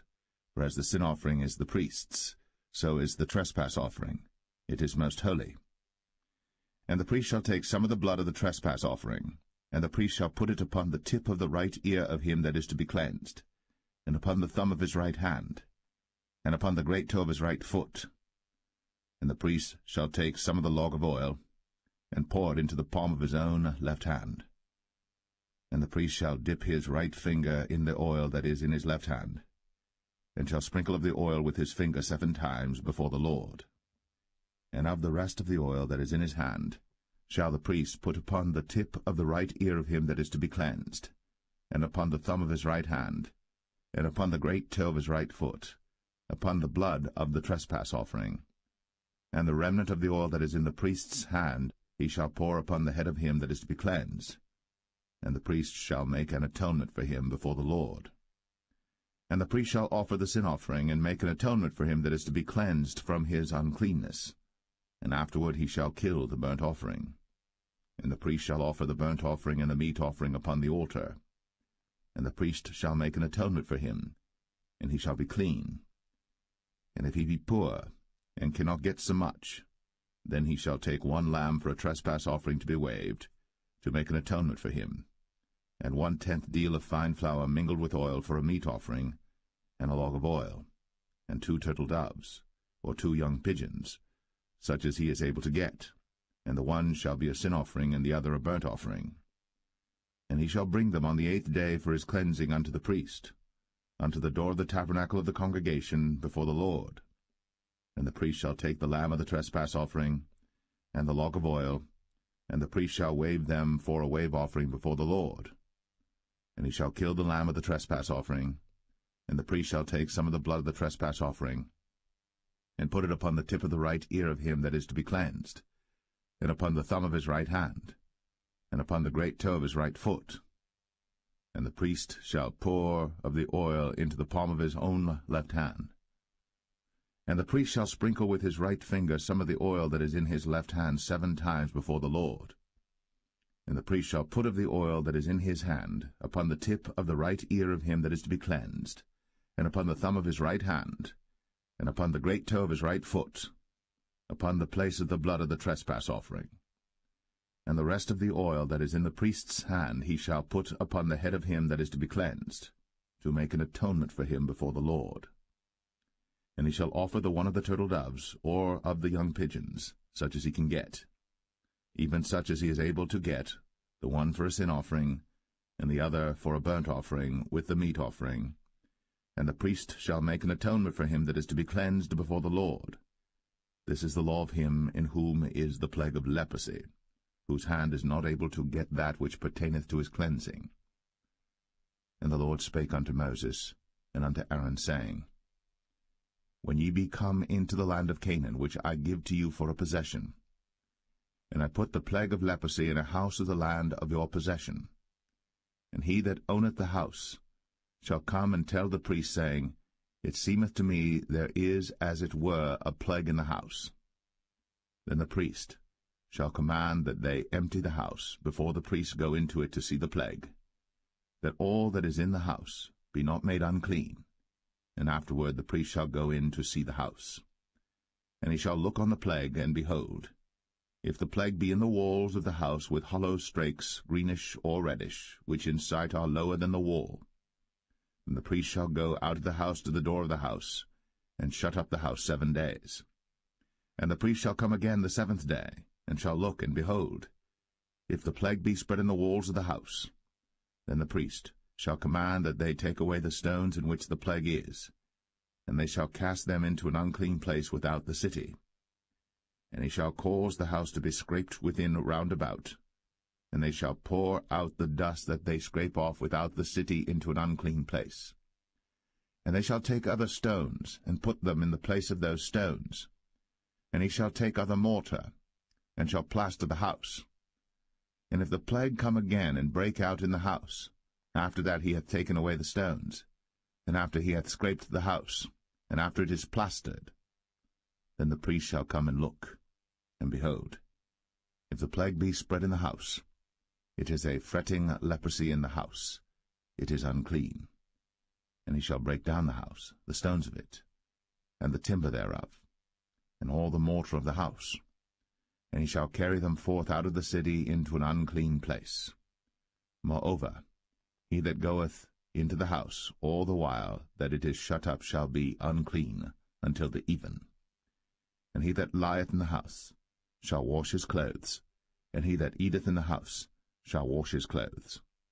And if the priest shall come in and look upon it, and behold, the plague hath not spread in the house, after the house was plastered, then the priest shall pronounce the house clean, because the plague is healed. And he shall take to cleanse the house 2 birds, and cedar wood, and scarlet, and hyssop. And he shall kill the one of the birds in an earthen vessel over running water.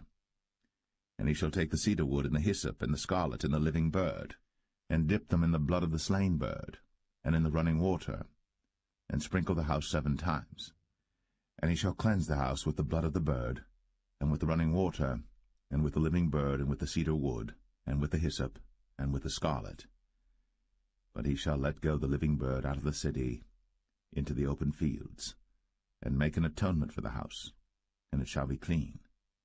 This is the law for all manner of plague of leprosy and scall, and for the leprosy of a garment and of a house, and for a rising, and for a scab, and for a bright spot, to teach when it is unclean, and when it is clean.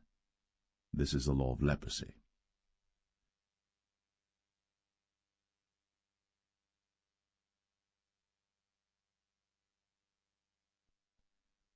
Leviticus 15. And the Lord spake unto Moses and to Aaron, saying, Speak unto the children of Israel, and say unto them, When any man hath a running issue out of his flesh, because of his issue he is unclean. And this shall be his uncleanness in his issue, whether his flesh run with his issue, or his flesh be stopped from his issue, it is his uncleanness. Every bed whereon he lieth that hath the issue is unclean, and everything whereon he sitteth shall be unclean. And whosoever toucheth his bed shall wash his clothes, and bathe himself in water, and be unclean until the even. And he that sitteth on anything whereon he sat that hath the issue shall wash his clothes, and bathe himself in water, and be unclean until the even. And he that toucheth the flesh of him that hath the issue shall wash his clothes, and bathe himself in water, and be unclean until the even. And if he that hath the issue spit upon him that is clean, then he shall wash his clothes, and bathe himself in water, and be unclean until the even. And what saddle soever he rideth upon that hath the issue shall be unclean. And whosoever toucheth anything that was under him shall be unclean until the even. And he that beareth any of those things shall wash his clothes, and bathe himself in water, and be unclean until the even. And whomsoever he toucheth that hath the issue, and hath not rinsed his hands in water, he shall wash his clothes, and bathe himself in water, and be unclean until the even. And the vessel of earth that he toucheth, which hath the issue, shall be broken, and every vessel of wood shall be rinsed in water.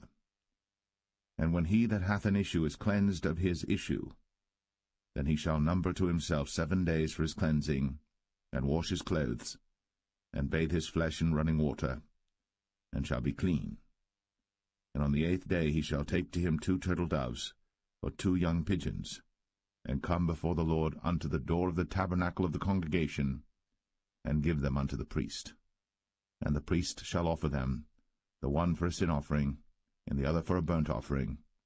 And the priest shall make an atonement for him before the Lord for his issue. And if any man's seed of copulation go out from him, then he shall wash all his flesh in water, and be unclean until the even. And every garment and every skin whereon is the seed of copulation shall be washed with water, and be unclean until the even. The woman also with whom man shall lie with seed of copulation, they shall both bathe themselves in water, and be unclean until the even. And if a woman have an issue, and her issue in her flesh be blood, she shall be put apart 7 days, and whosoever toucheth her shall be unclean until the even. And everything that she lieth upon in her separation shall be unclean. Everything also that she sitteth upon shall be unclean. And whosoever toucheth her bed shall wash his clothes, and bathe himself in water, and be unclean until the even. And whosoever toucheth anything that she sat upon shall wash his clothes, and bathe himself in water, and be unclean until the even. And if it be on her bed, or on any thing whereon she sitteth, when he toucheth it, he shall be unclean until the even. And if any man lie with her at all, and her flowers be upon him, he shall be unclean 7 days, and all the bed whereon he lieth shall be unclean. And if a woman have an issue of her blood many days out of the time of her separation, or if it run beyond the time of her separation, all the days of the issue of her uncleanness shall be as the days of her separation. She shall be unclean. Every bed whereon she lieth all the days of her issue shall be unto her as the bed of her separation. And whatsoever she sitteth upon shall be unclean, as the uncleanness of her separation. And whosoever toucheth those things shall be unclean, and shall wash his clothes, and bathe himself in water, and be unclean until the even. But if she be cleansed of her issue, then she shall number to herself 7 days, and after that she shall be clean. And on the 8th day she shall take unto her 2 turtles, or 2 young pigeons, and bring them unto the priest, to the door of the tabernacle of the congregation. And the priest shall offer the one for a sin offering, and the other for a burnt offering, and the priest shall make an atonement for her before the Lord for the issue of her uncleanness. Thus shall ye separate the children of Israel from their uncleanness, that they die not in their uncleanness, when they defile my tabernacle that is among them. This is the law of him that hath an issue, and of him whose seed goeth from him, and is defiled therewith, and of her that is sick of her flowers, and of him that hath an issue, of the man, and of the woman, and of him that lieth with her that is unclean.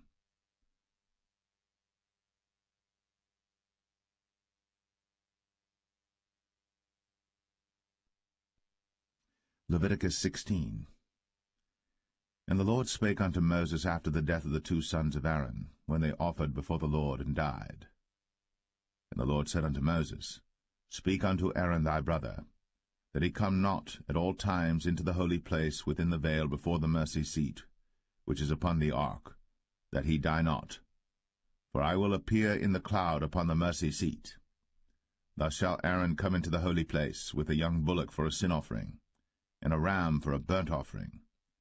He shall put on the holy linen coat, and he shall have the linen breeches upon his flesh, and shall be girded with a linen girdle, and with the linen mitre shall he be attired. These are holy garments. Therefore shall he wash his flesh in water, and so put them on. And he shall take of the congregation of the children of Israel 2 kids of the goats for a sin offering, and 1 ram for a burnt offering. And Aaron shall offer his bullock of the sin offering which is for himself, and make an atonement for himself and for his house. And he shall take the 2 goats and present them before the Lord at the door of the tabernacle of the congregation. And Aaron shall cast lots upon the 2 goats, 1 lot for the Lord, and the other lot for the scapegoat. And Aaron shall bring the goat upon which the Lord's lot fell, and offer him for a sin offering. But the goat on which the lot fell to be the scapegoat shall be presented alive before the Lord, to make an atonement with him, and to let him go for a scapegoat into the wilderness. And Aaron shall bring the bullock of the sin offering which is for himself, and shall make an atonement for himself and for his house, and shall kill the bullock of the sin offering which is for himself. And he shall take a censer full of burning coals of fire from off the altar before the Lord, and his hands full of sweet incense beaten small, and bring it within the veil. And he shall put the incense upon the fire before the Lord, that the cloud of the incense may cover the mercy seat that is upon the testimony, that he die not. And he shall take of the blood of the bullock, and sprinkle it with his finger upon the mercy seat eastward, and before the mercy seat shall he sprinkle of the blood with his finger 7 times. Then shall he kill the goat of the sin offering that is for the people, and bring his blood within the veil, and do with that blood as he did with the blood of the bullock, and sprinkle it upon the mercy seat, and before the mercy seat. And he shall make an atonement for the holy place, because of the uncleanness of the children of Israel, and because of their transgressions and all their sins. And so shall he do for the tabernacle of the congregation that remaineth among them in the midst of their uncleanness. And there shall be no man in the tabernacle of the congregation when he goeth in to make an atonement in the holy place, until he come out, and have made an atonement for himself, and for his household, and for all the congregation of Israel. And he shall go out unto the altar that is before the Lord, and make an atonement for it, and shall take of the blood of the bullock, and of the blood of the goat, and put it upon the horns of the altar round about. And he shall sprinkle of the blood upon it with his finger 7 times, and cleanse it, and hallow it from the uncleanness of the children of Israel. And when he hath made an end of reconciling the holy place, and the tabernacle of the congregation, and the altar, he shall bring the live goat. And Aaron shall lay both his hands upon the head of the live goat, and confess over him all the iniquities of the children of Israel, and all their transgressions and all their sins, putting them upon the head of the goat, and shall send him away by the hand of a fit man into the wilderness. And the goat shall bear upon him all their iniquities unto a land not inhabited. And he shall let go the goat in the wilderness. And Aaron shall come into the tabernacle of the congregation, and shall put off the linen garments, which he put on when he went into the holy place, and shall leave them there. And he shall wash his flesh with water in the holy place, and put on his garments, and come forth, and offer his burnt offering, and the burnt offering of the people, and make an atonement for himself and for the people. And the fat of the sin offering shall he burn upon the altar. And he that let go the goat for the scapegoat shall wash his clothes, and bathe his flesh in water, and afterward come into the camp. And the bullock for the sin offering, and the goat for the sin offering, whose blood was brought in to make atonement in the holy place, shall one carry forth without the camp, and they shall burn in the fire their skins, and their flesh, and their dung. And he that burneth them shall wash his clothes, and bathe his flesh in water, and afterward he shall come into the camp.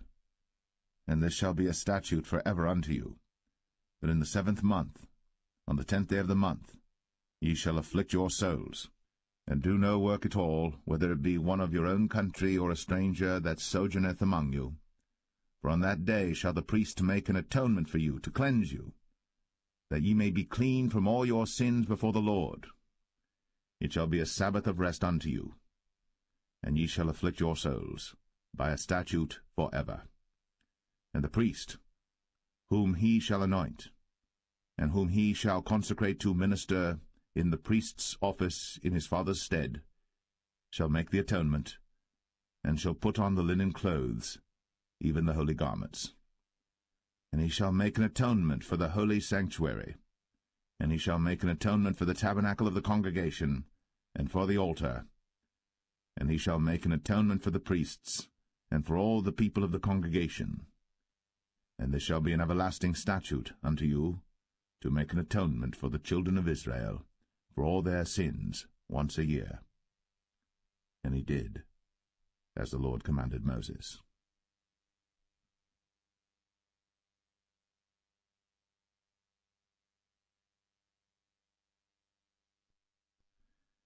Leviticus 17. And the Lord spake unto Moses, saying, Speak unto Aaron, and unto his sons, and unto all the children of Israel, and say unto them, This is the thing which the Lord hath commanded, saying, What man soever there be of the house of Israel that killeth an ox, or lamb, or goat, in the camp, or that killeth it out of the camp, and bringeth it not unto the door of the tabernacle of the congregation to offer an offering unto the Lord before the tabernacle of the Lord, blood shall be imputed unto that man. He hath shed blood, and that man shall be cut off from among his people. To the end that the children of Israel may bring their sacrifices which they offer in the open field, even that they may bring them unto the Lord, unto the door of the tabernacle of the congregation, unto the priest, and offer them for peace offerings unto the Lord.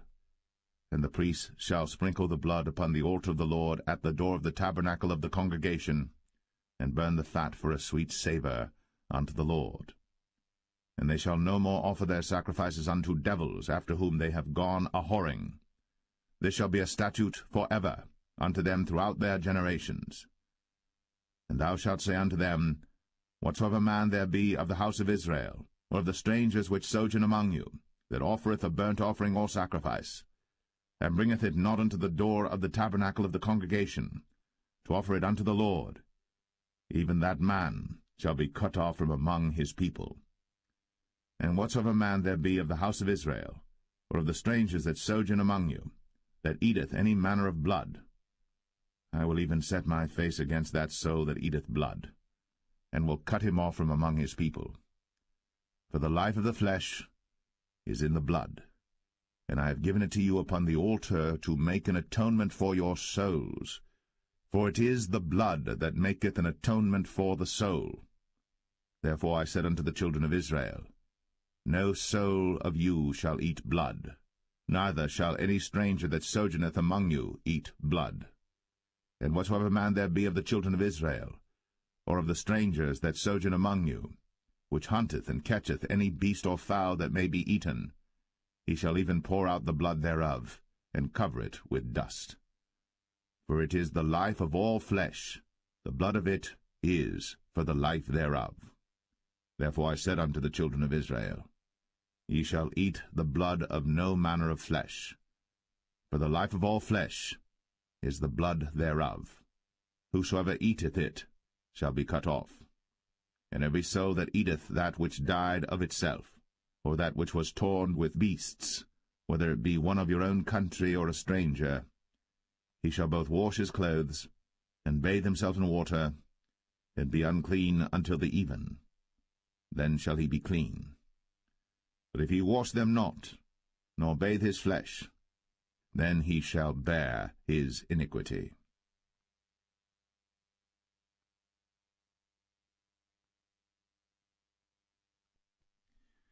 Leviticus 18.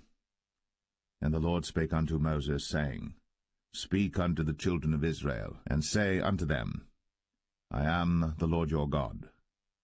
After the doings of the land of Egypt, wherein ye dwelt, shall ye not do, and after the doings of the land of Canaan, whither I bring you, shall ye not do, neither shall ye walk in their ordinances. Ye shall do my judgments, and keep mine ordinances, to walk therein. I am the Lord your God. Ye shall therefore keep my statutes and my judgments, which if a man do, he shall live in them. I am the Lord.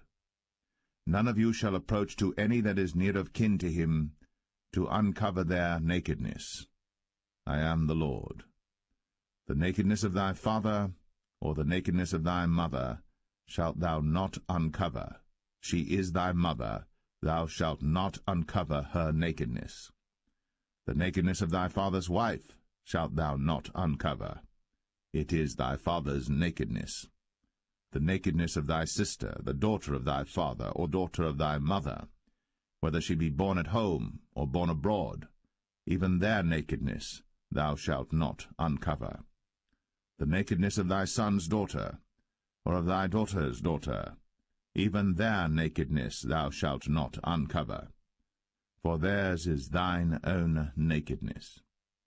The nakedness of thy father's wife's daughter, begotten of thy father, she is thy sister. Thou shalt not uncover her nakedness. Thou shalt not uncover the nakedness of thy father's sister. She is thy father's near kinswoman. Thou shalt not uncover the nakedness of thy mother's sister, for she is thy mother's near kinswoman. Thou shalt not uncover the nakedness of thy father's brother. Thou shalt not approach to his wife. She is thine aunt. Thou shalt not uncover the nakedness of thy daughter-in-law. She is thy son's wife. Thou shalt not uncover her nakedness. Thou shalt not uncover the nakedness of thy brother's wife.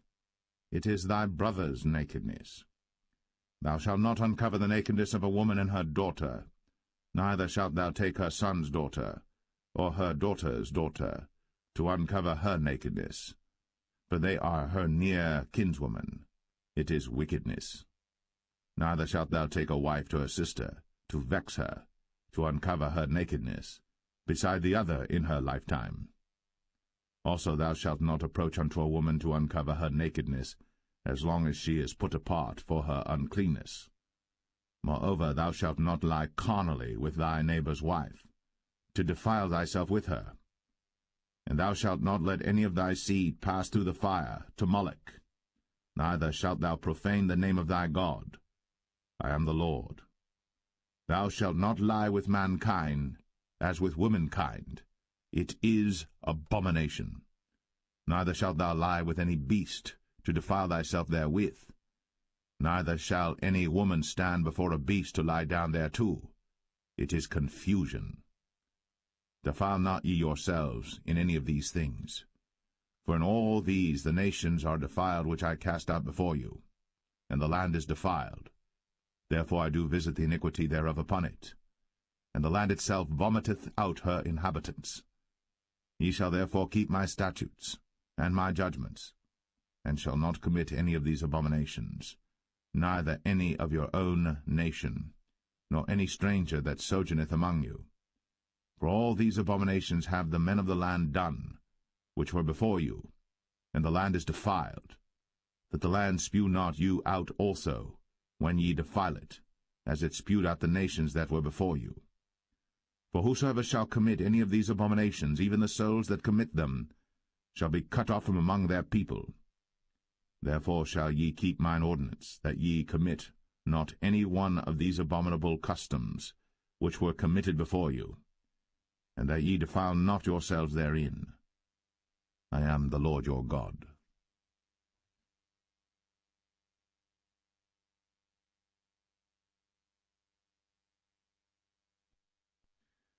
Leviticus 19.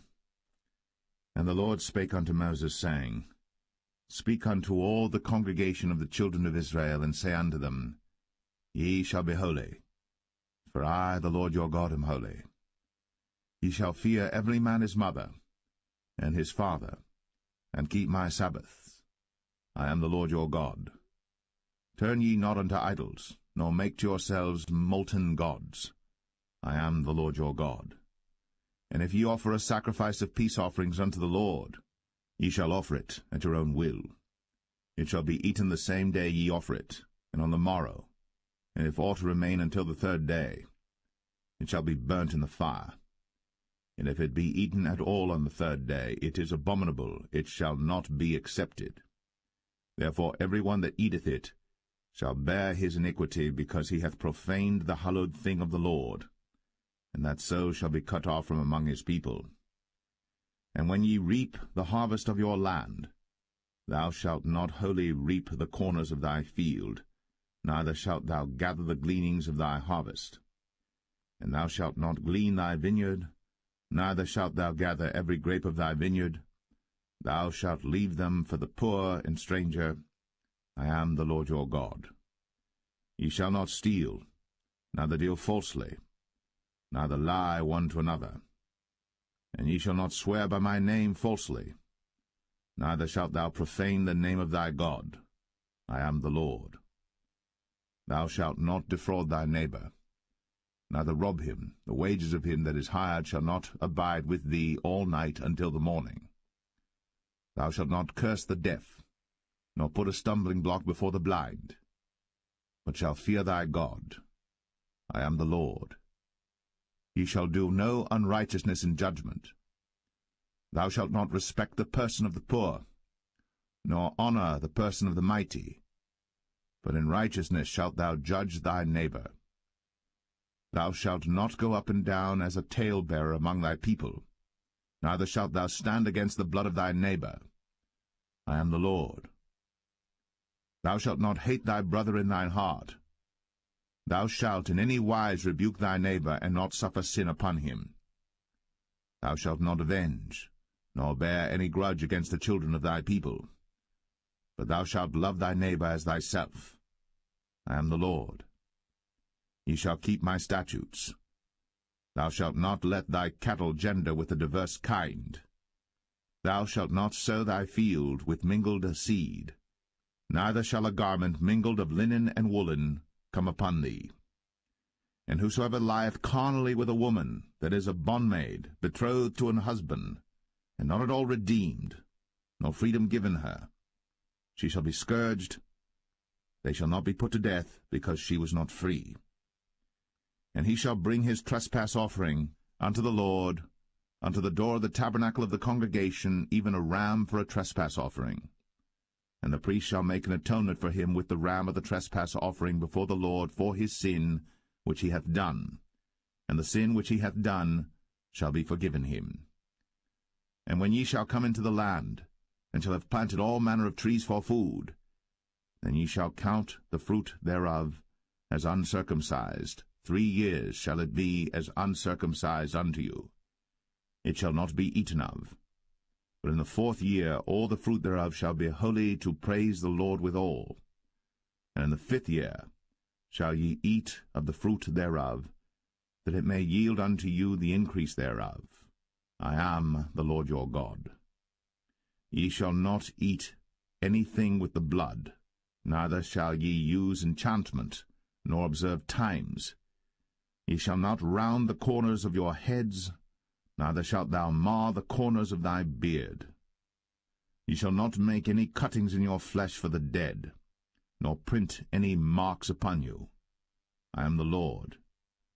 Do not prostitute thy daughter to cause her to be a whore, lest the land fall to whoredom, and the land become full of wickedness. Ye shall keep my Sabbaths, and reverence my sanctuary. I am the Lord. Regard not them that have familiar spirits, neither seek after wizards, to be defiled by them. I am the Lord your God. Thou shalt rise up before the hoary head, and honor the face of the old man, and fear thy God. I am the Lord. And if a stranger sojourn with thee in your land, ye shall not vex him. But the stranger that dwelleth with you shall be unto you as one born among you, and thou shalt love him as thyself. For ye were strangers in the land of Egypt. I am the Lord your God. Ye shall do no unrighteousness in judgment, and meet yard in weight or in measure. Just balances, just weights, a just ephah, and a just hin shall ye have. I am the Lord your God, which brought you out of the land of Egypt. Therefore shall ye observe all my statutes and all my judgments, and do them. I am the Lord.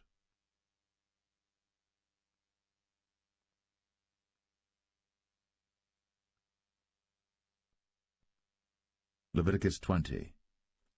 And the Lord spake unto Moses, saying, Again, thou shalt say to the children of Israel, Whosoever he be of the children of Israel, or of the strangers that sojourn in Israel, that giveth any of his seed unto Moloch, he shall surely be put to death. The people of the land shall stone him with stones. And I will set my face against that man, and will cut him off from among his people, because he hath given of his seed unto Moloch, to defile my sanctuary, and to profane my holy name.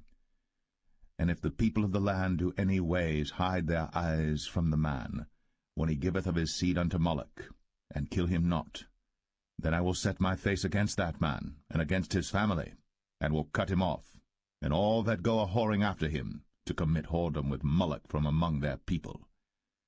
And the soul that turneth after such as have familiar spirits, and after wizards, to go a-whoring after them, I will even set my face against that soul, and will cut him off from among his people.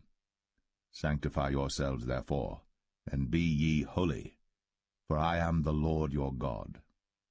And ye shall keep my statutes, and do them. I am the Lord which sanctify you.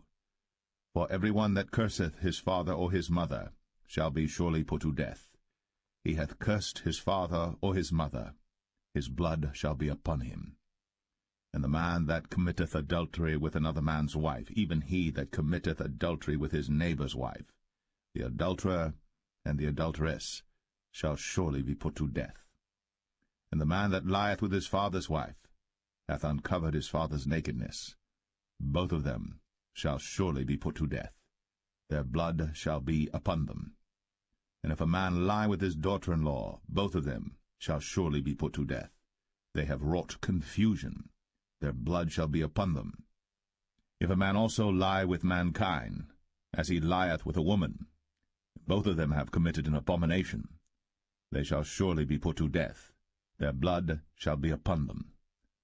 And if a man take a wife and her mother, it is wickedness. They shall be burnt with fire, both he and they, that there be no wickedness among you. And if a man lie with a beast, he shall surely be put to death, and ye shall slay the beast. And if a woman approach unto any beast, and lie down thereto, thou shalt kill the woman and the beast. They shall surely be put to death. Their blood shall be upon them.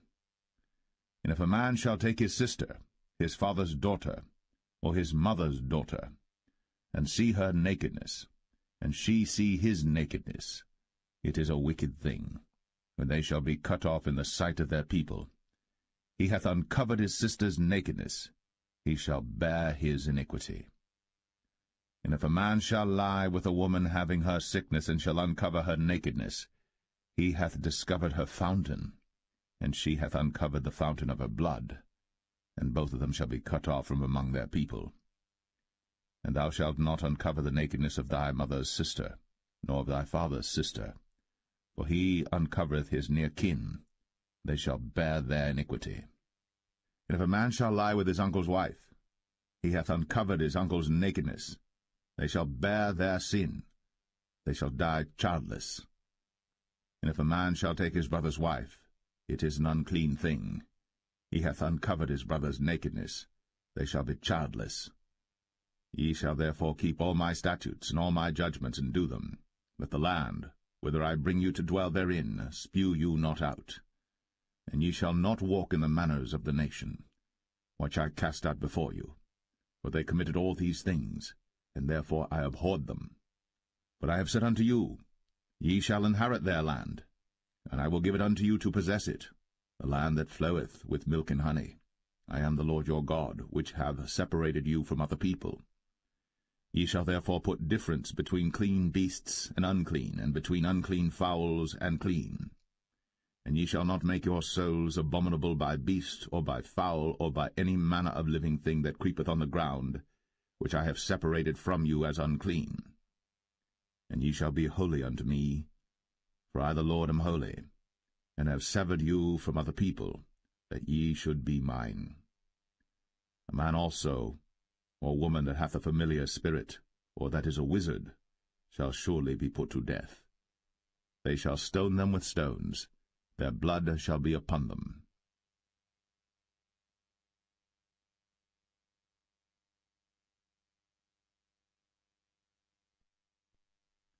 Leviticus 21. And the Lord said unto Moses, Speak unto the priests, the sons of Aaron, and say unto them, There shall none be defiled for the dead among his people. But for his kin that is near unto him, that is, for his mother, and for his father, and for his son, and for his daughter, and for his brother, and for his sister a virgin, that is nigh unto him, which hath had no husband, for her may he be defiled. But he shall not defile himself, being a chief man among his people, to profane himself. They shall not make baldness upon their head, neither shall they shave off the corner of their beard, nor make any cuttings in their flesh. They shall be holy unto their God, and not profane the name of their God, for the offerings of the Lord made by fire, and the bread of their God they do offer, therefore they shall be holy. They shall not take a wife that is a whore, or profane, neither shall they take a woman put away from her husband, for he is holy unto his God. Thou shalt sanctify him therefore, for he offereth the bread of thy God. He shall be holy unto thee. For I, the Lord, which sanctify you, am holy. And the daughter of any priest, if she profane herself by playing the whore, she profaneth her father. She shall be burnt with fire. And he that is the high priest among his brethren, upon whose head the anointing oil was poured, and that is consecrated to put on the garments, shall not uncover his head nor rend his clothes.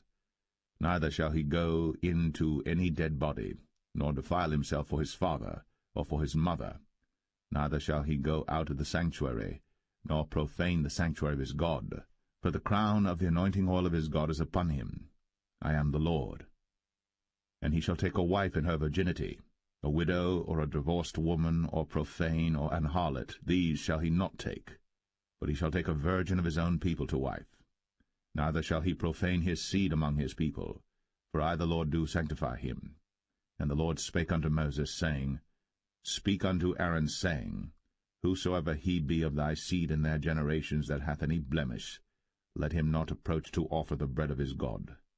For whatsoever man he be that hath a blemish, he shall not approach, a blind man, or a lame, or he that hath a flat nose, or anything superfluous, or a man that is broken-footed, or broken-handed, or crooked-backed, or a dwarf, or that hath a blemish in his eye, or be scurvy, or scabbed, or hath his stones broken.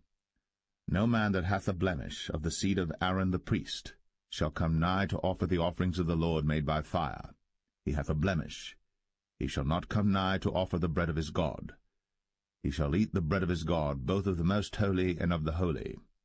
Only he shall not go in unto the veil, nor come nigh unto the altar, because he hath a blemish, that he profane not my sanctuaries. For I the Lord do sanctify them. And Moses told it unto Aaron and to his sons, and unto all the children of Israel.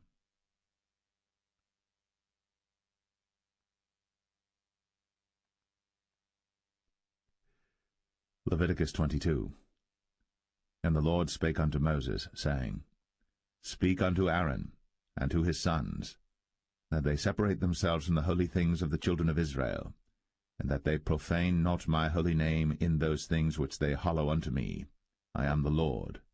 Say unto them, Whosoever he be of all your seed among your generations, that goeth unto the holy things, which the children of Israel hallow unto the Lord, having his uncleanness upon him, that soul shall be cut off from my presence.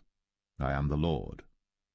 What man soever of the seed of Aaron is a leper, or hath a running issue, he shall not eat of the holy things until he be clean. And whoso toucheth anything that is unclean by the dead, or a man whose seed goeth from him, or whosoever toucheth any creeping thing, whereby he may be made unclean, or a man of whom he may take uncleanness, whatsoever uncleanness he hath, the soul which hath touched any such shall be unclean until even, and shall not eat of the holy things unless he wash his flesh with water. And when the sun is down, he shall be clean, and shall afterward eat of the holy things, because it is his food. That which dieth of itself, or is torn with beasts, he shall not eat to defile himself therewith. I am the Lord. They shall therefore keep mine ordinance, lest they bear sin for it, and die therefore if they profane it. I the Lord do sanctify them. There shall no stranger eat of the holy thing. A sojourner of the priest, or an hired servant, shall not eat of the holy thing. But if the priest buy any soul with his money, he shall eat of it. And he that is born in his house, they shall eat of his meat. If the priest's daughter also be married unto a stranger, she may not eat of an offering of the holy things. But if the priest's daughter be a widow, or divorced, and have no child, and is returned unto her father's house, as in her youth, she shall eat of her father's meat. But there shall no stranger eat thereof. And if a man eat of the holy thing unwittingly, then he shall put the fifth part thereof unto it, and shall give it unto the priest with the holy thing. And they shall not profane the holy things of the children of Israel, which they offer unto the Lord, or suffer them to bear the iniquity of trespass, when they eat their holy things. For I the Lord do sanctify them. And the Lord spake unto Moses, saying, Speak unto Aaron, and to his sons, and unto all the children of Israel, and say unto them, Whatsoever he be of the house of Israel, or of the strangers in Israel, that will offer his oblation for all his vows, and for all his freewill offerings, which they will offer unto the Lord for a burnt offering, ye shall offer at your own will a male without blemish of the beeves, of the sheep, or of the goats. But whatsoever hath a blemish, that shall ye not offer, for it shall not be acceptable for you. And whosoever offereth a sacrifice of peace offerings unto the Lord to accomplish his vow, or a freewill offering in beeves or sheep, it shall be perfect to be accepted. There shall be no blemish therein. Blind, or broken, or maimed, or having a wen, or scurvy, or scabbed, ye shall not offer these unto the Lord, nor make an offering by fire of them upon the altar unto the Lord, either a bullock, or a lamb that hath anything superfluous or lacking in his parts, that mayest thou offer for a freewill offering, but for a vow it shall not be accepted. Ye shall not offer unto the Lord that which is bruised, or crushed, or broken, or cut. Neither shall ye make any offering thereof in your land. Neither from a stranger's hand shall ye offer the bread of your God of any of these, because their corruption is in them, and blemishes be in them. They shall not be accepted for you. And the Lord spake unto Moses, saying, When a bullock or a sheep or a goat is brought forth, then it shall be 7 days under the dam, and from the 8th day and thenceforth it shall be accepted for an offering made by fire unto the Lord. And whether it be cow or ewe, ye shall not kill it and her young both in 1 day. And when ye will offer a sacrifice of thanksgiving unto the Lord, offer it at your own will. On the same day it shall be eaten up. Ye shall leave none of it until the morrow. I am the Lord. Therefore shall ye keep my commandments, and do them. I am the Lord. Neither shall ye profane my holy name, but I will be hallowed among the children of Israel. I am the Lord which hallow you, that brought you out of the land of Egypt, to be your God. I am the Lord.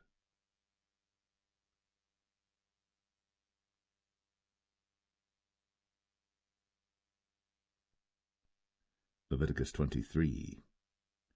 And the Lord spake unto Moses, saying, Speak unto the children of Israel, and say unto them, Concerning the feasts of the Lord, which ye shall proclaim to be holy convocations, even these are my feasts.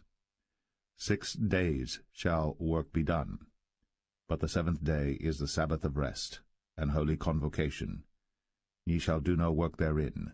It is the Sabbath of the Lord in all your dwellings. These are the feasts of the Lord, even holy convocations, which ye shall proclaim in their seasons. In the 14th day of the 1st month at even is the Lord's Passover, and on the 15th day of the same month is the feast of unleavened bread unto the Lord. 7 days ye must eat unleavened bread. In the 1st day ye shall have an holy convocation. Ye shall do no servile work therein, but ye shall offer an offering made by fire unto the Lord 7 days.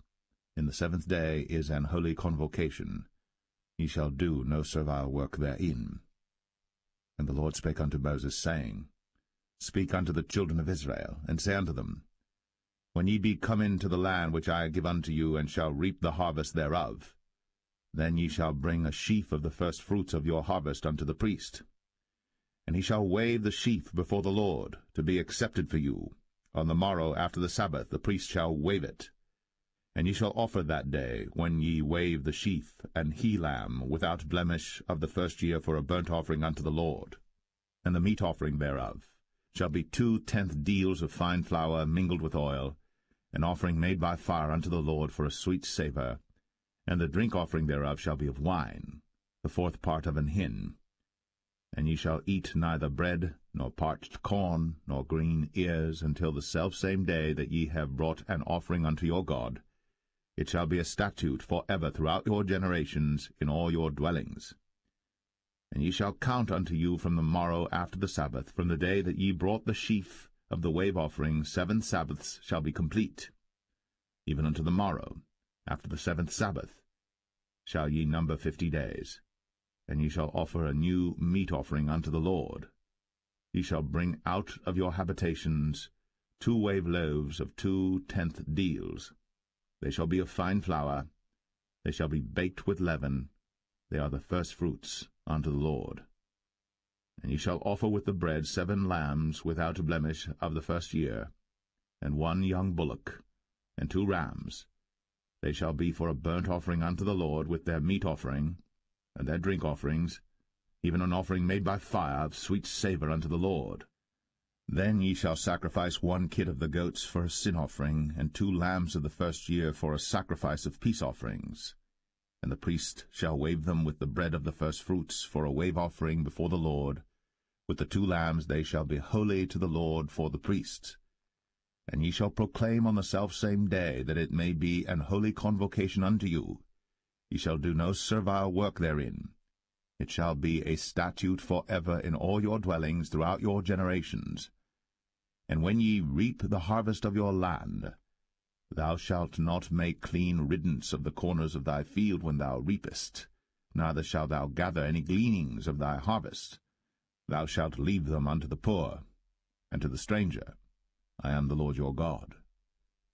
And the Lord spake unto Moses, saying, Speak unto the children of Israel, saying, In the 7th month, in the 1st day of the month, shall ye have a Sabbath, a memorial of blowing of trumpets, and holy convocation. Ye shall do no servile work therein, but ye shall offer an offering made by fire unto the Lord.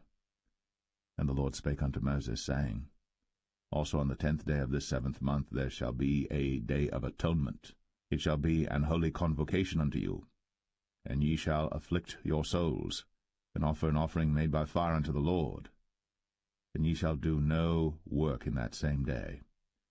For it is a day of atonement, to make an atonement for you before the Lord your God. For whatsoever soul it be that shall not be afflicted in that same day, he shall be cut off from among his people. And whatsoever soul it be that doeth any work in that same day, the same soul will I destroy from among his people. He shall do no manner of work. It shall be a statute for ever throughout your generations in all your dwellings. It shall be unto you a Sabbath of rest. And ye shall afflict your souls. In the 9th day of the month at even, from even unto even shall ye celebrate your Sabbath. And the Lord spake unto Moses, saying, Speak unto the children of Israel, saying, The 15th day of this 7th month shall be the feast of tabernacles for 7 days unto the Lord. On the 1st day shall be an holy convocation. Ye shall do no servile work therein.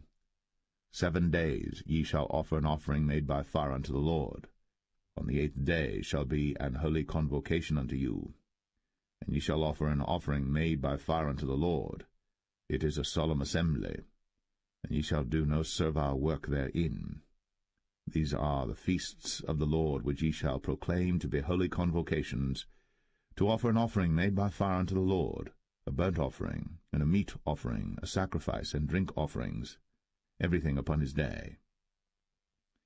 Beside the Sabbaths of the Lord, and beside your gifts, and beside all your vows, and beside all your free will offerings which ye give unto the Lord, also in the 15th day of the 7th month, when ye have gathered in the fruit of the land, ye shall keep a feast unto the Lord 7 days.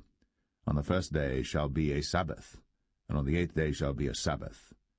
And ye shall take you on the 1st day the boughs of goodly trees, branches of palm trees, and the boughs of thick trees, and willows of the brook. And ye shall rejoice before the Lord your God 7 days. And ye shall keep it a feast unto the Lord 7 days in the year. It shall be a statute for ever in your generations. Ye shall celebrate it in the 7th month. Ye shall dwell in booths 7 days. All that are Israelites born shall dwell in booths. That your generations may know that I made the children of Israel to dwell in booths, when I brought them out of the land of Egypt. I am the Lord your God. And Moses declared unto the children of Israel the feasts of the Lord.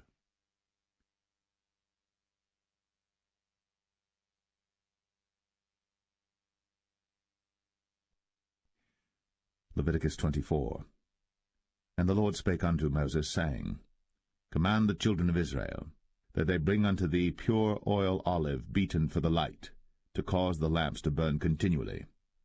Without the veil of the testimony, in the tabernacle of the congregation, shall Aaron order it from the evening unto the morning before the Lord continually. It shall be a statute for ever in your generations. He shall order the lamps upon the pure candlestick before the Lord continually.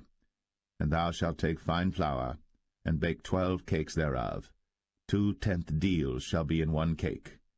And thou shalt set them in 2 rows, 6 in a row, upon the pure table before the Lord. And thou shalt put pure frankincense upon each row, that it may be on the bread for a memorial, even an offering made by fire unto the Lord. Every Sabbath he shall set it in order before the Lord continually, being taken from the children of Israel by an everlasting covenant. And it shall be Aaron's and his sons, and they shall eat it in the holy place. For it is most holy unto him of the offerings of the Lord made by fire, by a perpetual statute. And the son of an Israelitish woman, whose father was an Egyptian, went out among the children of Israel. And this son of the Israelitish woman and a man of Israel strove together in the camp. And the Israelitish woman's son blasphemed the name of the Lord, and cursed. And they brought him unto Moses. And his mother's name was Shilemeth, the daughter of Dibri of the tribe of Dan. And they put him in ward, that the mind of the Lord might be shown them. And the Lord spake unto Moses, saying, Bring forth him that hath cursed without the camp, and let all that heard him lay their hands upon his head, and let all the congregation stone him. And thou shalt speak unto the children of Israel, saying, Whosoever curseth his God shall bear his sin. And he that blasphemeth the name of the Lord, he shall surely be put to death. And all the congregation shall certainly stone him, as well the stranger, as he that is born in the land, when he blasphemeth the name of the Lord, shall be put to death. And he that killeth any man shall surely be put to death. And he that killeth a beast shall make it good, beast for beast. And if a man cause a blemish in his neighbor, as he hath done, so shall it be done to him. Breach for breach, eye for eye, tooth for tooth. As he hath caused a blemish in a man, so shall it be done to him again. And he that killeth a beast, he shall restore it. And he that killeth a man, he shall be put to death. Ye shall have one manner of law, as well for the stranger as for one of your own country. For I am the Lord your God. And Moses spake to the children of Israel, that they should bring forth him that had cursed out of the camp, and stone him with stones. And the children of Israel did as the Lord commanded Moses.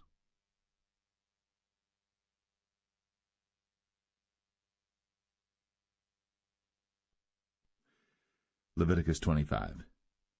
And the Lord spake unto Moses in Mount Sinai, saying, Speak unto the children of Israel, and say unto them, When ye come into the land which I give you, then shall the land keep a Sabbath unto the Lord. 6 years thou shalt sow thy field, and 6 years thou shalt prune thy vineyard, and gather in the fruit thereof. But in the 7th year shall be a Sabbath of rest unto the land, a Sabbath for the Lord. Thou shalt neither sow thy field, nor prune thy vineyard. That which groweth of its own accord of thy harvest thou shalt not reap, neither gather the grapes of thy vine undressed. For it is a year of rest unto the land, and the Sabbath of the land shall be meat for you, for thee and for thy servant, and for thy maid, and for thy hired servant, and for thy stranger that sojourneth with thee, and for thy cattle, and for the beast that are in thy land shall all the increase thereof be meat. And thou shalt number 7 Sabbaths of years unto thee, 7 times 7 years, and the space of the 7 Sabbaths of years shall be unto thee 49 years. Then shalt thou cause the trumpet of the Jubilee to sound on the 10th day of the 7th month. In the day of atonement shall ye make the trumpet sound throughout all your land. And ye shall hallow the 50th year, and proclaim liberty throughout all the land unto all the inhabitants thereof. It shall be a jubilee unto you. And ye shall return every man unto his possession, and ye shall return every man unto his family. A jubilee shall that 50th year be unto you. Ye shall not sow, neither reap that which groweth of itself in it, nor gather the grapes in it of thy vine undressed. For it is the jubilee. It shall be holy unto you. Ye shall eat the increase thereof out of the field. In the year of this jubilee ye shall return every man unto his possession. And if thou sell aught unto thy neighbor, or buyest aught of thy neighbor's hand, ye shall not oppress one another. According to the number of years after the Jubilee thou shalt buy of thy neighbor, and according unto the number of years of the fruits he shall sell unto thee.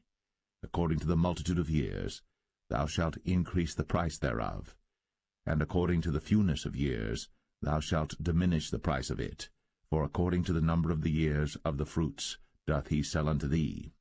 Ye shall not therefore oppress one another, but thou shalt fear thy God, for I am the Lord your God. Wherefore ye shall do my statutes, and keep my judgments, and do them. And ye shall dwell in the land in safety, and the land shall yield her fruit, and ye shall eat your fill, and dwell therein in safety. And if ye shall say, What shall we eat the 7th year? Behold, we shall not sow, nor gather in our increase. Then I will command my blessing upon you in the 6th year, and it shall bring forth fruit for 3 years. And ye shall sow the 8th year, and eat yet of old fruit until the 9th year. Until her fruits come in, ye shall eat of the old store. The land shall not be sold for ever, for the land is mine, for ye are strangers and sojourners with me.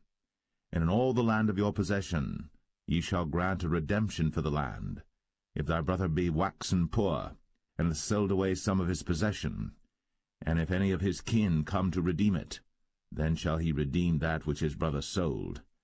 And if the man have none to redeem it, and himself be able to redeem it, then let him count the years of the sale thereof, and restore the overplus unto the man to whom he sold it, that he may return unto his possession. But if he be not able to restore it to him, then that which is sold shall remain in the hand of him that hath bought it until the year of Jubilee, and in the Jubilee it shall go out, and he shall return unto his possession. And if a man sell a dwelling house in a walled city, then he may redeem it within a whole year after it is sold. Within a full year may he redeem it. And if it be not redeemed within the space of a full year, then the house that is in the walled city shall be established for ever to him that bought it throughout his generations. It shall not go out in the Jubilee. But the houses of the villages which have no wall round about them shall be counted as the fields of the country. They may be redeemed, and they shall go out in the Jubilee. Notwithstanding the cities of the Levites, and the houses of the cities of their possession, may the Levites redeem at any time. And if a man purchase of the Levites, then the house that was sold, and the city of his possession, shall go out in the year of Jubilee, for the houses of the cities of the Levites are their possession among the children of Israel. But the field of the suburbs of their cities may not be sold, for it is their perpetual possession. And if thy brother be waxen poor, and fallen in decay with thee, then thou shalt relieve him, yea, though he be a stranger, or a sojourner, that he may live with thee. Take thou no usury of him, or increase, but fear thy God, that thy brother may live with thee. Thou shalt not give him thy money upon usury, nor lend him thy victuals for increase. I am the Lord your God, which brought you forth out of the land of Egypt, to give you the land of Canaan, and to be your God. And if thy brother that dwelleth by thee be waxen poor, and be sold unto thee, thou shalt not compel him to serve as a bondservant, but as an hired servant, and as a sojourner. He shall be with thee, and shall serve thee unto the year of Jubilee. And then shall he depart from thee, both he and his children with him, and shall return unto his own family, and unto the possession of his fathers shall he return, for they are my servants, which I brought forth out of the land of Egypt. They shall not be sold as bondmen. Thou shalt not rule over him with rigor, but shalt fear thy God. Both thy bondmen and thy bondmaids, which thou shalt have, shall be of the heathen that are round about you. Of them shall ye buy bondmen and bondmaids. Moreover, of the children of the strangers that do sojourn among you, of them shall ye buy, and of their families that are with you, which they begat in your land, and they shall be your possession. And ye shall take them as an inheritance for your children after you, to inherit them for a possession. They shall be your bondmen for ever. But over your brethren, the children of Israel, ye shall not rule one over another with rigor. And if a sojourner or stranger wax rich by thee, and thy brother that dwelleth by him wax poor, and sell himself unto the stranger or sojourner by thee, or to the stock of the stranger's family, after that he is sold, he may be redeemed again. One of his brethren may redeem him. Either his uncle or his uncle's son may redeem him, or any that is nigh of kin unto him of his family may redeem him, or if he be able, he may redeem himself. And he shall reckon with him that bought him from the year that he was sold to him unto the year of Jubilee. And the price of his sale shall be according unto the number of years, according to the time of an hired servant shall it be with him. If there be yet many years behind, according unto them, he shall give again the price of his redemption out of the money that he was bought for. And if there remain but few years unto the year of Jubilee, then he shall count with him, and according unto his years shall he give him again the price of his redemption. And as a yearly hired servant shall he be with him, and the other shall not rule with rigor over him in thy sight. And if he be not redeemed in these years, then he shall go out in the year of Jubilee, both he and his children with him. For unto me the children of Israel are servants. They are my servants whom I brought forth out of the land of Egypt. I am the Lord your God.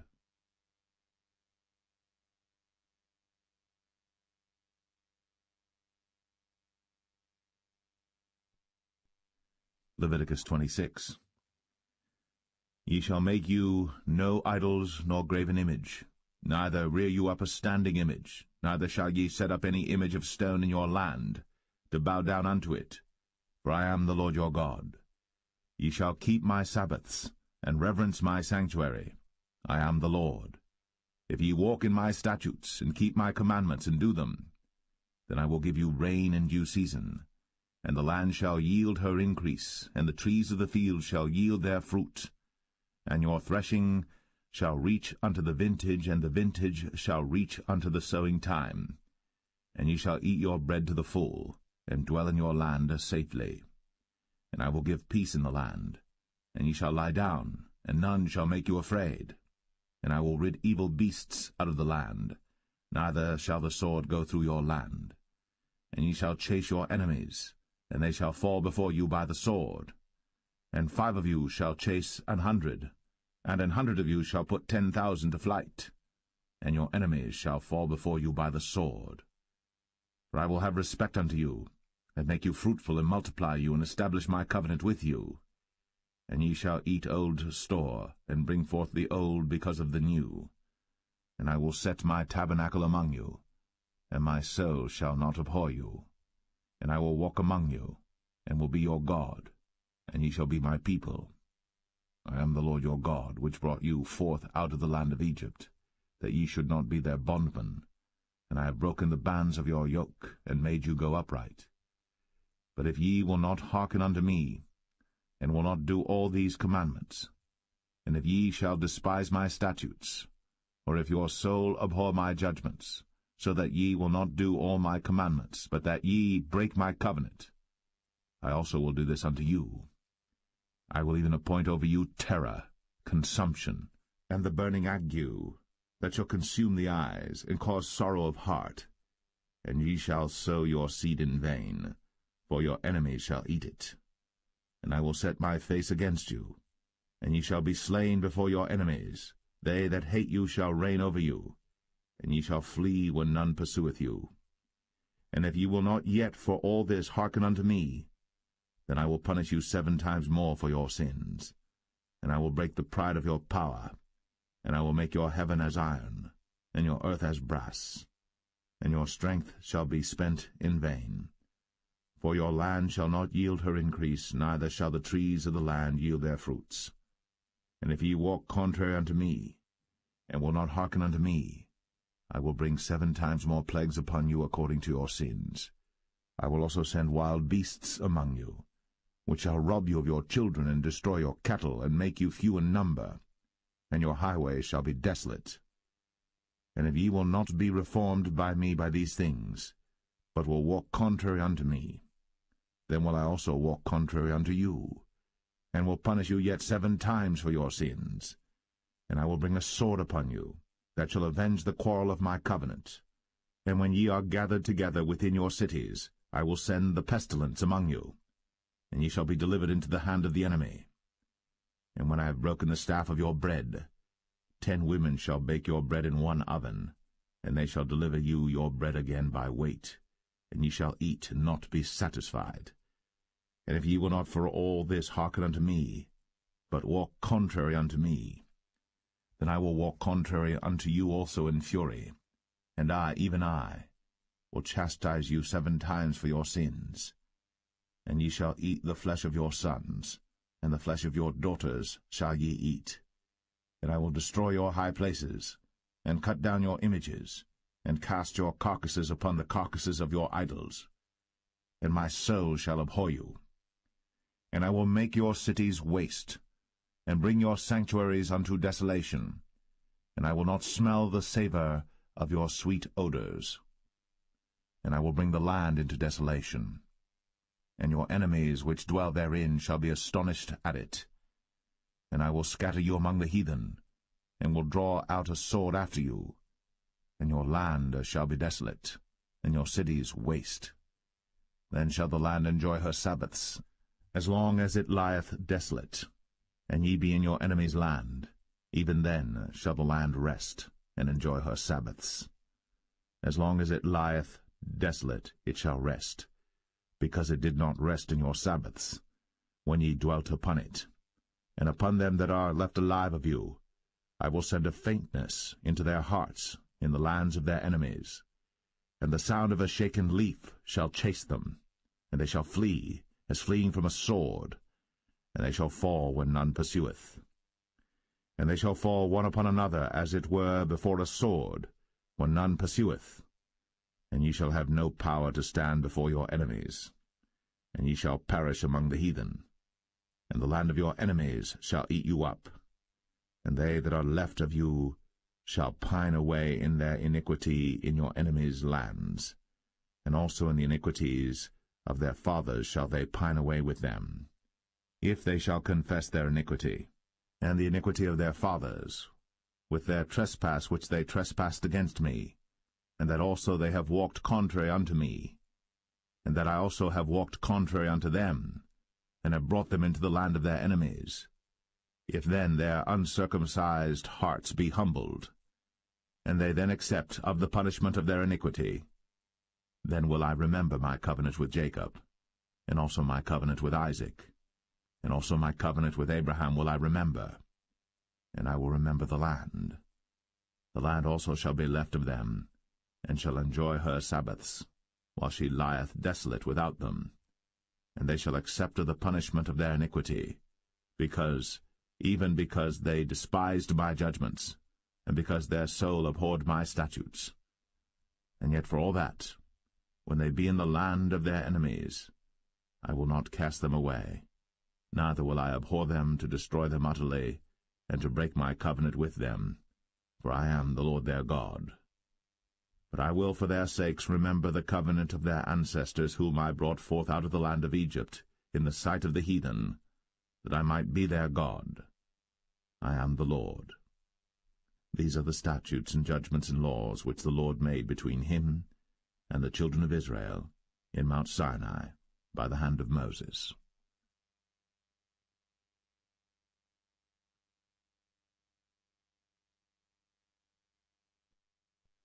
Leviticus 27.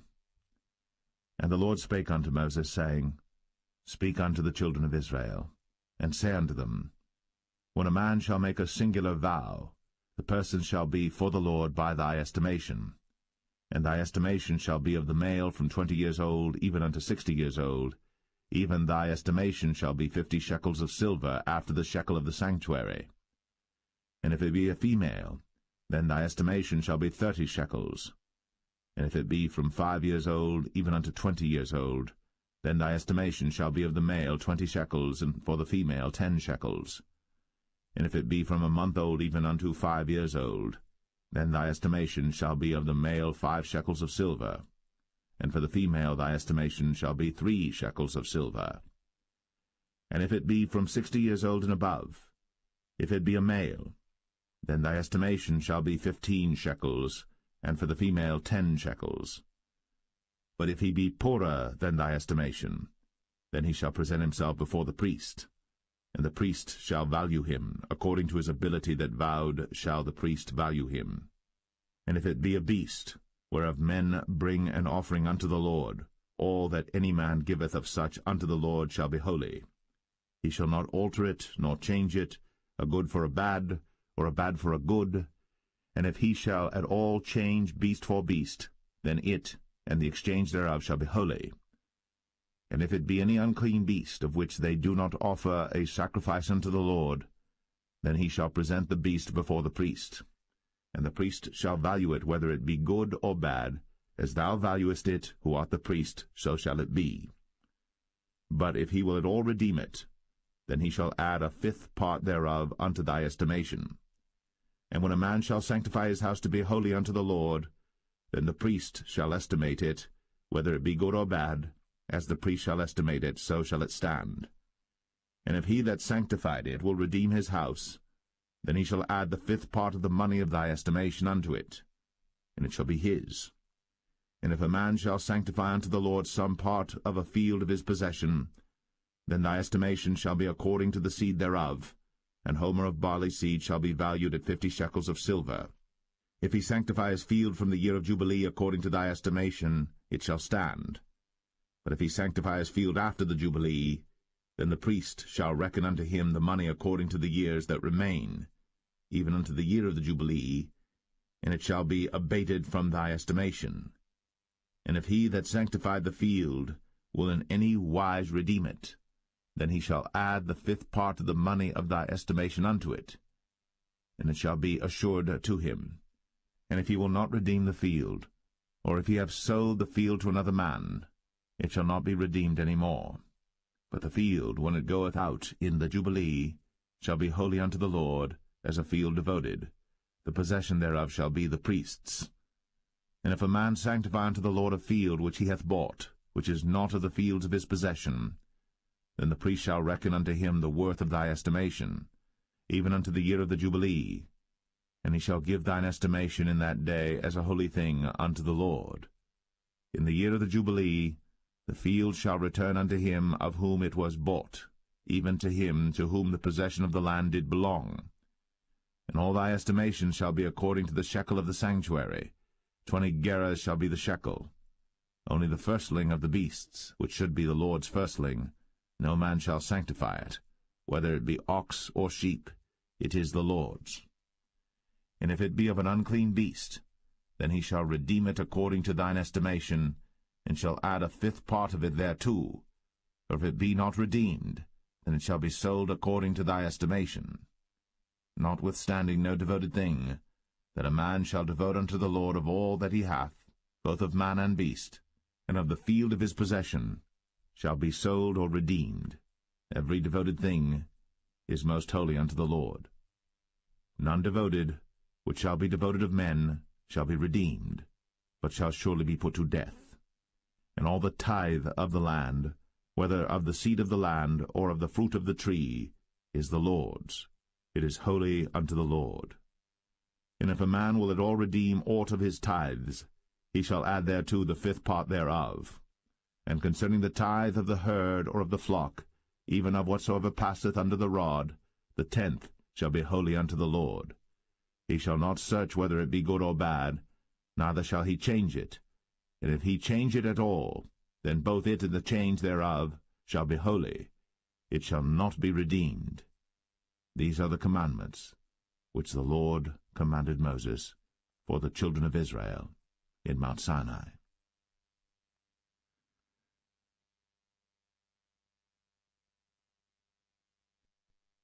The Book of Numbers, chapter 1.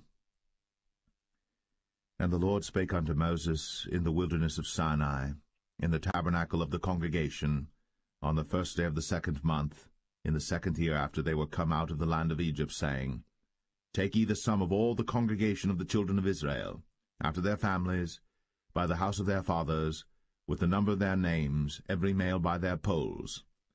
From 20 years old and upward, all that are able to go forth to war in Israel, thou and Aaron shall number them by their armies. And with you there shall be a man of every tribe, every one head of the house of his fathers. And these are the names of the men that shall stand with you. Of the tribe of Reuben, Elizur the son of Shadur; of Simeon, Shelumiel the son of Zurishaddai; of Judah, Nahshon the son of Amminadab; of Issachar, Nethanel the son of Zuar; of Zebulun, Eliab the son of Helon; of the children of Joseph; of Ephraim, Elishama the son of Ammihud; of Manasseh, Gamaliel the son of Pedazur; of Benjamin, Abidan the son of Gideoni; of Dan, Ahiezer the son of Ammishaddai; of Asher, Pagiel the son of Ochran; of Gad, Eliasaph the son of Duel; of Naphtali, Ahira the son of Enan. These were the renowned of the congregation, princes of the tribes of their fathers, heads of thousands in Israel. And Moses and Aaron took these men, which are expressed by their names, and they assembled all the congregation together on the 1st day of the 2nd month, and they declared their pedigrees after their families, by the house of their fathers, according to the number of the names, from 20 years old and upward, by their polls. As the Lord commanded Moses, so he numbered them in the wilderness of Sinai. And the children of Reuben, Israel's eldest son, by their generations, after their families, by the house of their fathers, according to the number of the names, by their polls, every male from 20 years old and upward, all that were able to go forth to war. Those that were numbered of them, even of the tribe of Reuben, were 46,500. Of the children of Simeon by their generations, after their families, by the house of their fathers, those that were numbered of them, according to the number of the names, by their polls, every male from 20 years old and upward, all that were able to go forth to war. Those that were numbered of them, even of the tribe of Simeon, were 59,300. Of the children of Gad, by their generations, after their families, by the house of their fathers, according to the number of the names, from 20 years old and upward, all that were able to go forth to war. Those that were numbered of them, even of the tribe of Gad, were 45,650. Of the children of Judah, by their generations, after their families, by the house of their fathers, according to the number of the names, from 20 years old and upward, all that were able to go forth to war. Those that were numbered of them, even of the tribe of Judah, were 314,600. Of the children of Issachar, by their generations, after their families, by the house of their fathers, according to the number of the names, from 20 years old and upward, all that were able to go forth to war. Those that were numbered of them, even of the tribe of Issachar, were 54,400. Of the children of Zebulun, by their generations, after their families, by the house of their fathers, according to the number of the names, from 20 years old and upward, all that were able to go forth to war, those that were numbered of them, even of the tribe of Zebulun, were 57,400. Of the children of Joseph, namely of the children of Ephraim, by their generations, after their families, by the house of their fathers, according to the number of the names, from 20 years old and upward, all that were able to go forth to war. Those that were numbered of them, even of the tribe of Ephraim, were 40,500.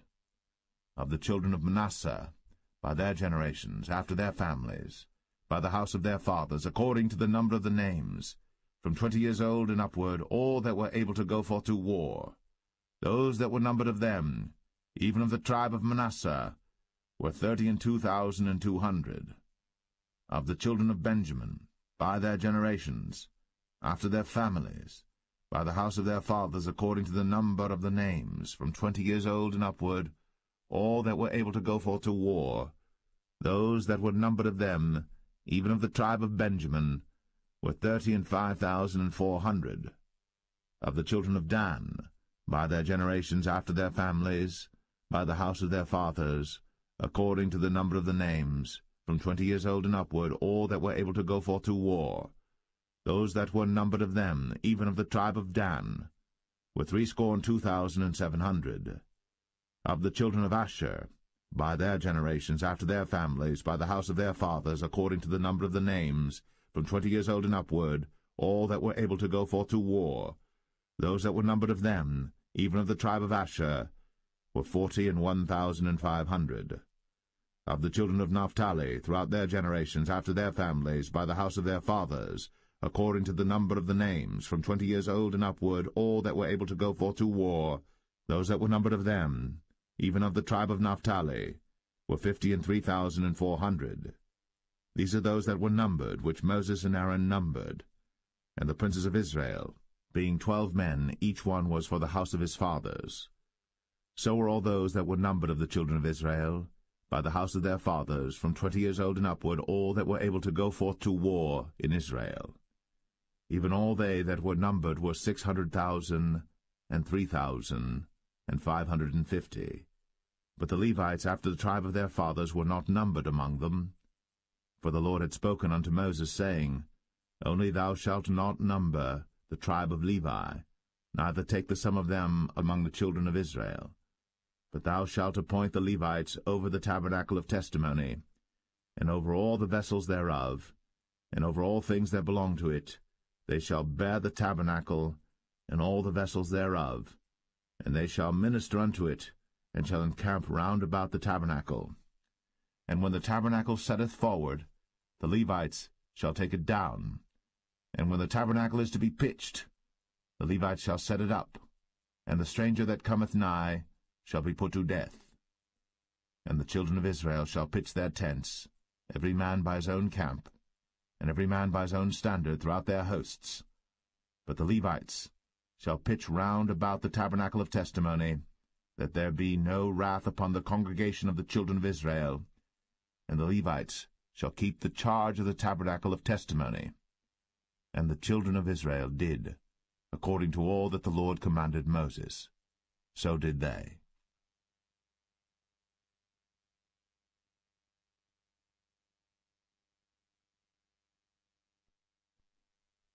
Numbers 2. And the Lord spake unto Moses and unto Aaron, saying, Every man of the children of Israel shall pitch by his own standard, with the ensign of their father's house. Far off about the tabernacle of the congregation shall they pitch. And on the east side toward the rising of the sun shall they of the standard of the camp of Judah pitch throughout their armies. And Nahshon the son of Amminadab shall be captain of the children of Judah. And his host, and those that were numbered of them, were 314,600. And those that do pitch next unto him shall be the tribe of Issachar. And Nethaniel the son of Zuar shall be captain of the children of Issachar. And his host, and those that were numbered thereof, were 54,400. Then the tribe of Zebulun, and Eliab the son of Helon, shall be captain of the children of Zebulun. And his host, and those that were numbered thereof, were 57,400. All that were numbered in the camp of Judah were 100,000 and 80,000 and 6,400 throughout their armies. These shall first set forth. On the south side shall be the standard of the camp of Reuben, according to their armies, And the captain of the children of Reuben shall be Elizur, the son of Shedeur.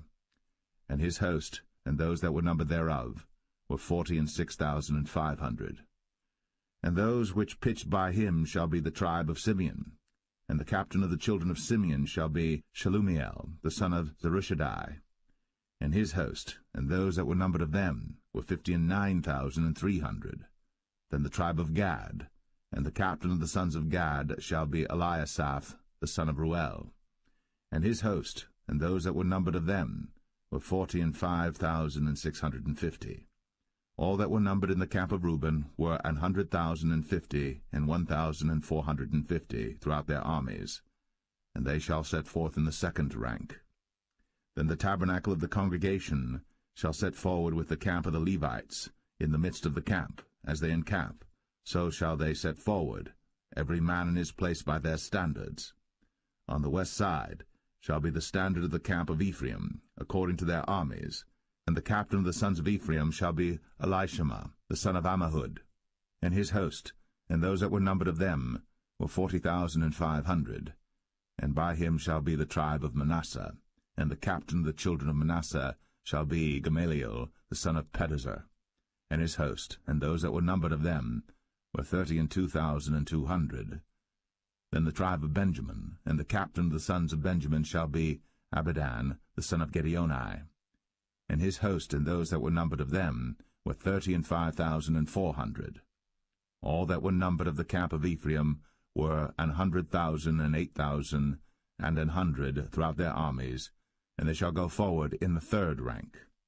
The standard of the camp of Dan shall be on the north side by their armies, and the captain of the children of Dan shall be Ahiezer, the son of Ammishaddai.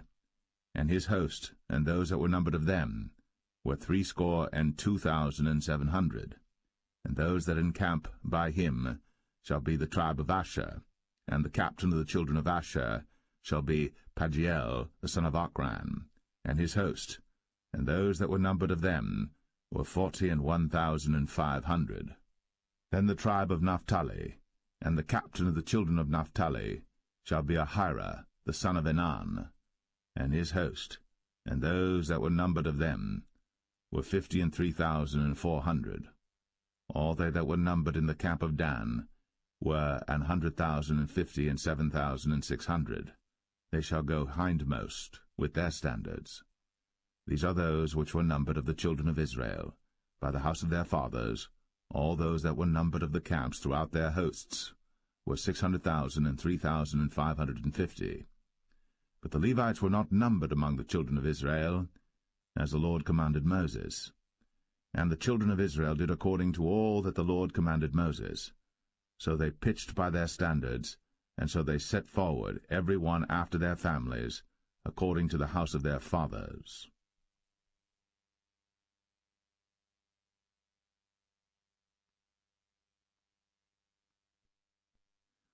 Numbers 3. These also are the generations of Aaron and Moses in the day that the Lord spake with Moses in Mount Sinai. And these are the names of the sons of Aaron: Nadab the firstborn, and Abihu, Eleazar, and Ithamar. These are the names of the sons of Aaron, the priests which were anointed, whom he consecrated to minister in the priest's office. And Nadab and Abihu died before the Lord, when they offered strange fire before the Lord in the wilderness of Sinai, and they had no children. And Eleazar and Ithamar ministered in the priest's office in the sight of Aaron their father. And the Lord spake unto Moses, saying, Bring the tribe of Levi near, and present them before Aaron the priest, that they may minister unto him. And they shall keep his charge, and the charge of the whole congregation before the tabernacle of the congregation, to do the service of the tabernacle. And they shall keep all the instruments of the tabernacle of the congregation, and the charge of the children of Israel, to do the service of the tabernacle. And thou shalt give the Levites unto Aaron, and to his sons. They are wholly given unto him out of the children of Israel. And thou shalt appoint Aaron and his sons, and they shall wait on their priest's office, and the stranger that cometh nigh shall be put to death.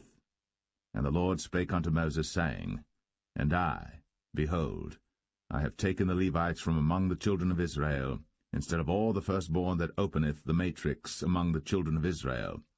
Therefore the Levites shall be mine. because all the firstborn are mine. For on the day that I smote all the firstborn in the land of Egypt, I hallowed unto me all the firstborn in Israel, both man and beast. Mine shall they be. I am the Lord. And the Lord spake unto Moses in the wilderness of Sinai, saying, Number the children of Levi after the house of their fathers by their families. Every male from a month old and upward shalt thou number them. And Moses numbered them according to the word of the Lord, as he was commanded.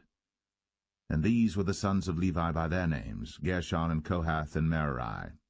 And these are the names of the sons of Gershon by their families, Libni and Shimei. And the sons of Kohath by their families, Amram, and Izahar, Hebron, and Uzziel. And the sons of Merari by their families, Mahli and Mushi. These are the families of the Levites according to the house of their fathers.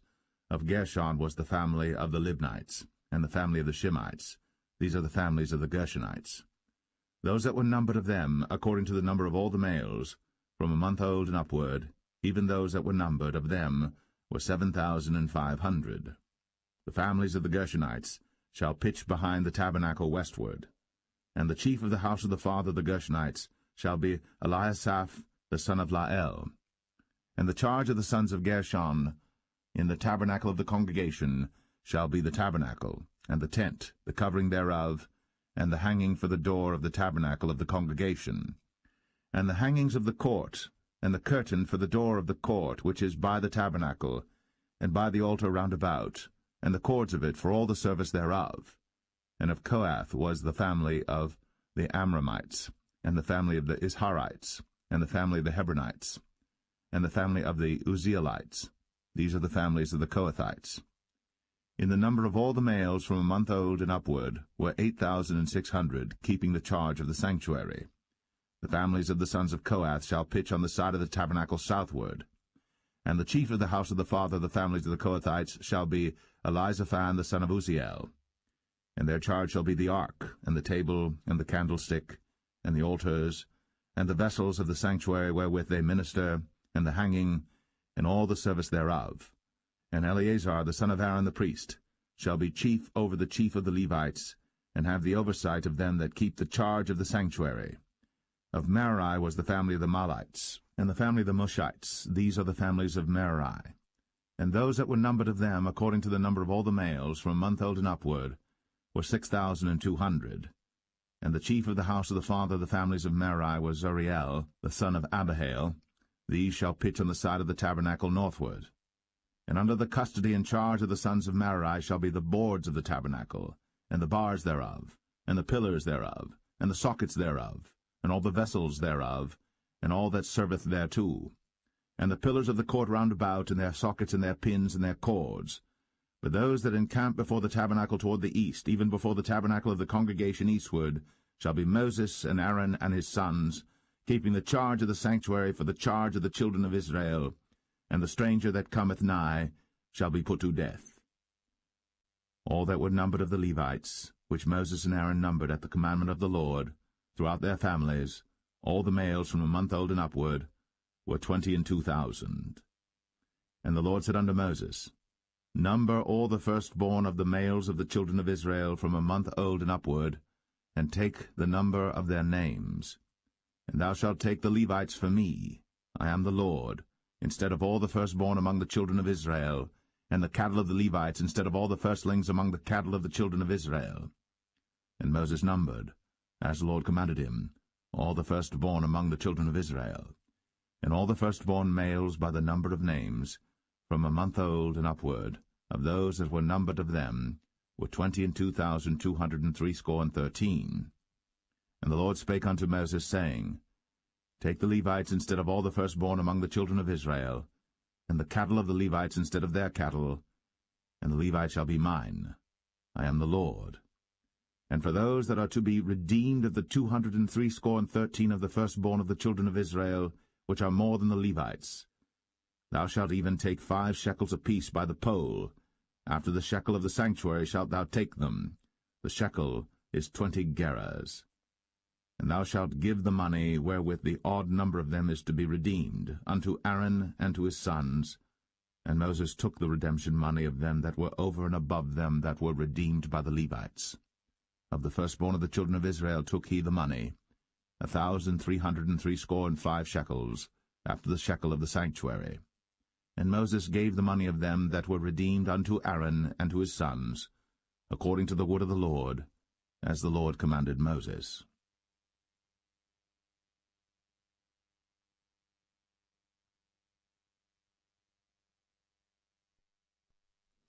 Numbers 4. And the Lord spake unto Moses and unto Aaron, saying, Take the sum of the sons of Kohath, from among the sons of Levi, after their families, by the house of their fathers, from 30 years old and upward, even until 50 years old, all that enter into the host, to do the work in the tabernacle of the congregation. This shall be the service of the sons of Kohath, in the tabernacle of the congregation, about the most holy things. And when the camp setteth forward, Aaron shall come, and his sons, and they shall take down the covering veil, and cover the ark of the testimony with it, and shall put thereon the covering of badgers' skins, and shall spread over it a cloth wholly of blue, and shall put in the staves thereof. And upon the table of showbread they shall spread a cloth of blue, and put thereon the dishes, and the spoons, and the bowls, and covers to cover withal, and the continual bread shall be thereon. And they shall spread upon them a cloth of scarlet, and cover the same with the covering of badgers' skins, and shall put in the staves thereof. And they shall take a cloth of blue, and cover the candlestick of the light, and his lamps, and his tongs, and his snuff dishes, and all the oil vessels thereof, wherewith they minister unto it. And they shall put it and all the vessels thereof within a covering of badgers' skins, and shall put it upon a bar. And upon the golden altar they shall spread a cloth of blue, and cover it with a covering of badgers' skins, and shall put to the staves thereof. And they shall take all the instruments of ministry, wherewith they minister in the sanctuary, and put them in a cloth of blue, and cover them with a covering of badgers' skins, and shall put them on a bar. And they shall take away the ashes from the altar, and spread a purple cloth thereon. And they shall put upon it all the vessels thereof, wherewith they minister about it, even the censers, the fleshhooks, and the shovels, and the basins, all the vessels of the altar, and they shall spread upon it a covering of badgers' skins, and put to the staves of it. And when Aaron and his sons have made an end of covering the sanctuary, and all the vessels of the sanctuary as the camp is to set forward, after that the sons of Kohath shall come to bear it. But they shall not touch any holy thing, lest they die. These things are the burden of the sons of Kohath in the tabernacle of the congregation. And to the office of Eleazar the son of Aaron the priest pertaineth the oil for the light, and the sweet incense, and the daily meat offering, and the anointing oil, and the oversight of all the tabernacle, and of all that therein is, in the sanctuary, and in the vessels thereof. And the Lord spake unto Moses and unto Aaron, saying, Cut ye not off the tribe of the families of the Kohathites from among the Levites, but thus do unto them, that they may live and not die, when they approach unto the most holy things. Aaron and his sons shall go in, and appoint them every one to his service and to his burden. But they shall not go in to see when the holy things are covered, lest they die. And the Lord spake unto Moses, saying, Take also the sum of the sons of Gershon, throughout the houses of their fathers by their families. From 30 years old and upward until 50 years old shalt thou number them, all that enter in to perform the service, to do the work in the tabernacle of the congregation. This is the service of the families of the Gershonites, to serve and for burdens. And they shall bear the curtains of the tabernacle, and the tabernacle of the congregation, his covering, and the covering of the badger skins that is above upon it, and the hanging for the door of the tabernacle of the congregation, and the hangings of the court, and the hanging for the door of the gate of the court, which is by the tabernacle, and by the altar round about, and their cords, and all the instruments of their service, and all that is made for them, so shall they serve. At the appointment of Aaron and his sons shall be all the service of the sons of the Gershonites, in all their burdens, and in all their service, and ye shall appoint unto them in charge all their burdens. This is the service of the families of the sons of Gershon, in the tabernacle of the congregation, and their charge shall be under the hand of Ithamar the son of Aaron the priest. As for the sons of Merari, thou shalt number them after their families by the house of their fathers. From 30 years old and upward, even unto 50 years old, shalt thou number them, every one that entereth into the service, to do the work of the tabernacle of the congregation. And this is the charge of their burden, according to all their service in the tabernacle of the congregation, the boards of the tabernacle, and the bars thereof, and the pillars thereof, and sockets thereof. And the pillars of the court round about, and their sockets, and their pins, and their cords, with all their instruments, and with all their service. And by name ye shall reckon the instruments of the charge of their burden. This is the service of the families of the sons of Merari, according to all their service, in the tabernacle of the congregation under the hand of Ithamar the son of Aaron the priest. And Moses and Aaron, and the chief of the congregation, numbered the sons of the Kohathites after their families, and after the house of their fathers, from 30 years old and upward, even unto 50 years old, every one that entereth into the service, for the work in the tabernacle of the congregation. And those that were numbered of them by their families were 2,750. These were they that were numbered of the families of the Kohathites, all that might do service in the tabernacle of the congregation, which Moses and Aaron did number, according to the commandment of the Lord, by the hand of Moses. And those that were numbered of the sons of Gershon, throughout their families, and by the house of their fathers, from 30 years old and upward, even unto 50 years old, every one that entereth into the service, for the work in the tabernacle of the congregation, even those that were numbered of them, throughout their families, by the house of their fathers, were 2,630. These are they that were numbered of the families of the sons of Gershon, of all that might do service in the tabernacle of the congregation, whom Moses and Aaron did number according to the commandment of the Lord. And those that were numbered of the families of the sons of Merari, throughout their families, by the house of their fathers, from 30 years old and upward, even unto 50 years old, every one that entereth into the service, for the work in the tabernacle of the congregation, even those that were numbered of them after their families were 3,200. These be those that were numbered of the families of the sons of Merari, whom Moses and Aaron numbered according to the word of the Lord by the hand of Moses. All those that were numbered of the Levites, whom Moses and Aaron and the chief of Israel numbered, after their families, and after the house of their fathers, from 30 years old and upward, even unto 50 years old, every one that came to do the service of the ministry, and the service of the burden in the tabernacle of the congregation. Even those that were numbered of them were 8,580.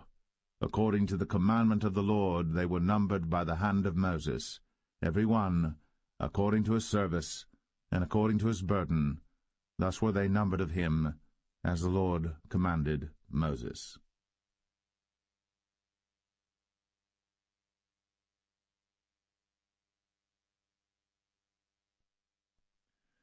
Numbers 5. And the Lord spake unto Moses, saying, Command the children of Israel, that they put out of the camp every leper, and every one that hath an issue, and whosoever is defiled by the dead. Both male and female shall ye put out, without the camp shall ye put them, that they defile not their camps, in the midst whereof I dwell. And the children of Israel did so, and put them out without the camp, as the Lord spake unto Moses. So did the children of Israel. And the Lord spake unto Moses, saying, Speak unto the children of Israel, when a man or woman shall commit any sin that men commit, to do a trespass against the Lord, and that person be guilty, then they shall confess their sin which they have done, and he shall recompense his trespass with the principal thereof, and add unto it the 5th part thereof, and give it unto him against whom he hath trespassed. But if the man have no kinsman to recompense the trespass unto, let the trespass be recompensed unto the Lord, even to the priest, beside the ram of the atonement, whereby an atonement shall be made for him. And every offering of all the holy things of the children of Israel, which they bring unto the priest, shall be his. And every man's hallowed things shall be his. Whatsoever any man giveth the priest, it shall be his. And the Lord spake unto Moses, saying, Speak unto the children of Israel, and say unto them, If any man's wife go aside, and commit a trespass against him, and a man lie with her carnally, and it be hid from the eyes of her husband, and be kept close, and she be defiled, and there be no witness against her, neither she be taken with the manner, and the spirit of jealousy come upon him, and he be jealous of his wife, and she be defiled, or if the spirit of jealousy come upon him, and he be jealous of his wife, and she be not defiled, then shall the man bring his wife unto the priest, and he shall bring her offering for her, the 10th part of an ephah of barley meal. He shall pour no oil upon it, nor put frankincense thereon, for it is an offering of jealousy, an offering of memorial, bringing iniquity to remembrance. And the priest shall bring her near, and set her before the Lord. And the priest shall take holy water in an earthen vessel, and of the dust that is in the floor of the tabernacle the priest shall take, and put it into the water. And the priest shall set the woman before the Lord, and uncover the woman's head, and put the offering of memorial in her hands, which is the jealousy offering.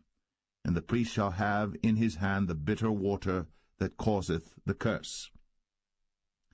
And the priest shall charge her by an oath, and say unto the woman, If no man have lain with thee, and if thou hast not gone aside to uncleanness with another instead of thy husband, be thou free from this bitter water that causeth the curse.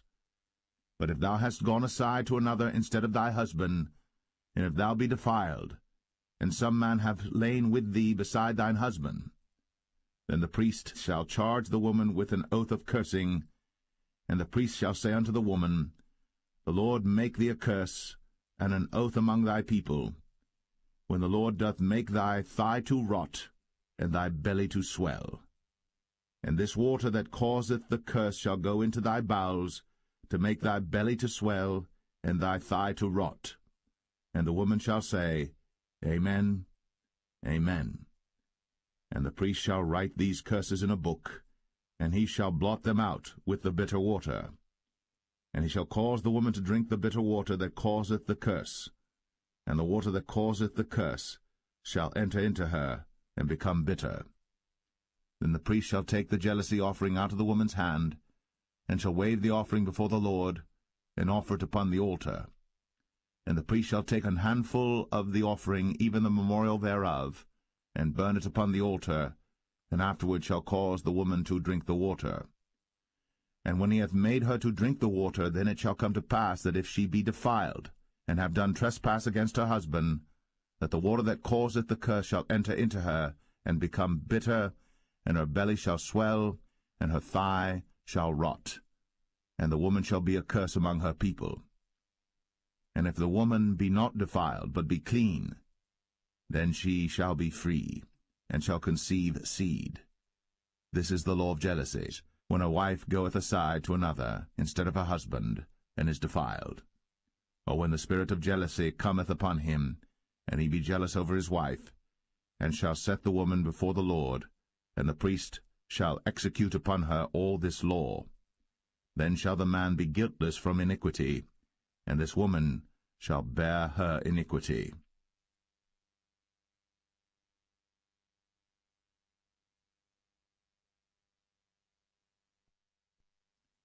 Number 6. And the Lord spake unto Moses, saying, Speak unto the children of Israel, and say unto them, When either man or woman shall separate themselves to vow a vow of a Nazarite, to separate themselves unto the Lord, he shall separate himself from wine and strong drink, and shall drink no vinegar of wine, or vinegar of strong drink. Neither shall he drink any liquor of grapes, nor eat moist grapes or dried. All the days of his separation shall he eat nothing that is made of the vine tree, from the kernels even to the husk.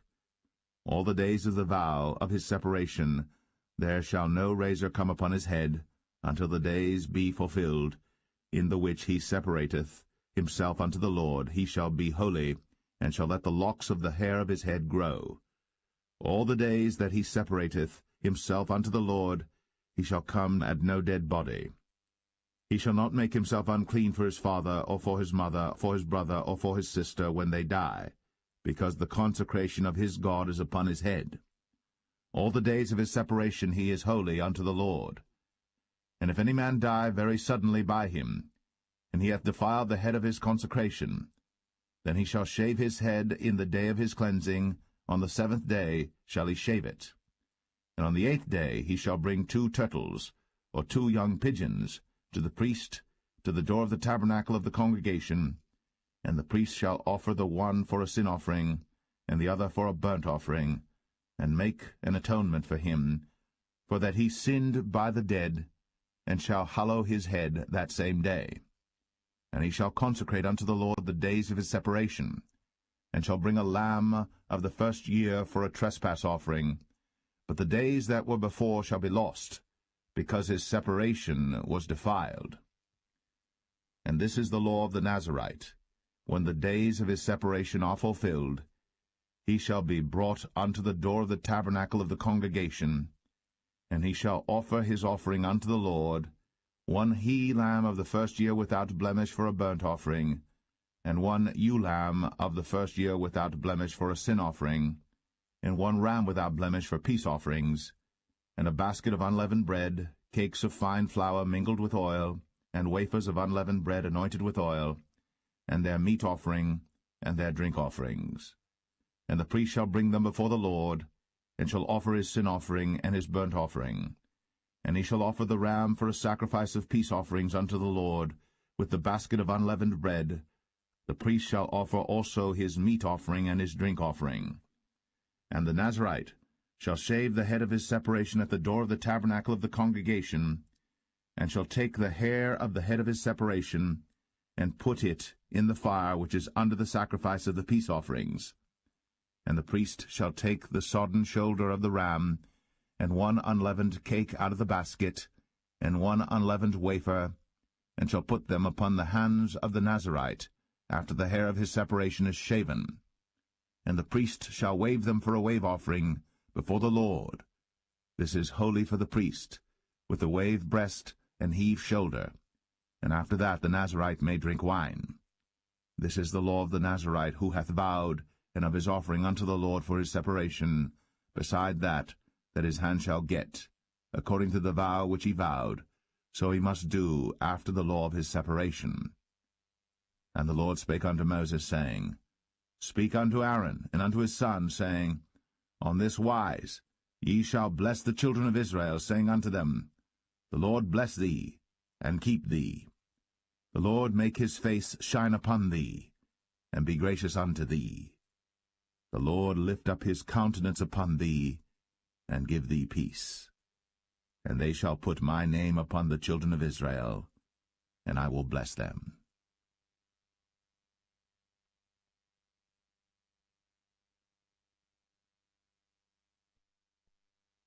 Number 7. And it came to pass on the day that Moses had fully set up the tabernacle, and had anointed it, and sanctified it, and all the instruments thereof, both the altar and all the vessels thereof, and had anointed them and sanctified them, that the princes of Israel, heads of the house of their fathers, who were the princes of the tribes, and were over them that were numbered, offered. And they brought their offering before the Lord, 6 covered wagons, and 12 oxen, a wagon for 2 of the princes, and for each one an ox. And they brought them before the tabernacle. And the Lord spake unto Moses, saying, Take it of them, that they may be to do the service of the tabernacle of the congregation, and thou shalt give them unto the Levites, to every man according to his service. And Moses took the wagons and the oxen, and gave them unto the Levites. 2 wagons and 4 oxen he gave unto the sons of Gershon, according to their service. And 4 wagons and 8 oxen he gave unto the sons of Merari, according unto their service, under the hand of Ithamar the son of Aaron the priest.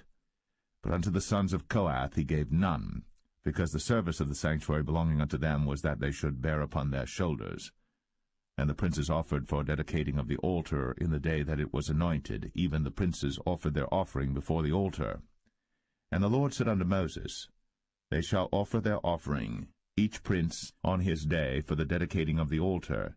And he that offered his offering the first day was Nahshon the son of Amminadab, of the tribe of Judah.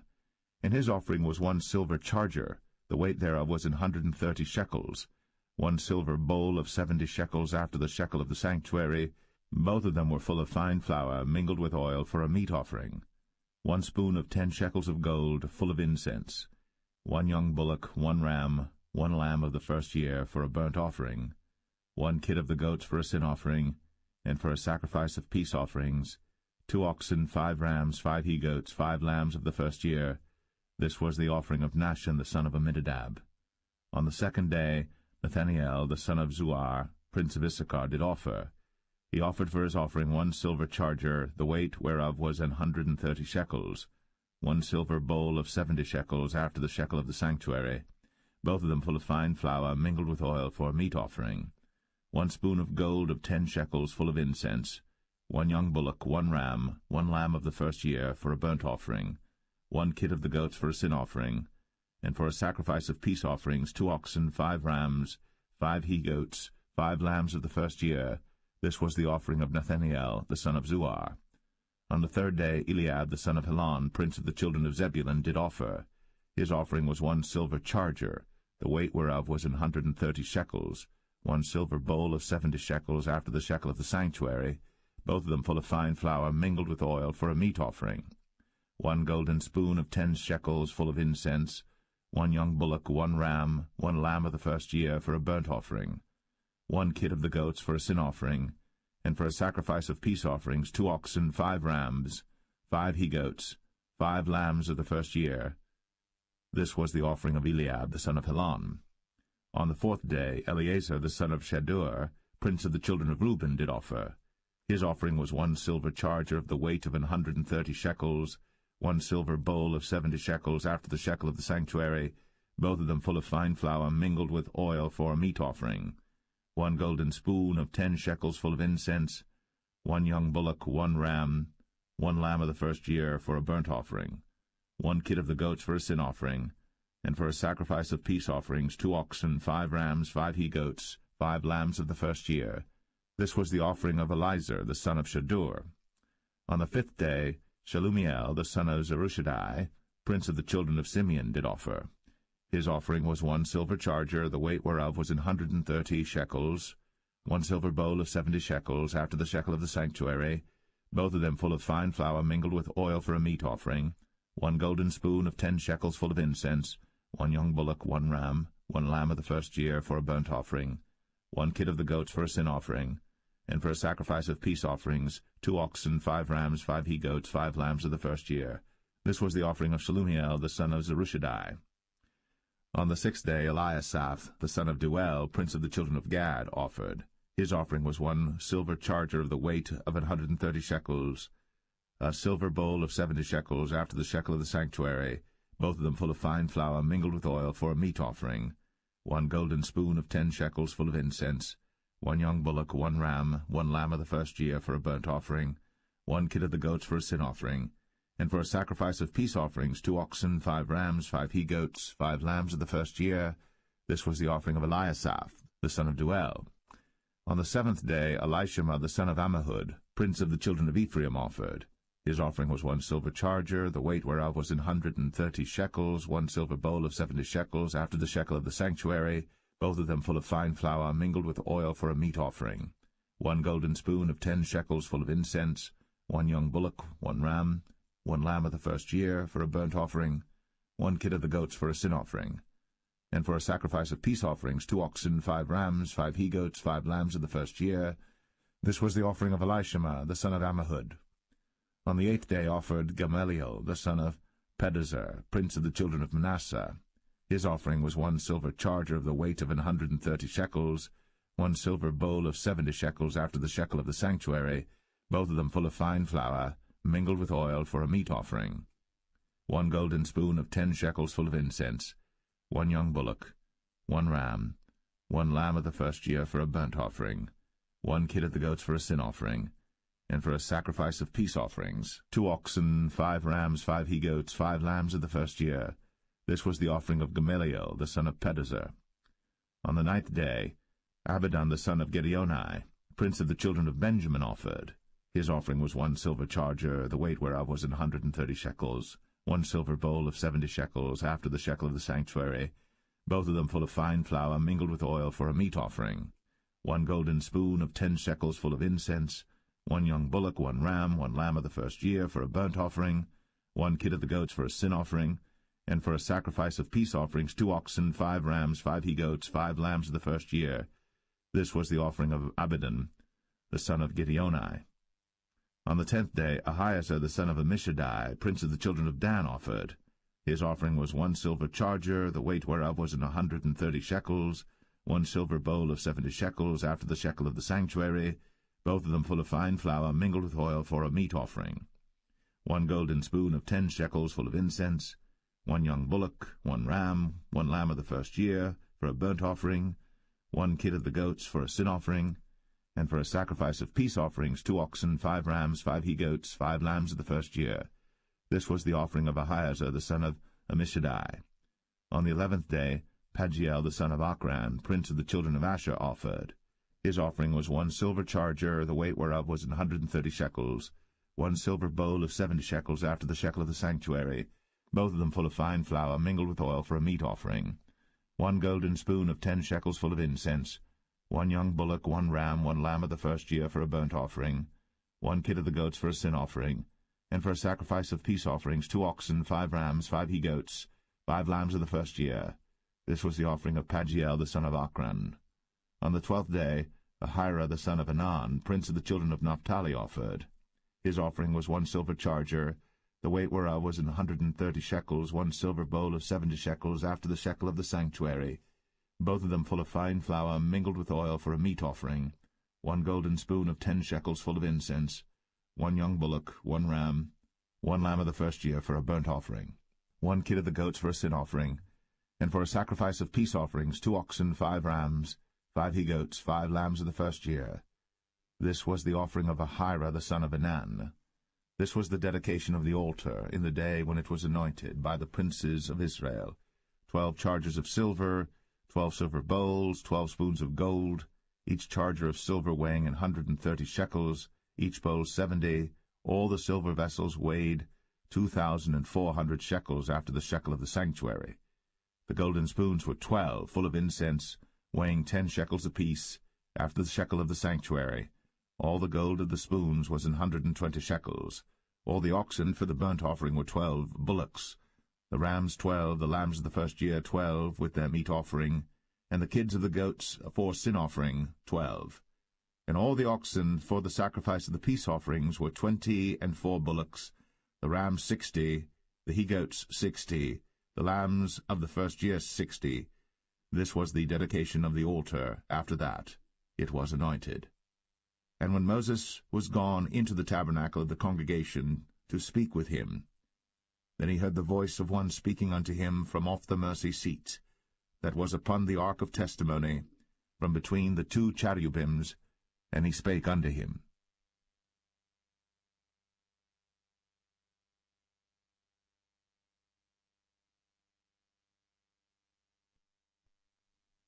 Numbers 8.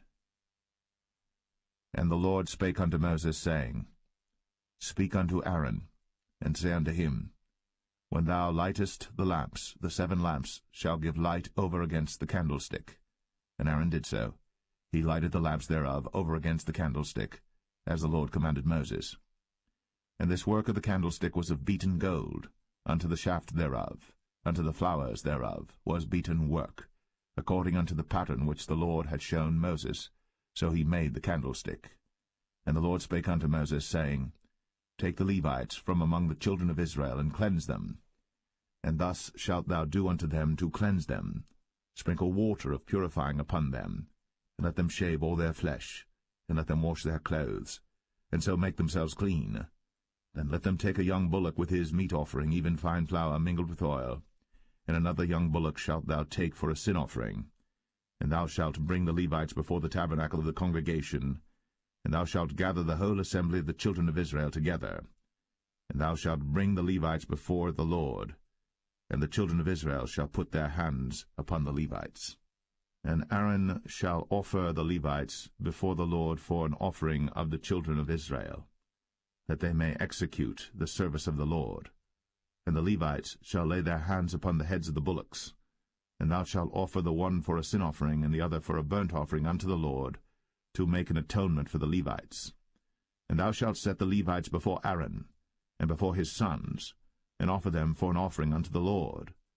Thus shalt thou separate the Levites from among the children of Israel, and the Levites shall be mine. And after that shall the Levites go in to do the service of the tabernacle of the congregation. And thou shalt cleanse them, and offer them for an offering. For they are wholly given unto me from among the children of Israel, instead of such as open every womb, even instead of the firstborn of all the children of Israel, have I taken them unto me. For all the firstborn of the children of Israel are mine, both man and beast. On the day that I smote every firstborn in the land of Egypt, I sanctified them for myself. And I have taken the Levites for all the firstborn of the children of Israel. And I have given the Levites as a gift to Aaron and to his sons from among the children of Israel, to do the service of the children of Israel in the tabernacle of the congregation, and to make an atonement for the children of Israel, that there be no plague among the children of Israel, when the children of Israel come nigh unto the sanctuary. And Moses and Aaron and all the congregation of the children of Israel did to the Levites according unto all that the Lord commanded Moses concerning the Levites. So did the children of Israel unto them. And the Levites were purified, and they washed their clothes, and Aaron offered them as an offering before the Lord.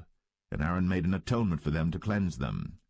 And after that went the Levites in to do their service in the tabernacle of the congregation before Aaron and before his sons, as the Lord had commanded Moses concerning the Levites, so did they unto them. And the Lord spake unto Moses, saying, This is it that belongeth unto the Levites. From 20 and 5 years old and upward they shall go in to wait upon the service of the tabernacle of the congregation. And from the age of 50 years they shall cease waiting upon the service thereof, and shall serve no more, but shall minister with their brethren in the tabernacle of the congregation, to keep the charge, and shall do no service. Thus shalt thou do unto the Levites touching their charge.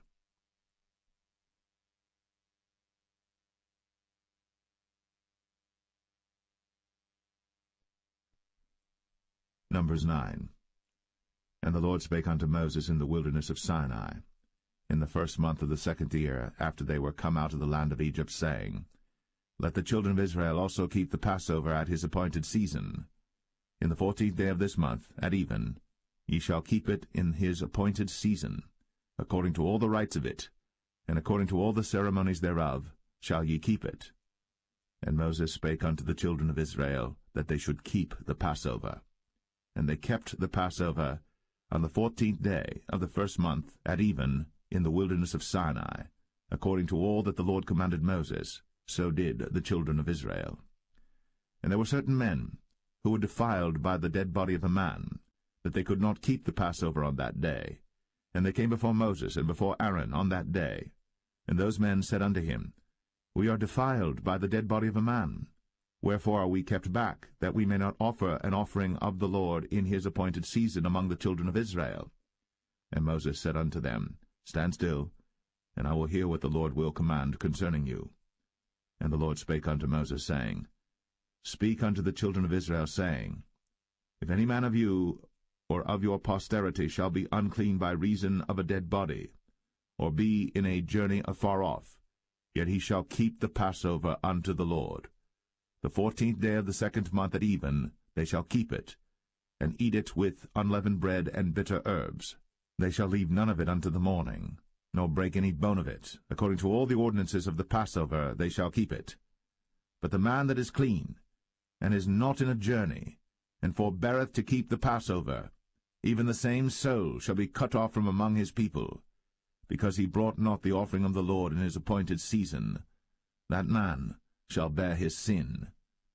And if a stranger shall sojourn among you, and will keep the Passover unto the Lord, according to the ordinance of the Passover, and according to the manner thereof, so shall he do.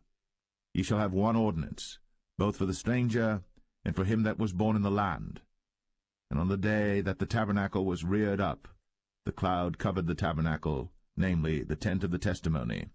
And at even there was upon the tabernacle as it were the appearance of fire until the morning. So it was always. The cloud covered it by day, and the appearance of fire by night. And when the cloud was taken up from the tabernacle, then after that the children of Israel journeyed. In the place where the cloud abode, there the children of Israel pitched their tents. At the commandment of the Lord the children of Israel journeyed, and at the commandment of the Lord they pitched. As long as the cloud abode upon the tabernacle, they rested in their tents. And when the cloud tarried long upon the tabernacle many days, then the children of Israel kept the charge of the Lord, and journeyed not. And so it was, when the cloud was a few days upon the tabernacle, according to the commandment of the Lord, they abode in their tents, and according to the commandment of the Lord they journeyed.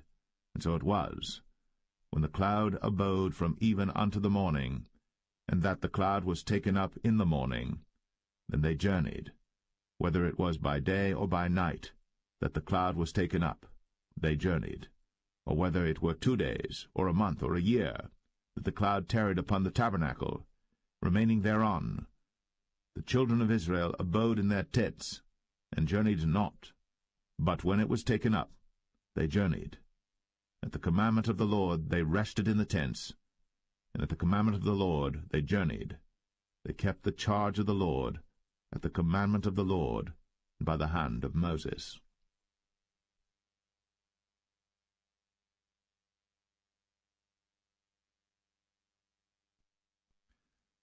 Numbers 10.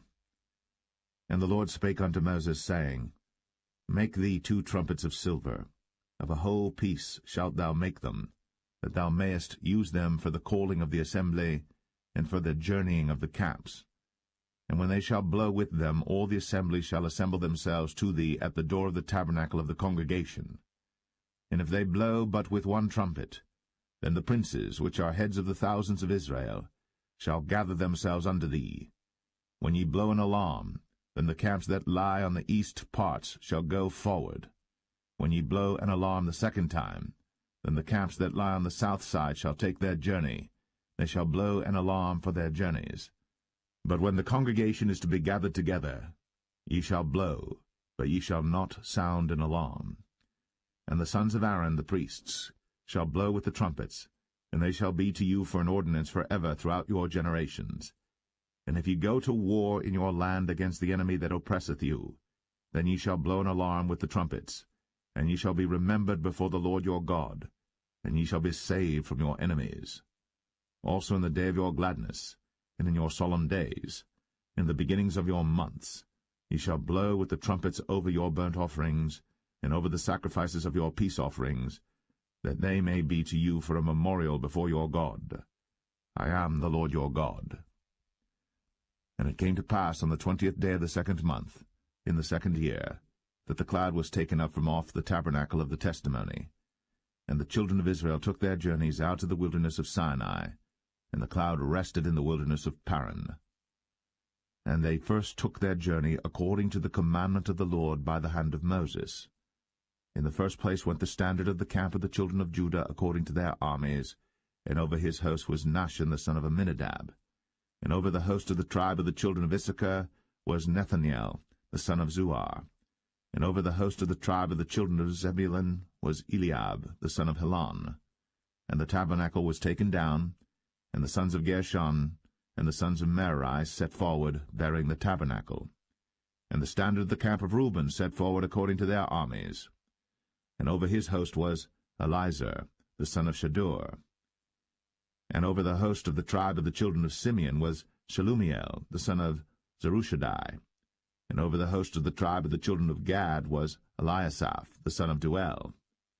And the Kohathites set forward, bearing the sanctuary, and the other did set up the tabernacle against they came.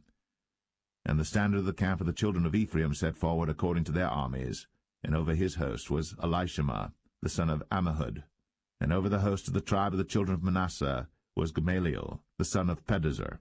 And over the host of the tribe of the children of Benjamin was Abidan the son of Gideoni. And the standard of the camp of the children of Dan set forward, which was the rearward of all the camps throughout their hosts. And over his host was Ahiezer the son of Ammishaddai. And over the host of the tribe of the children of Asher was Pagiel the son of Ochran. And over the host of the tribe of the children of Naphtali was Ahira the son of Enan. Thus were the journeyings of the children of Israel according to their armies, when they set forward. And Moses said unto Hobab the son of Raguel the Midianite, Moses' father-in-law, We are journeying unto the place of which the Lord said, I will give it you. Come thou with us, and we will do thee good. For the Lord hath spoken good concerning Israel.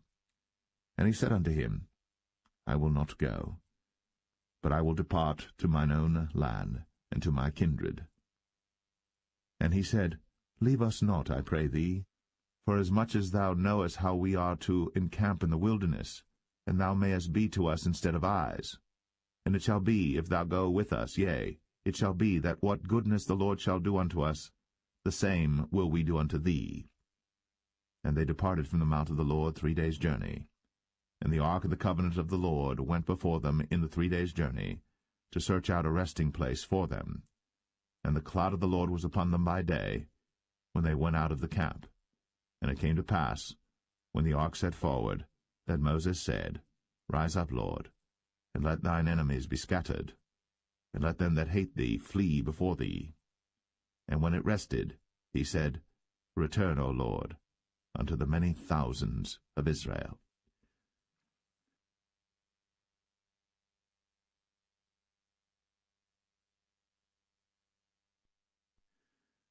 Numbers 11.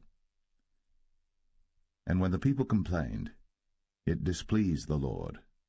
And the Lord heard it, and his anger was kindled. And the fire of the Lord burnt among them, and consumed them that were in the uttermost parts of the camp. And the people cried unto Moses. And when Moses prayed unto the Lord, the fire was quenched. And he called the name of the place Taberah, because the fire of the Lord burnt among them. And the mixed multitude that was among them fell a-lusting.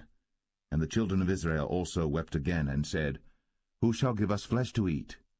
We remember the fish which we did eat in Egypt freely, the cucumbers, and the melons, and the leeks, and the onions, and the garlic. But now our soul is dried away. There is nothing at all beside this manna before our eyes. And the manna was as coriander seed, and the color thereof as the color of bdellium. And the people went about, and gathered it, and ground it in mills, or beat it in a mortar, and baked it in pans, and made cakes of it. And the taste of it was as the taste of fresh oil. And when the dew fell upon the camp in the night, the manna fell upon it. Then Moses heard the people weep throughout their families, every man in the door of his tent.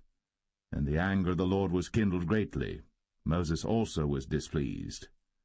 And Moses said unto the Lord, Wherefore hast thou afflicted thy servant? And wherefore have I not found favor in thy sight, that thou layest the burden of all this people upon me? Have I conceived all this people? Have I begotten them, that thou shouldst say unto me, Carry them in thy bosom, as a nursing father beareth the sucking child, unto the land which thou swarest unto their fathers? Whence should I have flesh to give unto all this people? For they weep unto me, saying, Give us flesh, that we may eat. I am not able to bear all this people alone, because it is too heavy for me. And if thou deal thus with me, kill me, I pray thee, out of hand, if I have found favor in thy sight, and let me not see my wretchedness. And the Lord said unto Moses, Gather unto me 70 men of the elders of Israel, whom thou knowest to be the elders of the people, and officers over them, and bring them unto the tabernacle of the congregation, that they may stand there with thee. And I will come down and talk with thee there. And I will take of the Spirit which is upon thee, and will put it upon them, and they shall bear the burden of the people with thee, that thou bear it not thyself alone. And say thou unto the people, Sanctify yourselves against tomorrow, and ye shall eat flesh. For ye have wept in the ears of the Lord, saying, Who shall give us flesh to eat? For it was well with us in Egypt. Therefore the Lord will give you flesh, and ye shall eat. Ye shall not eat 1 day, nor 2 days, nor 5 days, neither 10 days, nor 20 days, but even a whole month, until it come out at your nostrils, and it be loathsome unto you, because that ye have despised the Lord which is among you, and have wept before him, saying, Why came we forth out of Egypt? And Moses said, The people among whom I am are 600,000 footmen, and thou hast said, I will give them flesh, that they may eat a whole month.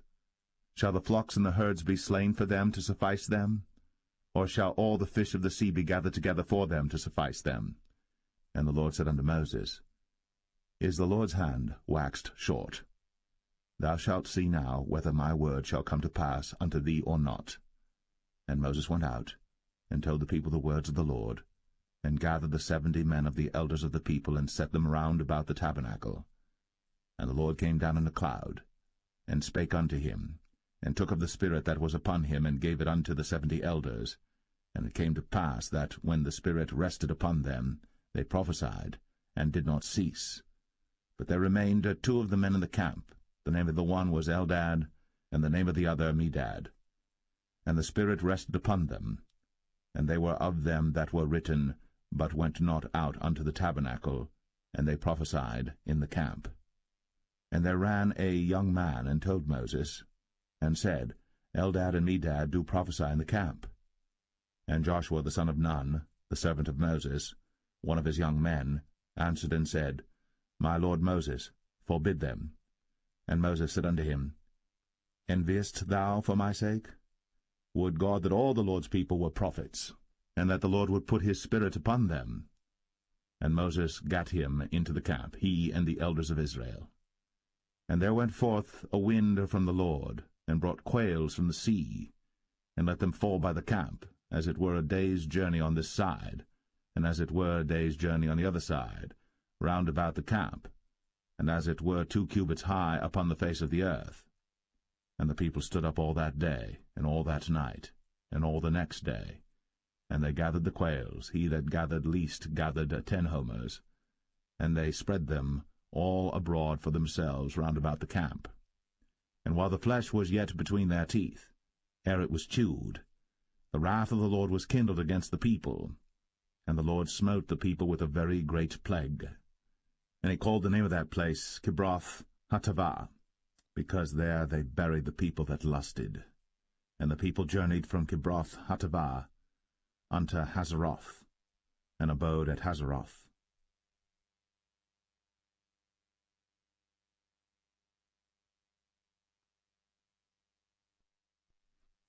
Numbers 12. And Miriam and Aaron spake against Moses because of the Ethiopian woman whom he had married, for he had married an Ethiopian woman. And they said, Hath the Lord indeed spoken only by Moses? Hath he not spoken also by us? And the Lord heard it. Now the man Moses was very meek, above all the men which were upon the face of the earth. And the Lord spake suddenly unto Moses, and unto Aaron, and unto Miriam, Come out ye 3 unto the tabernacle of the congregation. And they 3 came out. And the Lord came down in the pillar of the cloud, and stood in the door of the tabernacle, and called Aaron and Miriam. And they both came forth. And he said, Hear now my words. If there be a prophet among you, I the Lord will make myself known unto him in a vision, and will speak unto him in a dream. My servant Moses is not so, who is faithful in all mine house. With him will I speak mouth to mouth, even apparently, and not in dark speeches.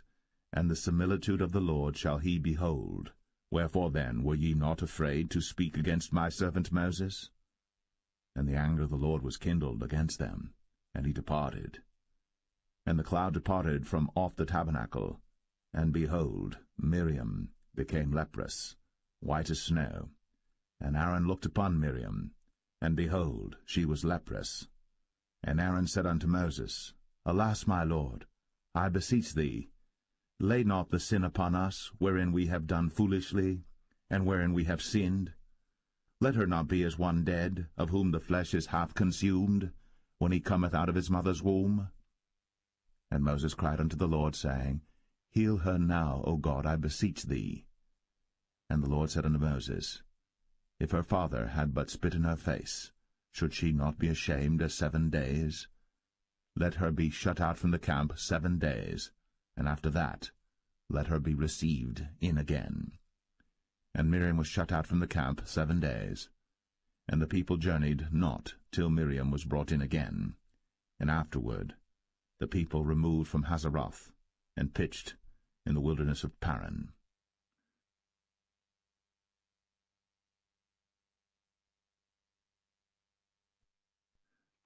Numbers 13. And the Lord spake unto Moses, saying, Send thou men, that they may search the land of Canaan, which I give unto the children of Israel. Of every tribe of their fathers shall ye send a man, every one a ruler among them. And Moses, by the commandment of the Lord, sent them from the wilderness of Paran. All those men were heads of the children of Israel. And these were their names: of the tribe of Reuben, Shammua the son of Zakur; of the tribe of Simeon, Shaphat the son of Ori; of the tribe of Judah, Caleb the son of Jephunneh; of the tribe of Issachar, Igal the son of Joseph; of the tribe of Ephraim, Hoshea the son of Nun; of the tribe of Benjamin, Palti the son of Raphu; of the tribe of Zebulun, Gadiel the son of Sodai; of the tribe of Joseph, namely of the tribe of Manasseh, Gadai the son of Susai; of the tribe of Dan, Amiel the son of Gemalli; of the tribe of Asher, Sethar the son of Michael; of the tribe of Naphtali, Nabai the son of Vosai; of the tribe of Gad, Geuel the son of Machi. These are the names of the men which Moses sent to spy out the land. And Moses called Hoshea the son of Nun, Jehoshua.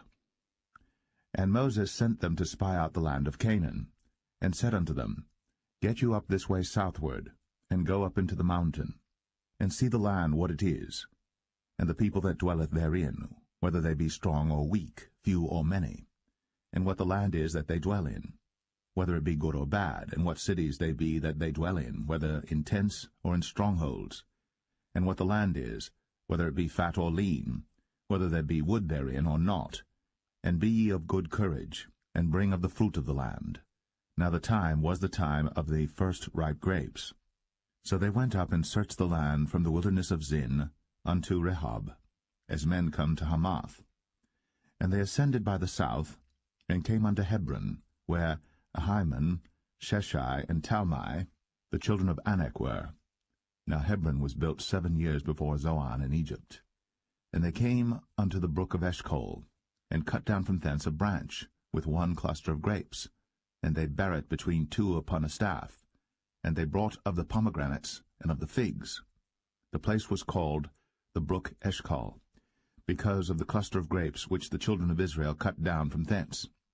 And they returned from searching of the land after 40 days.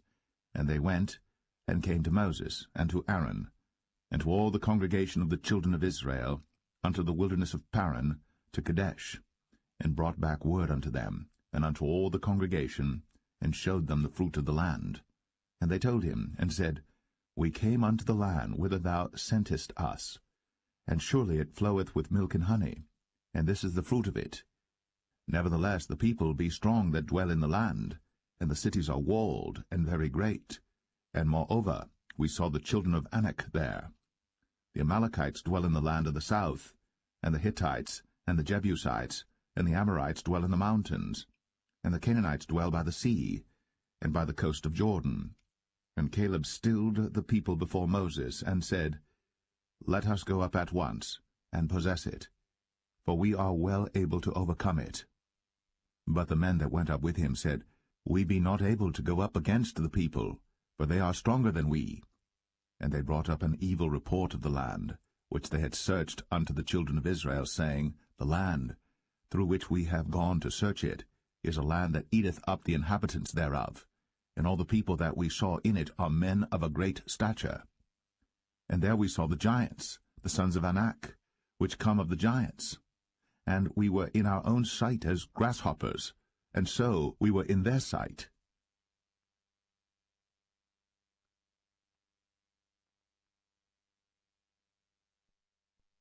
Numbers 14. And all the congregation lifted up their voice, and cried, and the people wept that night. And all the children of Israel murmured against Moses, and against Aaron. And the whole congregation said unto them, Would God that we had died in the land of Egypt, or would God we had died in this wilderness? And wherefore hath the Lord brought us unto this land, to fall by the sword, that our wives and our children should be a prey? Were it not better for us to return into Egypt? And they said one to another, Let us make a captain, and let us return into Egypt. Then Moses and Aaron fell on their faces before all the assembly of the congregation of the children of Israel. And Joshua, the son of Nun, and Caleb, the son of Jephunneh, which were of them that searched the land, rent their clothes. And they spake unto all the company of the children of Israel, saying, The land, which we passed through to search it, is an exceeding good land. If the Lord delight in us, then he will bring us into this land and give it us, a land which floweth with milk and honey. Only rebel not ye against the Lord, neither fear ye the people of the land, for they are bread for us. Their defense is departed from them, and the Lord is with us. Fear them not. But all the congregation bade stone them with stones. And the glory of the Lord appeared in the tabernacle of the congregation before all the children of Israel. And the Lord said unto Moses, How long will this people provoke me? And how long will it be ere they believe me, for all the signs which I have shown among them? I will smite them with the pestilence, and disinherit them, and will make of thee a greater nation, and mightier than they. And Moses said unto the Lord, Then the Egyptians shall hear it, for thou broughtest up this people in thy might from among them, and they will tell it to the inhabitants of this land. For they have heard that thou, Lord, art among this people, that thou, Lord, art seen face to face, and that thy cloud standeth over them, and that thou goest before them by daytime in a pillar of a cloud, and in a pillar of fire by night. Now if thou shalt kill all this people as one man, then the nations which have heard the fame of thee will speak, saying, Because the Lord was not able to bring this people into the land which he sware unto them, therefore he hath slain them in the wilderness. And now I beseech thee, let the power of my Lord be great, according as thou hast spoken, saying, The Lord is long-suffering, and of great mercy, forgiving iniquity and transgression, and by no means clearing the guilty, visiting the iniquity of the fathers upon the children unto the third and fourth generation. Pardon, I beseech thee, the iniquity of this people according unto the greatness of thy mercy, and as thou hast forgiven this people from Egypt even until now. And the Lord said, I have pardoned according to thy word. But as truly as I live, all the earth shall be filled with the glory of the Lord, because all those men which have seen my glory and my miracles, which I did in Egypt and in the wilderness, and have tempted me now these 10 times, and have not hearkened to my voice, surely they shall not see the land which I sware unto their fathers, neither shall any of them that provoked me see it. But my servant Caleb, because he had another spirit with him, and hath followed me fully, him will I bring into the land whereinto he went, and his seed shall possess it. Now the Amalekites and the Canaanites dwelt in the valley. Tomorrow turn you, and get you into the wilderness by the way of the Red Sea. And the Lord spake unto Moses and unto Aaron, saying, How long shall I bear with this evil congregation, which murmur against me? I have heard the murmurings of the children of Israel, which they murmur against me. Say unto them, As truly as I live, saith the Lord, as ye have spoken in mine ears, so will I do to you. Your carcasses shall fall in this wilderness, and all that were numbered of you according to your whole number, from 20 years old and upward, which have murmured against me. Doubtless ye shall not come into the land, concerning which I swear to make you dwell therein, save Caleb the son of Jephunneh, and Joshua the son of Nun. But your little ones, which ye said should be a prey, them will I bring in, and they shall know the land which ye have despised. But as for you, your carcasses, they shall fall in this wilderness, and your children shall wander in the wilderness 40 years, and bear your whoredoms until your carcasses be wasted in the wilderness. After the number of the days in which ye searched the land, even 40 days, each day for a year, shall ye bear your iniquities, even 40 years, and ye shall know my breach of promise.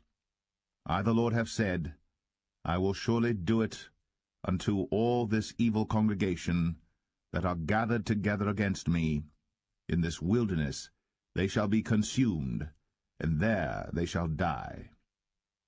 And the men which Moses sent to search the land, who returned, and made all the congregation to murmur against him by bringing up a slander upon the land, even those men that did bring up the evil report upon the land, died by the plague before the Lord. But Joshua the son of Nun, and Caleb the son of Jephunneh, which were of the men that went to search the land, lived still. And Moses told these sayings unto all the children of Israel, and the people mourned greatly. And they rose up early in the morning, and gat them up into the top of the mountain, saying, Lo, we be here, and will go up unto the place which the Lord hath promised, for we have sinned. And Moses said, Wherefore now do ye transgress the commandment of the Lord? But it shall not prosper. Go not up, for the Lord is not among you, that ye be not smitten before your enemies. For the Amalekites and the Canaanites are there before you, and ye shall fall by the sword, because ye are turned away from the Lord. Therefore the Lord will not be with you. But they presumed to go up unto the hilltop. Nevertheless the ark of the covenant of the Lord and Moses departed not out of the camp. Then the Amalekites came down, and the Canaanites which dwelt in that hill, and smote them, and discomfited them, even unto Hormah.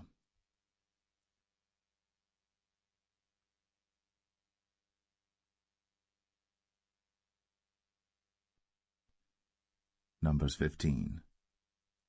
And the Lord spake unto Moses, saying, Speak unto the children of Israel, and say unto them, When ye be come into the land of your habitations, which I give unto you, and will make an offering by fire unto the Lord, a burnt offering, or a sacrifice in performing a vow, or in a freewill offering, or in your solemn feasts, to make a sweet savour unto the Lord, of the herd or of the flock, then shall he that offereth his offering unto the Lord bring a meat offering of a 10th deal of flour mingled with the 4th part of an hin of oil, and the 4th part of an hin of wine for a drink offering shalt thou prepare with the burnt offering or sacrifice for 1 lamb. Or for a ram thou shalt prepare for a meat offering 2 tenth deals of flour mingled with the 3rd part of an hin of oil. And for a drink offering thou shalt offer the 3rd part of an hin of wine for a sweet savour unto the Lord. And when thou preparest a bullock for a burnt offering, or for a sacrifice in performing a vow, or peace offerings unto the Lord, then shall he bring with a bullock a meat offering of 3/10 deals of flour mingled with half an hin of oil. And thou shalt bring for a drink offering half an hin of wine, for an offering made by fire, of a sweet savour unto the Lord. Thus shall it be done for 1 bullock, or for 1 ram, or for a lamb, or a kid, according to the number that ye shall prepare. So shall ye do to every one according to their number. All that are born of the country shall do these things after this manner, in offering an offering made by fire, of a sweet savour unto the Lord. And if a stranger sojourn with you, or whosoever be among you in your generations, and will offer an offering made by fire, of a sweet savour unto the Lord, as ye do, so he shall do. 1 ordinance shall be both for you of the congregation, and also for the stranger that sojourneth with you, an ordinance for ever in your generations, as ye are, so shall the stranger be before the Lord. 1 law and 1 manner shall be for you, and for the stranger that sojourneth with you. And the Lord spake unto Moses, saying, Speak unto the children of Israel, and say unto them, When ye come into the land whither I bring you, then it shall be that when ye eat of the bread of the land, ye shall offer up an heave offering unto the Lord. Ye shall offer up a cake of the first of your dough for an heave offering. As ye do the heave offering of the threshing floor, so shall ye heave it. Of the first of your dough ye shall give unto the Lord an heave offering in your generations. And if ye have erred, and not observed all these commandments which the Lord hath spoken unto Moses, even all that the Lord hath commanded you by the hand of Moses, from the day that the Lord commanded Moses, and henceforward among your generations, then it shall be, if aught be committed by ignorance without the knowledge of the congregation, that all the congregation shall offer 1 young bullock for a burnt offering, for a sweet savour unto the Lord, with his meat offering and his drink offering, according to the manner, and 1 kid of the goats for a sin offering, And the priest shall make an atonement for all the congregation of the children of Israel, and it shall be forgiven them, for it is ignorance. And they shall bring their offering, a sacrifice made by fire unto the Lord, and their sin offering before the Lord, for their ignorance. And it shall be forgiven all the congregation of the children of Israel, and the stranger that sojourneth among them, seeing all the people were in ignorance. And if any soul sin through ignorance, then he shall bring a she-goat of the first year for sin offering, and the priest shall make an atonement for the soul that sinneth ignorantly. When he sinneth by ignorance before the Lord, to make an atonement for him, and it shall be forgiven him. You shall have one law for him that sinneth through ignorance, both for him that is born among the children of Israel, and for the stranger that sojourneth among them. But the soul that doeth aught presumptuously, whether he be born in the land or a stranger, the same reproacheth the Lord, and that soul shall be cut off from among his people, because he hath despised the word of the Lord, and hath broken his commandment. That soul shall utterly be cut off. His iniquity shall be upon him. And while the children of Israel were in the wilderness, they found a man that gathered sticks upon the Sabbath day. And they that found him gathering sticks brought him unto Moses and Aaron, and unto all the congregation. And they put him in ward, because it was not declared what should be done to him. And the Lord said unto Moses, The man shall be surely put to death. All the congregation shall stone him with stones without the camp. And all the congregation brought him without the camp, and stoned him with stones, and he died, as the Lord commanded Moses. And the Lord spake unto Moses, saying, Speak unto the children of Israel, and bid them that they make them fringes in the borders of their garments throughout their generations, and that they put upon the fringe of the borders a ribbon of blue.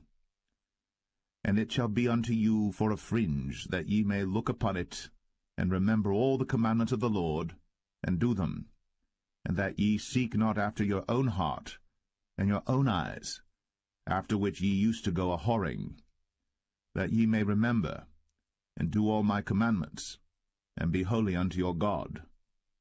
I am the Lord your God, which brought you out of the land of Egypt, to be your God. I am the Lord your God.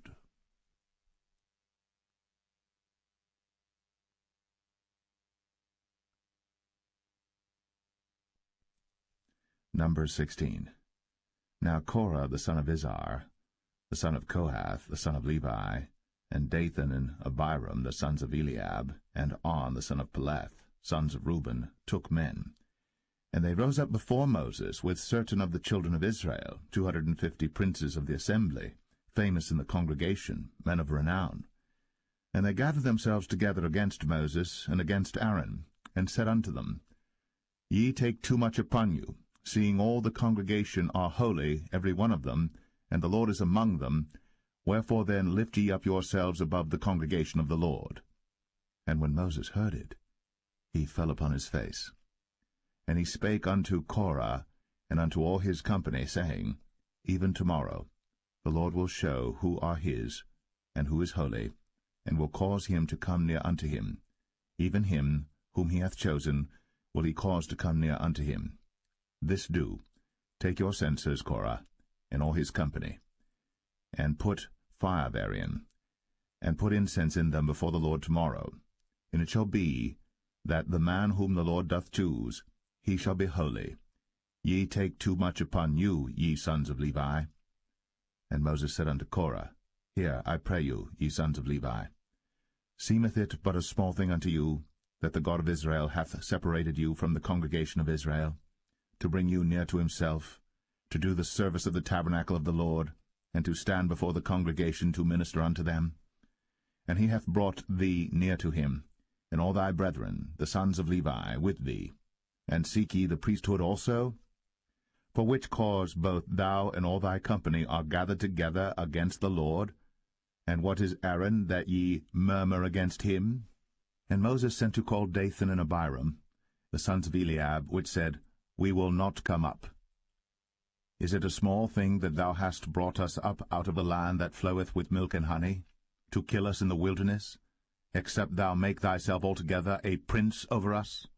Moreover, thou hast not brought us into a land that floweth with milk and honey, or given us inheritance of fields and vineyards. Wilt thou put out the eyes of these men? We will not come up. And Moses was very wroth, and said unto the Lord, Respect not thou their offering. I have not taken one ass from them, neither have I hurt one of them. And Moses said unto Korah, Be thou and all thy company before the Lord, thou and they, and Aaron, tomorrow. And take every man his censer, and put incense in them, and bring ye before the Lord every man his censer, 250 censers, thou also, and Aaron, each of you his censer. And they took every man his censer, and put fire in them, and laid incense thereon, and stood in the door of the tabernacle of the congregation with Moses and Aaron. And Korah gathered all the congregation against them unto the door of the tabernacle of the congregation. And the glory of the Lord appeared unto all the congregation. And the Lord spake unto Moses and unto Aaron, saying, Separate yourselves from among this congregation, that I may consume them in a moment. And they fell upon their faces, and said, O God, the God of the spirits of all flesh, shall one man sin, and wilt thou be wroth with all the congregation? And the Lord spake unto Moses, saying, Speak unto the congregation, saying, Get you up from about the tabernacle of Korah, Dathan, and Abiram. And Moses rose up, and went unto Dathan and Abiram, and the elders of Israel followed him. And he spake unto the congregation, saying, Depart, I pray you, from the tents of these wicked men, and touch nothing of theirs, lest ye be consumed in all their sins. So they gat up from the tabernacle of Korah, Dathan and Abiram, on every side. And Dathan and Abiram came out, and stood in the door of their tents, and their wives and their sons, and their little children. And Moses said, Hereby ye shall know that the Lord hath sent me to do all these works, for I have not done them of mine own mind. If these men die the common death of all men, or if they be visited after the visitation of all men, then the Lord hath not sent me. But if the Lord make a new thing, and the earth open her mouth, and swallow them up with all that appertain unto them, and they go down quick into the pit, then ye shall understand that these men have provoked the Lord. And it came to pass, as he had made an end of speaking all these words, that the ground clave asunder that was under them, and the earth opened her mouth, and swallowed them up, and their houses, and all the men that appertained unto Korah, and all their goods. They and all that appertained to them went down alive into the pit, and the earth closed upon them, and they perished from among the congregation. And all Israel that were round about them fled at the cry of them, for they said, Lest the earth swallow us up also. And there came out a fire from the Lord, and consumed the 250 men that offered incense.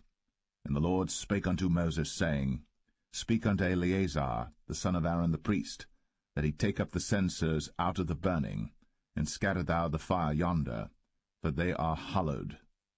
The censers of these sinners against their own souls, let them make them broad plates for a covering of the altar, for they offered them before the Lord. Therefore they are hallowed, and they shall be a sign unto the children of Israel. And Eleazar the priest took the brazen censers wherewith they that were burnt had offered, and they were made broad plates for a covering of the altar, to be a memorial unto the children of Israel, that no stranger which is not of the seed of Aaron come near to offer incense before the Lord, that he be not as Korah, and as his company, as the Lord said to him by the hand of Moses.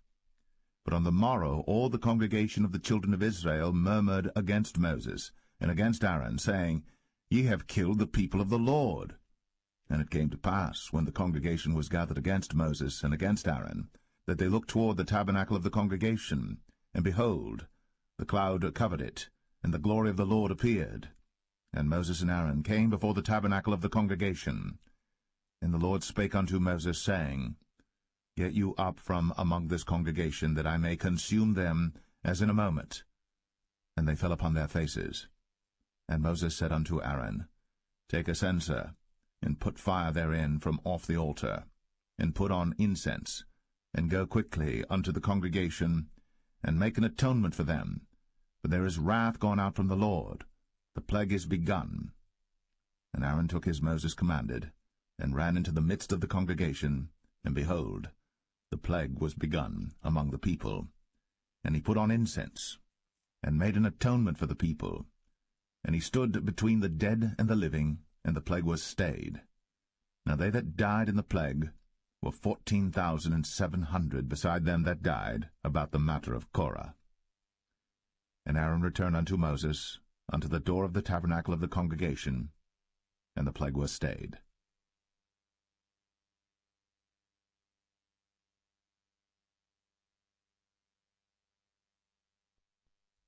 Number 17. And the Lord spake unto Moses, saying, Speak unto the children of Israel, and take of every one of them a rod according to the house of their fathers, of all their princes according to the house of their fathers 12 rods. Write thou every man's name upon his rod. And thou shalt write Aaron's name upon the rod of Levi. For 1 rod shall be for the head of the house of their fathers. And thou shalt lay them up in the tabernacle of the congregation before the testimony, where I will meet with you. And it shall come to pass that the man's rod, whom I shall choose, shall blossom, and I will make to cease from me the murmurings of the children of Israel, whereby they murmur against you. And Moses spake unto the children of Israel, and every one of their princes gave him a rod apiece, for each prince 1 according to their fathers' houses, even 12 rods, and the rod of Aaron was among their rods. And Moses laid up the rods before the Lord in the tabernacle of witness. And it came to pass that on the morrow Moses went into the tabernacle of witness, and behold, the rod of Aaron for the house of Levi was budded, and brought forth buds, and bloomed blossoms, and yielded almonds. And Moses brought out all the rods from before the Lord unto all the children of Israel. And they looked, and took every man his rod. And the Lord said unto Moses, Bring Aaron's rod again before the testimony to be kept for a token against the rebels. And thou shalt quite take away their murmurings from me, that they die not. And Moses did so. As the Lord commanded him, so did he. And the children of Israel spake unto Moses, saying, Behold, we die, we perish, we all perish. Whosoever cometh anything near unto the tabernacle of the Lord shall die. Shall we be consumed with dying?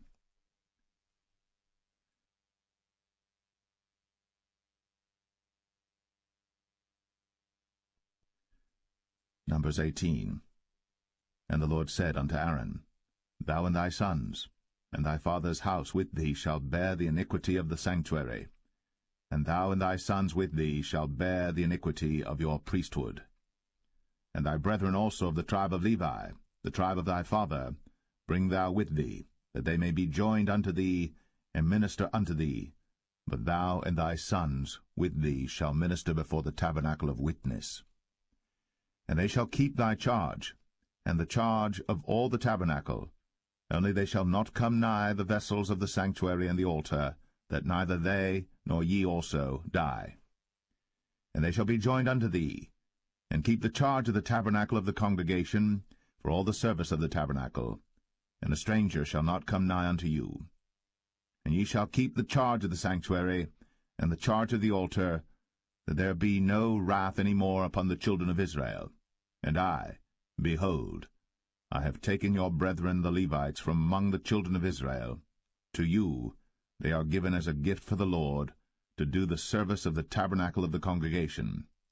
Therefore thou, and thy sons with thee, shall keep your priest's office for everything of the altar, and within the veil, and ye shall serve.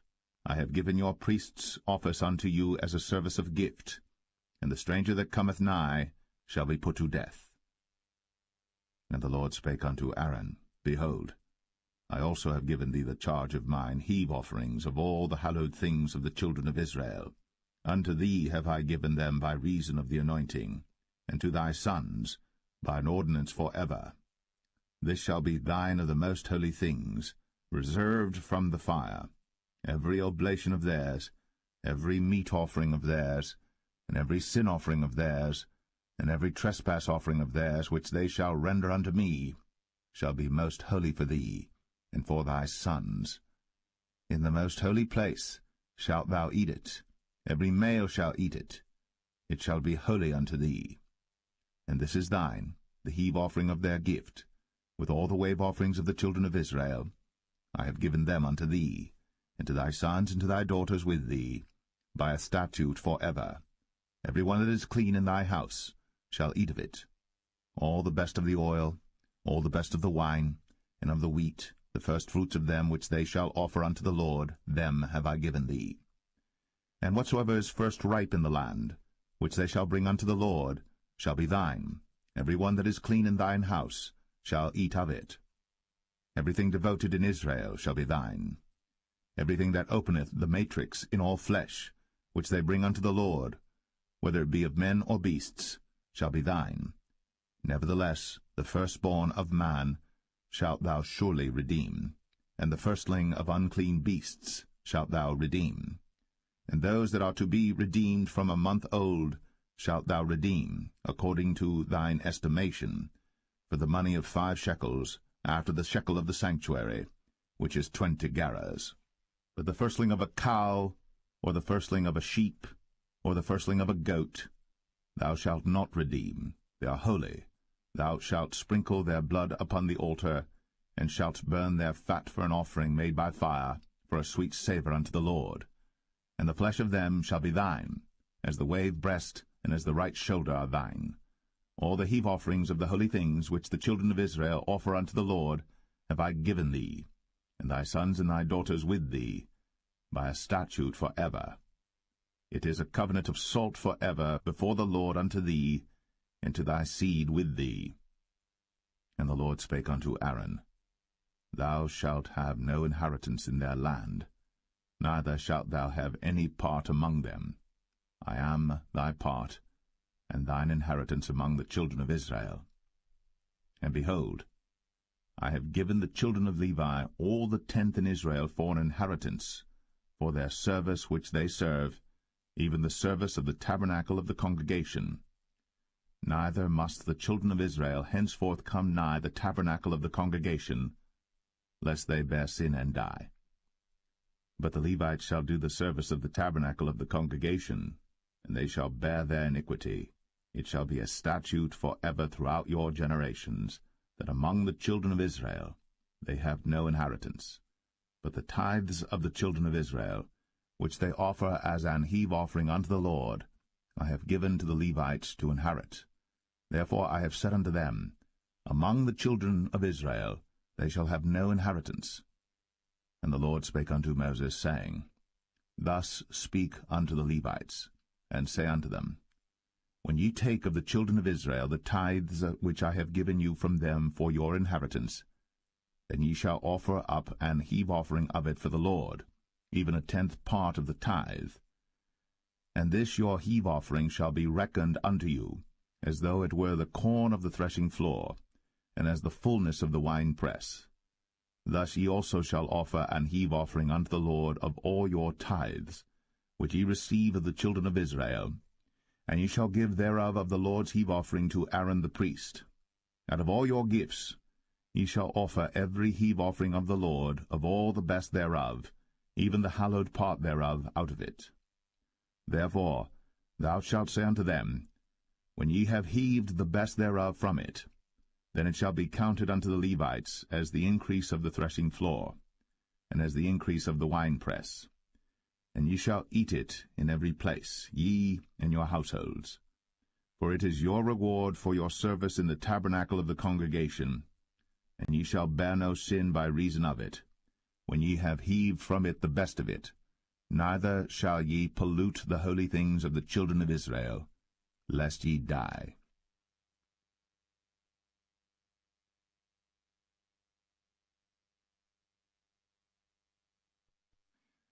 Numbers 19.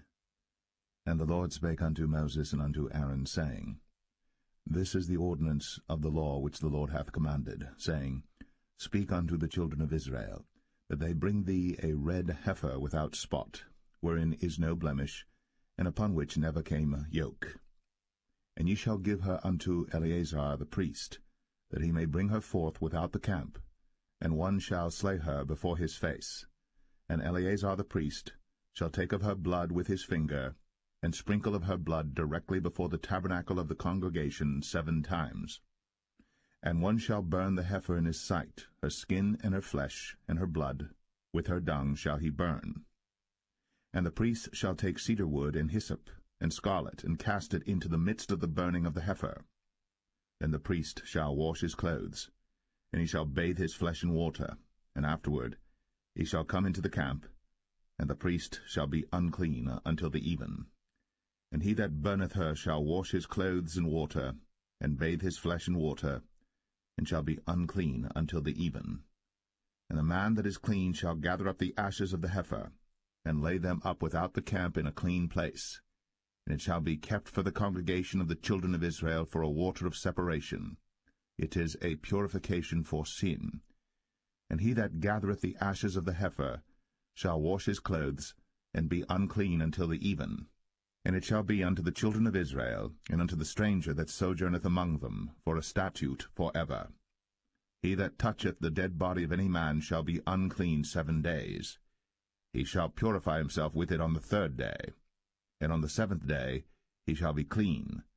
But if he purify not himself the 3rd day, then the 7th day he shall not be clean. Whosoever toucheth the dead body of any man that is dead, and purifieth not himself, defileth the tabernacle of the Lord, and that soul shall be cut off from Israel, because the water of separation was not sprinkled upon him. He shall be unclean, his uncleanness is yet upon him. This is the law when a man dieth in a tent. All that come into the tent, and all that is in the tent, shall be unclean 7 days. And every open vessel, which hath no covering bound upon it, is unclean. And whosoever toucheth one that is slain with a sword in the open fields, or a dead body, or a bone of a man, or a grave, shall be unclean 7 days. And for an unclean person they shall take of the ashes of the burnt heifer, of purification for sin, and running water shall be put thereto in a vessel.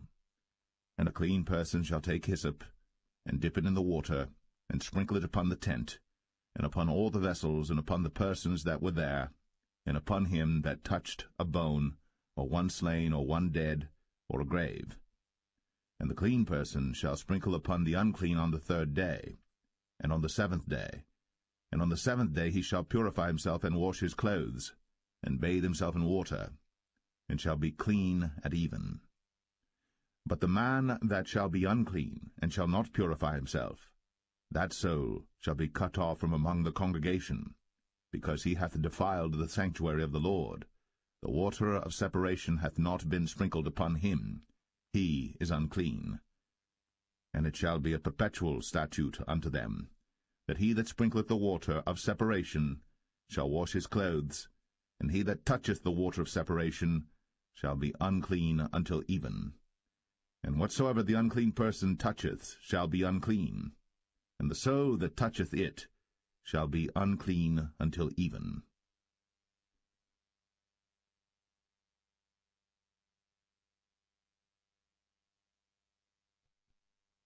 Numbers 20.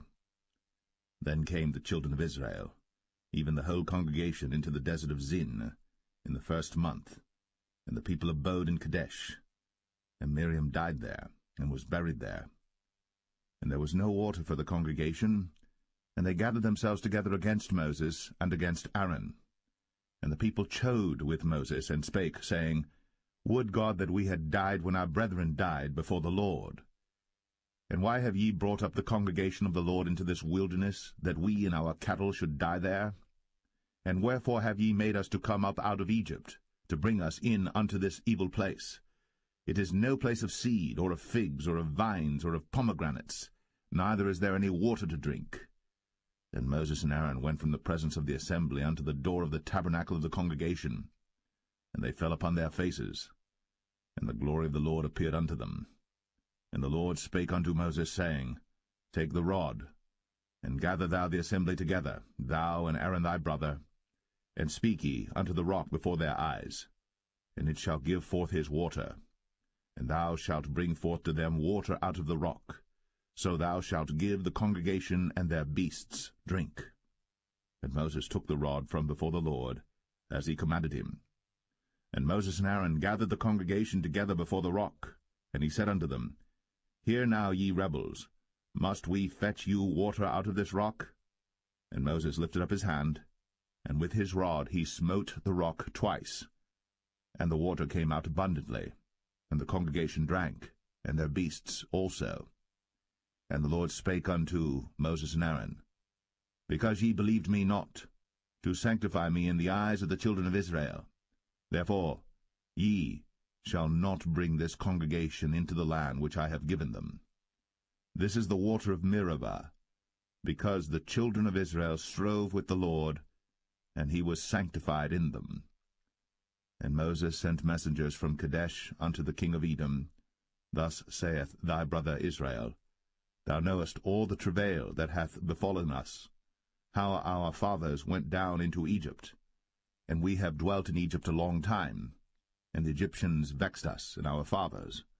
And when we cried unto the Lord, he heard our voice, and sent an angel, and hath brought us forth out of Egypt.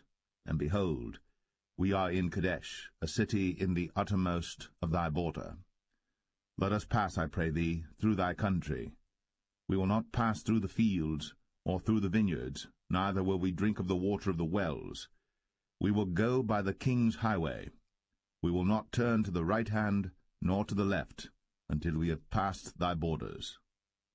And Edom said unto him, Thou shalt not pass by me, lest I come out against thee with the sword. And the children of Israel said unto him, We will go by the highway, and if I and my cattle drink of thy water, then I will pay for it. I will only, without doing anything else, go through on my feet. And he said, Thou shalt not go through. And Edom came out against him with much people, and with a strong hand. Thus Edom refused to give Israel passage through his border, wherefore Israel turned away from him. And the children of Israel, even the whole congregation, journeyed from Kadesh, and came unto Mount Or. And the Lord spake unto Moses and Aaron in Mount Or, by the coast of the land of Edom, saying, Aaron shall be gathered unto his people, for he shall not enter into the land which I have given unto the children of Israel, because ye rebelled against my word at the water of Meribah. Take Aaron and Eleazar his son, and bring them up unto Mount Or, and strip Aaron of his garments, and put them upon Eleazar his son, and Aaron shall be gathered unto his people, and shall die there. And Moses did as the Lord commanded, and they went up into Mount Or in the sight of all the congregation. And Moses stripped Aaron of his garments, and put them upon Eleazar his son, and Aaron died there in the top of the mount. And Moses and Eleazar came down from the mount. And when all the congregation saw that Aaron was dead, they mourned for Aaron 30 days, even all the house of Israel.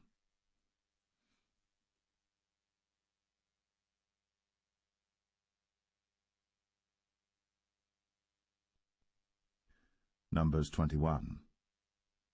And when King Arad, the Canaanite, which dwelt in the south, heard tell that Israel came by the way of the spies, then he fought against Israel, and took some of them prisoners. And Israel vowed a vow unto the Lord, and said, If thou wilt indeed deliver this people into my hand, then I will utterly destroy their cities. And the Lord hearkened to the voice of Israel, and delivered up the Canaanites, and they utterly destroyed them in their cities. And he called the name of the place Ormah. And they journeyed from Mount Or by the way of the Red Sea to compass the land of Edom. And the soul of the people was much discouraged because of the way. And the people spake against God, and against Moses. Wherefore have ye brought us up out of Egypt to die in the wilderness? For there is no bread, neither is there any water, and our soul loatheth this light bread. And the Lord sent fiery serpents among the people, and they bit the people, and much people of Israel died.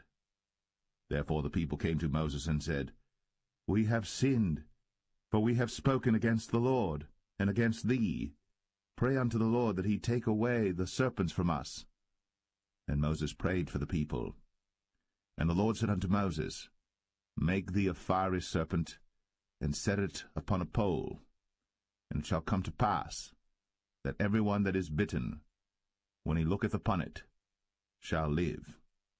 And Moses made a serpent of brass, and put it upon a pole. And it came to pass, that if a serpent had bitten any man, when he beheld the serpent of brass, he lived. And the children of Israel set forward, and pitched in Oboth. And they journeyed from Oboth, and pitched at Ije-Abarim, in the wilderness which is before Moab, toward the sunrising.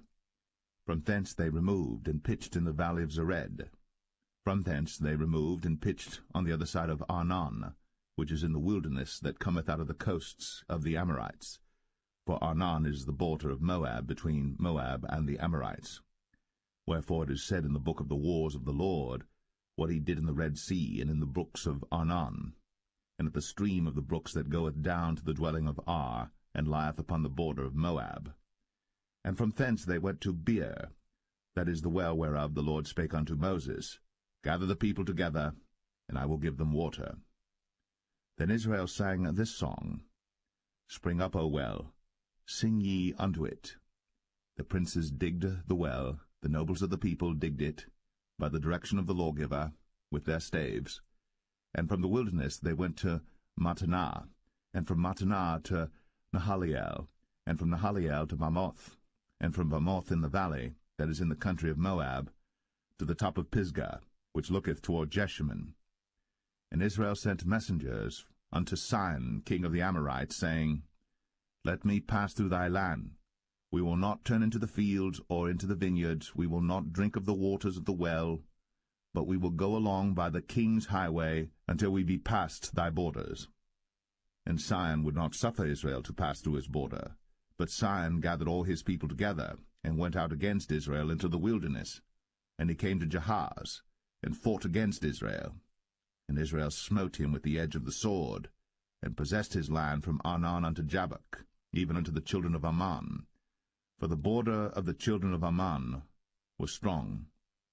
And Israel took all these cities, and Israel dwelt in all the cities of the Amorites, in Heshbon, in all the villages thereof. For Heshbon was the city of Sihon the king of the Amorites, who had fought against the former king of Moab, and taken all his land out of his hand, even unto Arnon. Wherefore they that speak in Proverbs say, Come into Heshbon, let the city of Sihon be built and prepared. For there is a fire gone out of Heshbon, a flame from the city of Sihon. It hath consumed Ar of Moab, and the lords of the high places of Arnon. Woe to thee, Moab! Thou art undone, O people of Chemosh! He hath given his sons that escaped, and his daughters, into captivity unto Sihon king of the Amorites. We have shot at them. Heshbon is perished even unto Dibon, and we have laid them waste even unto Nephah, which reacheth unto Medeba. Thus Israel dwelt in the land of the Amorites. And Moses sent to spy out Jazer, and they took the villages thereof, and drove out the Amorites that were there. And they turned, and went up by the way of Bashan, and Og the king of Bashan went out against them, he and all his people, to the battle at Edrei. And the Lord said unto Moses, Fear him not, for I have delivered him into thy hand, and all his people and his land. And thou shalt do to him as thou didst unto Sihon king of the Amorites, which dwelt at Heshbon. So they smote him, and his sons, and all his people, until there was none left him alive, and they possessed his land.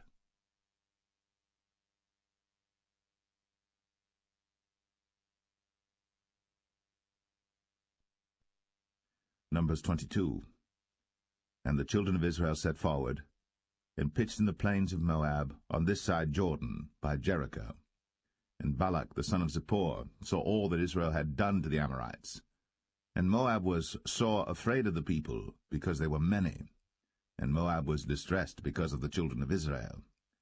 And Moab said unto the elders of Midian, Now shall this company lick up all that are round about us, as the ox licketh up the grass of the field. And Balak the son of Zippor was king of the Moabites at that time.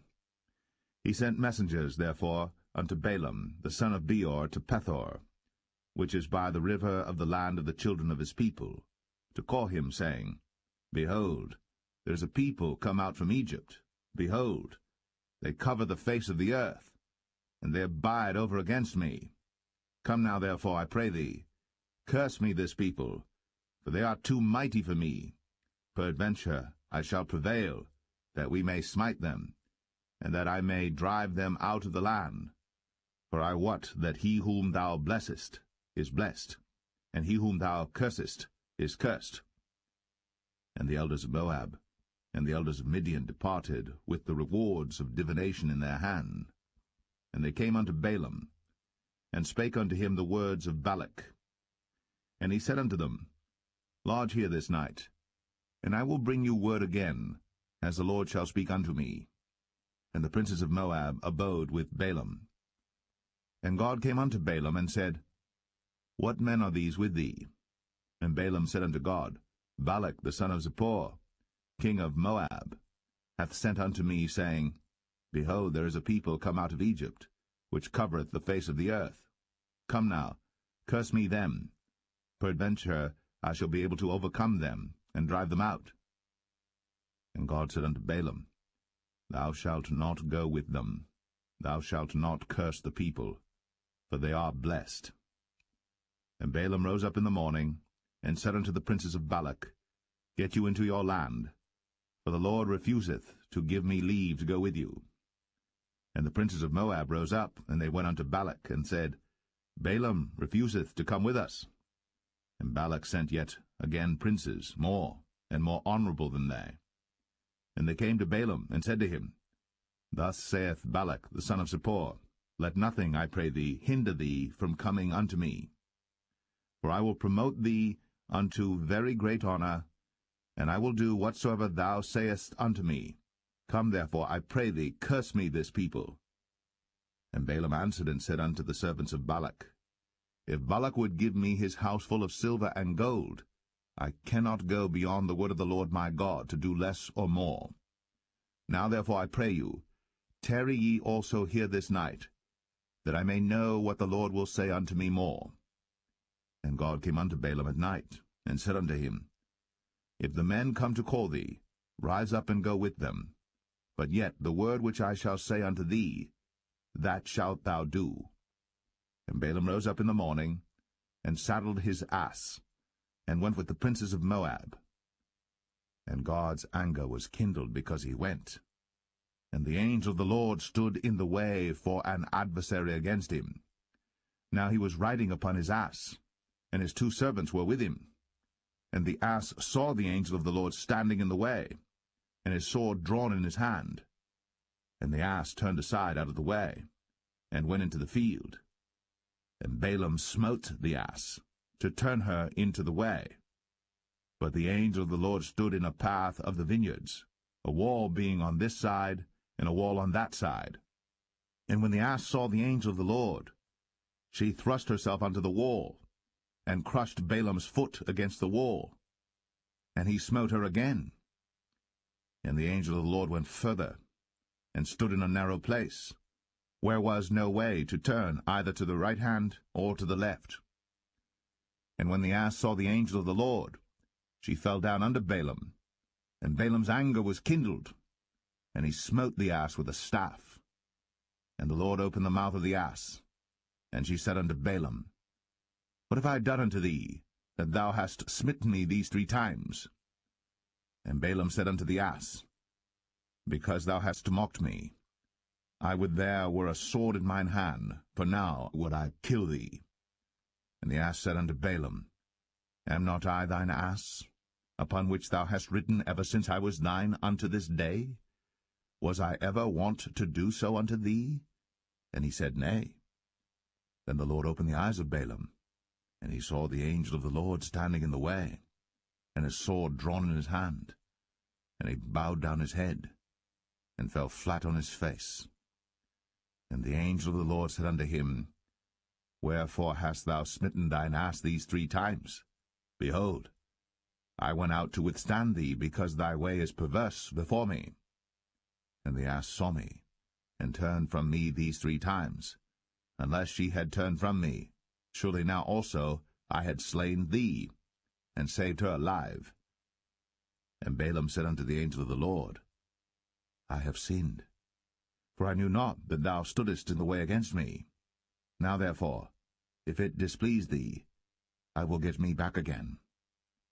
And the angel of the Lord said unto Balaam, Go with the men, but only the word that I shall speak unto thee, that thou shalt speak.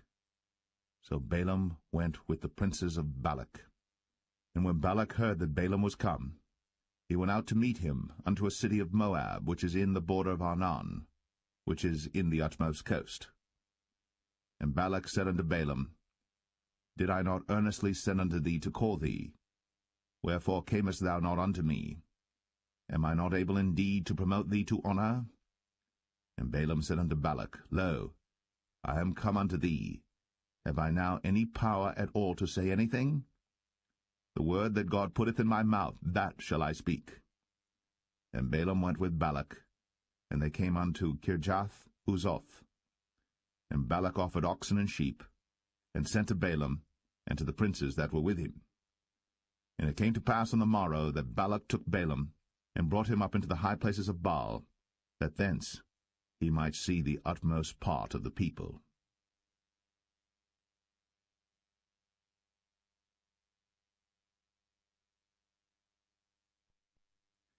Numbers 23. And Balaam said unto Balak, Build me here 7 altars, and prepare me here 7 oxen and 7 rams. And Balak did as Balaam had spoken. And Balak and Balaam offered on every altar a bullock and a ram.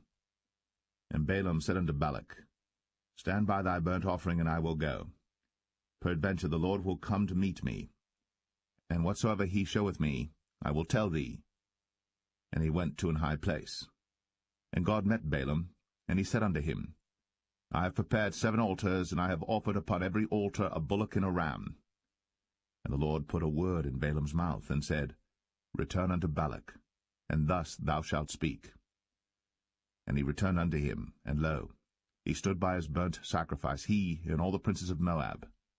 And he took up his parable, and said, Balak the king of Moab hath brought me from Aram out of the mountains of the east, saying, Come, curse me, Jacob, and come, defy Israel.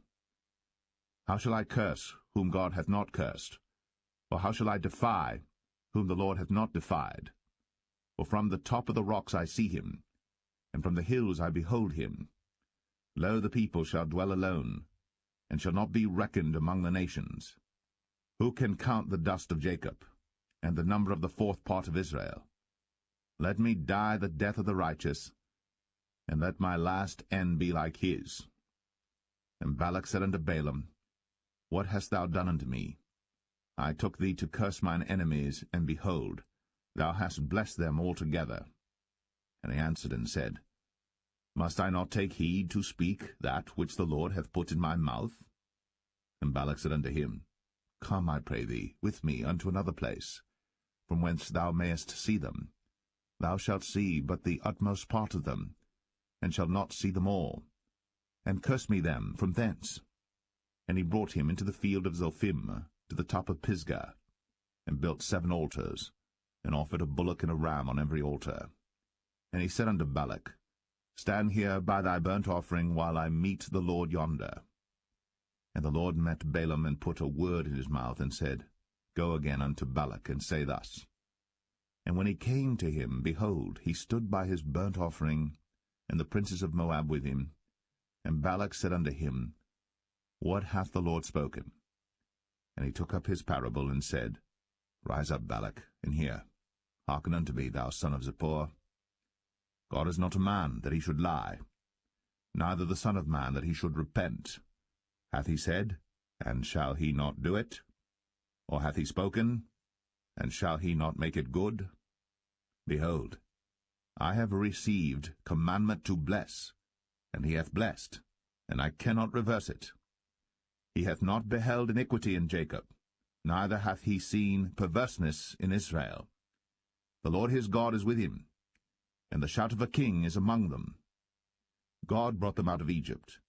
He hath, as it were, the strength of an unicorn.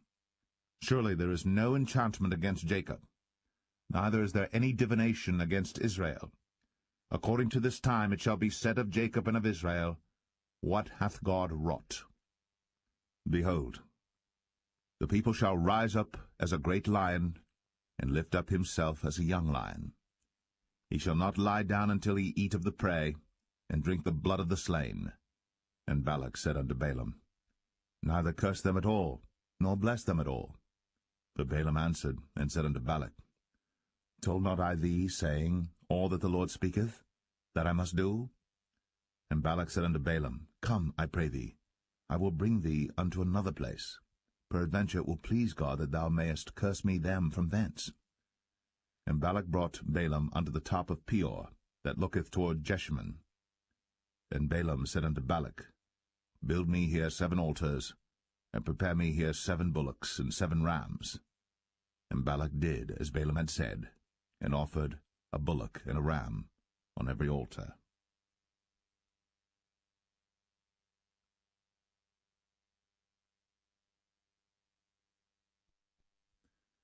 Numbers 24.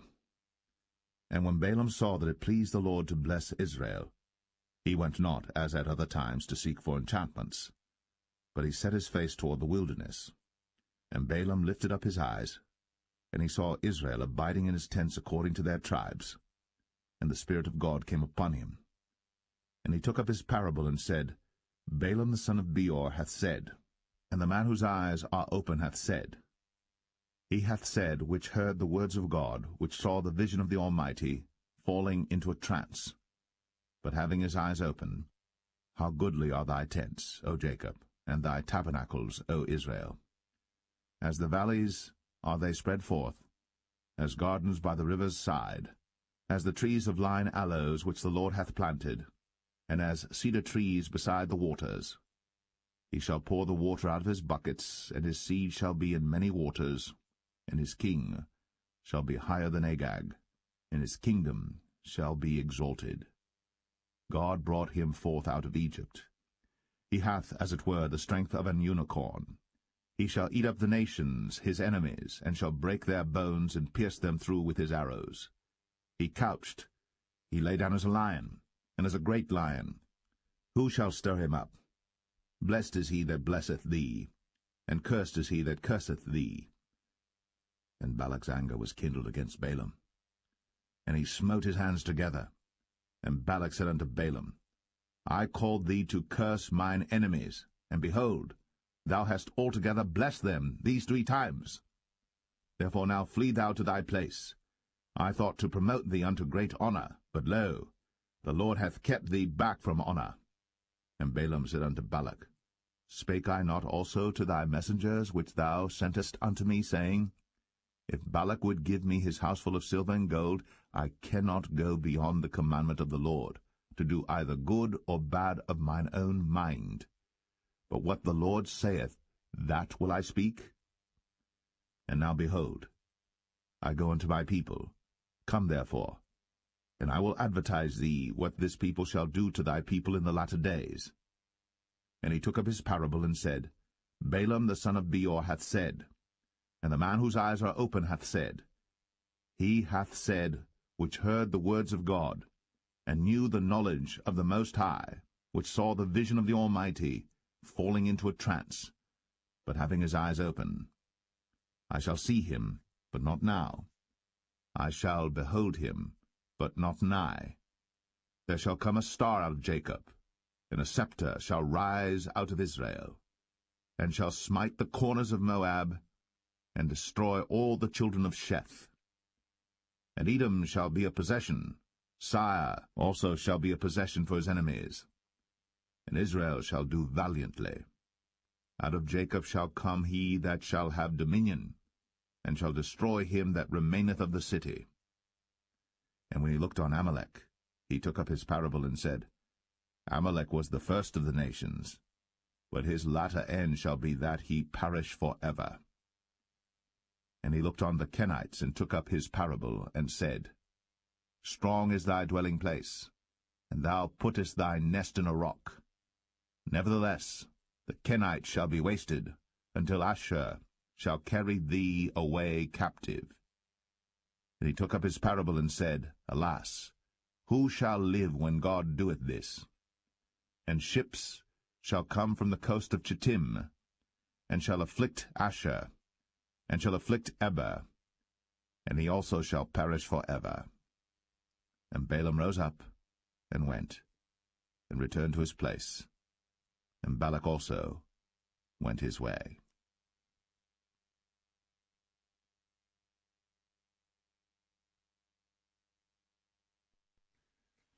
Numbers 25. And Israel abode in Shittim, and the people began to commit whoredom with the daughters of Moab. And they called the people unto the sacrifices of their gods, and the people did eat, and bowed down to their gods. And Israel joined himself unto Baal Peor, and the anger of the Lord was kindled against Israel. And the Lord said unto Moses, Take all the heads of the people, and hang them up before the Lord against the sun, that the fierce anger of the Lord may be turned away from Israel. And Moses said unto the judges of Israel, Slay ye every one his men that were joined unto Baal Peor. And behold, one of the children of Israel came and brought unto his brethren a Midianitish woman in the sight of Moses, and in the sight of all the congregation of the children of Israel, who were weeping before the door of the tabernacle of the congregation. And when Phinehas the son of Eleazar the son of Aaron the priest saw it, he rose up from among the congregation, and took a javelin in his hand, and he went after the man of Israel into the tent, and thrust both of them through, the man of Israel, and the woman through her belly. So the plague was stayed from the children of Israel. And those that died in the plague were 24,000. And the Lord spake unto Moses, saying, Phinehas the son of Eleazar, the son of Aaron the priest, hath turned my wrath away from the children of Israel, while he was zealous for my sake among them, that I consumed not the children of Israel in my jealousy.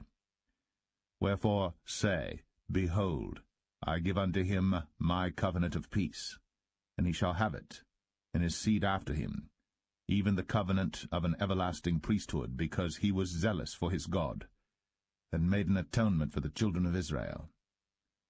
Now the name of the Israelite that was slain, even that was slain with the Midianitish woman, was Zimri, the son of Salu, a prince of a chief house among the Simeonites. And the name of the Midianitish woman that was slain was Cosbi, the daughter of Zur. He was head over a people, and of a chief house in Midian. And the Lord spake unto Moses, saying, Vex the Midianites, and smite them, for they vex you with their wiles, wherewith they have beguiled you in the matter of Peor, and in the matter of Cosbi, the daughter of a prince of Midian, their sister, which was slain in the day of the plague, for Peor's sake.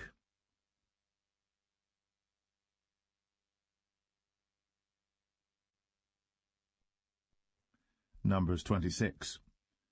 And it came to pass after the plague, that the Lord spake unto Moses and unto Eleazar the son of Aaron the priest, saying, Take the sum of all the congregation of the children of Israel, from 20 years old and upward, throughout their father's house, all that are able to go to war in Israel. And Moses and Eleazar the priest spake with them in the plains of Moab by Jordan near Jericho, saying, Take the sum of the people from 20 years old and upward, as the Lord commanded Moses and the children of Israel, which went forth out of the land of Egypt. Reuben, the eldest son of Israel, the children of Reuben, Hanok, of whom cometh the family of the Hanokites, of Palu, the family of the Paluites, of Hezron, the family of the Hezronites, of Carmi, the family of the Carmites. These are the families of the Reubenites, and they that were numbered of them were 43,730. And the sons of Palu, Eliab, and the sons of Eliab, Nemuel, and Dathan, and Abiram.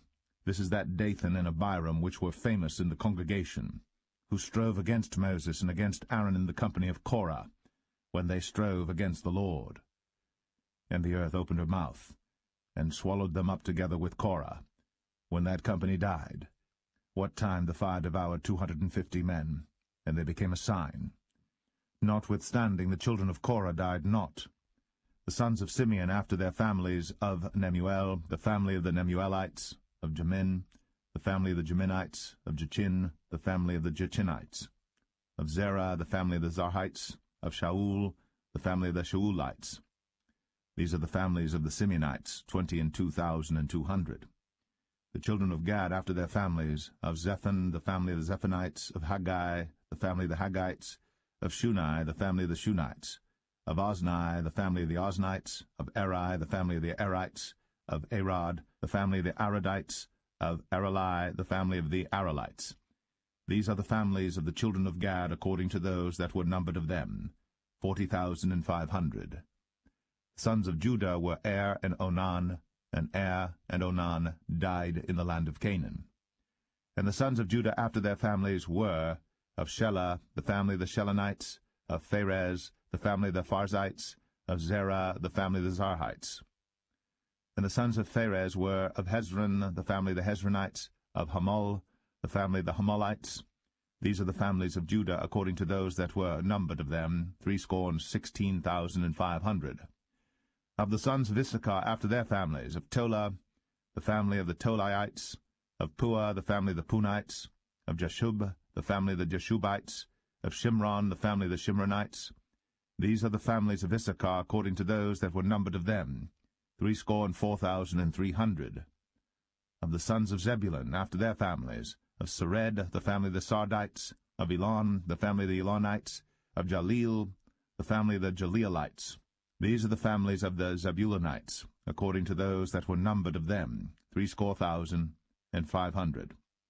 The sons of Joseph, after their families, were Manasseh and Ephraim. Of the sons of Manasseh, of Machir, the family of the Machirites, and Machir begat Gilead. Of Gilead come the family of the Gileadites. These are the sons of Gilead. Of Jezer, the family of the Jezerites, of Helek, the family of the Helekites, and of Azriel, the family of the Azrielites, and of Shechem, the family of the Shechemites, and of Shemida, the family of the Shemidites, and of Hepher, the family of the Hepherites. And Zelophehad, the son of Hepher, had no sons, but daughters. And the names of the daughters of Zelophehad were Mahlah and Noah, Hoglah, Milcah, and Tirzah. These are the families of Manasseh, and those that were numbered of them, 52,700. These are the sons of Ephraim after their families. Of Shuthelah, the family of the Shuthalites, of Becher, the family of the Bachrites, of Tahan, the family of the Tahanites. And these are the sons of Shuthelah, of Iran, the family of the Iranites. These are the families of the sons of Ephraim, according to those that were numbered of them, 32,500. These are the sons of Joseph after their families. The sons of Benjamin after their families, of Bela, the family of the Belites, of Ashbel, the family of the Ashbelites,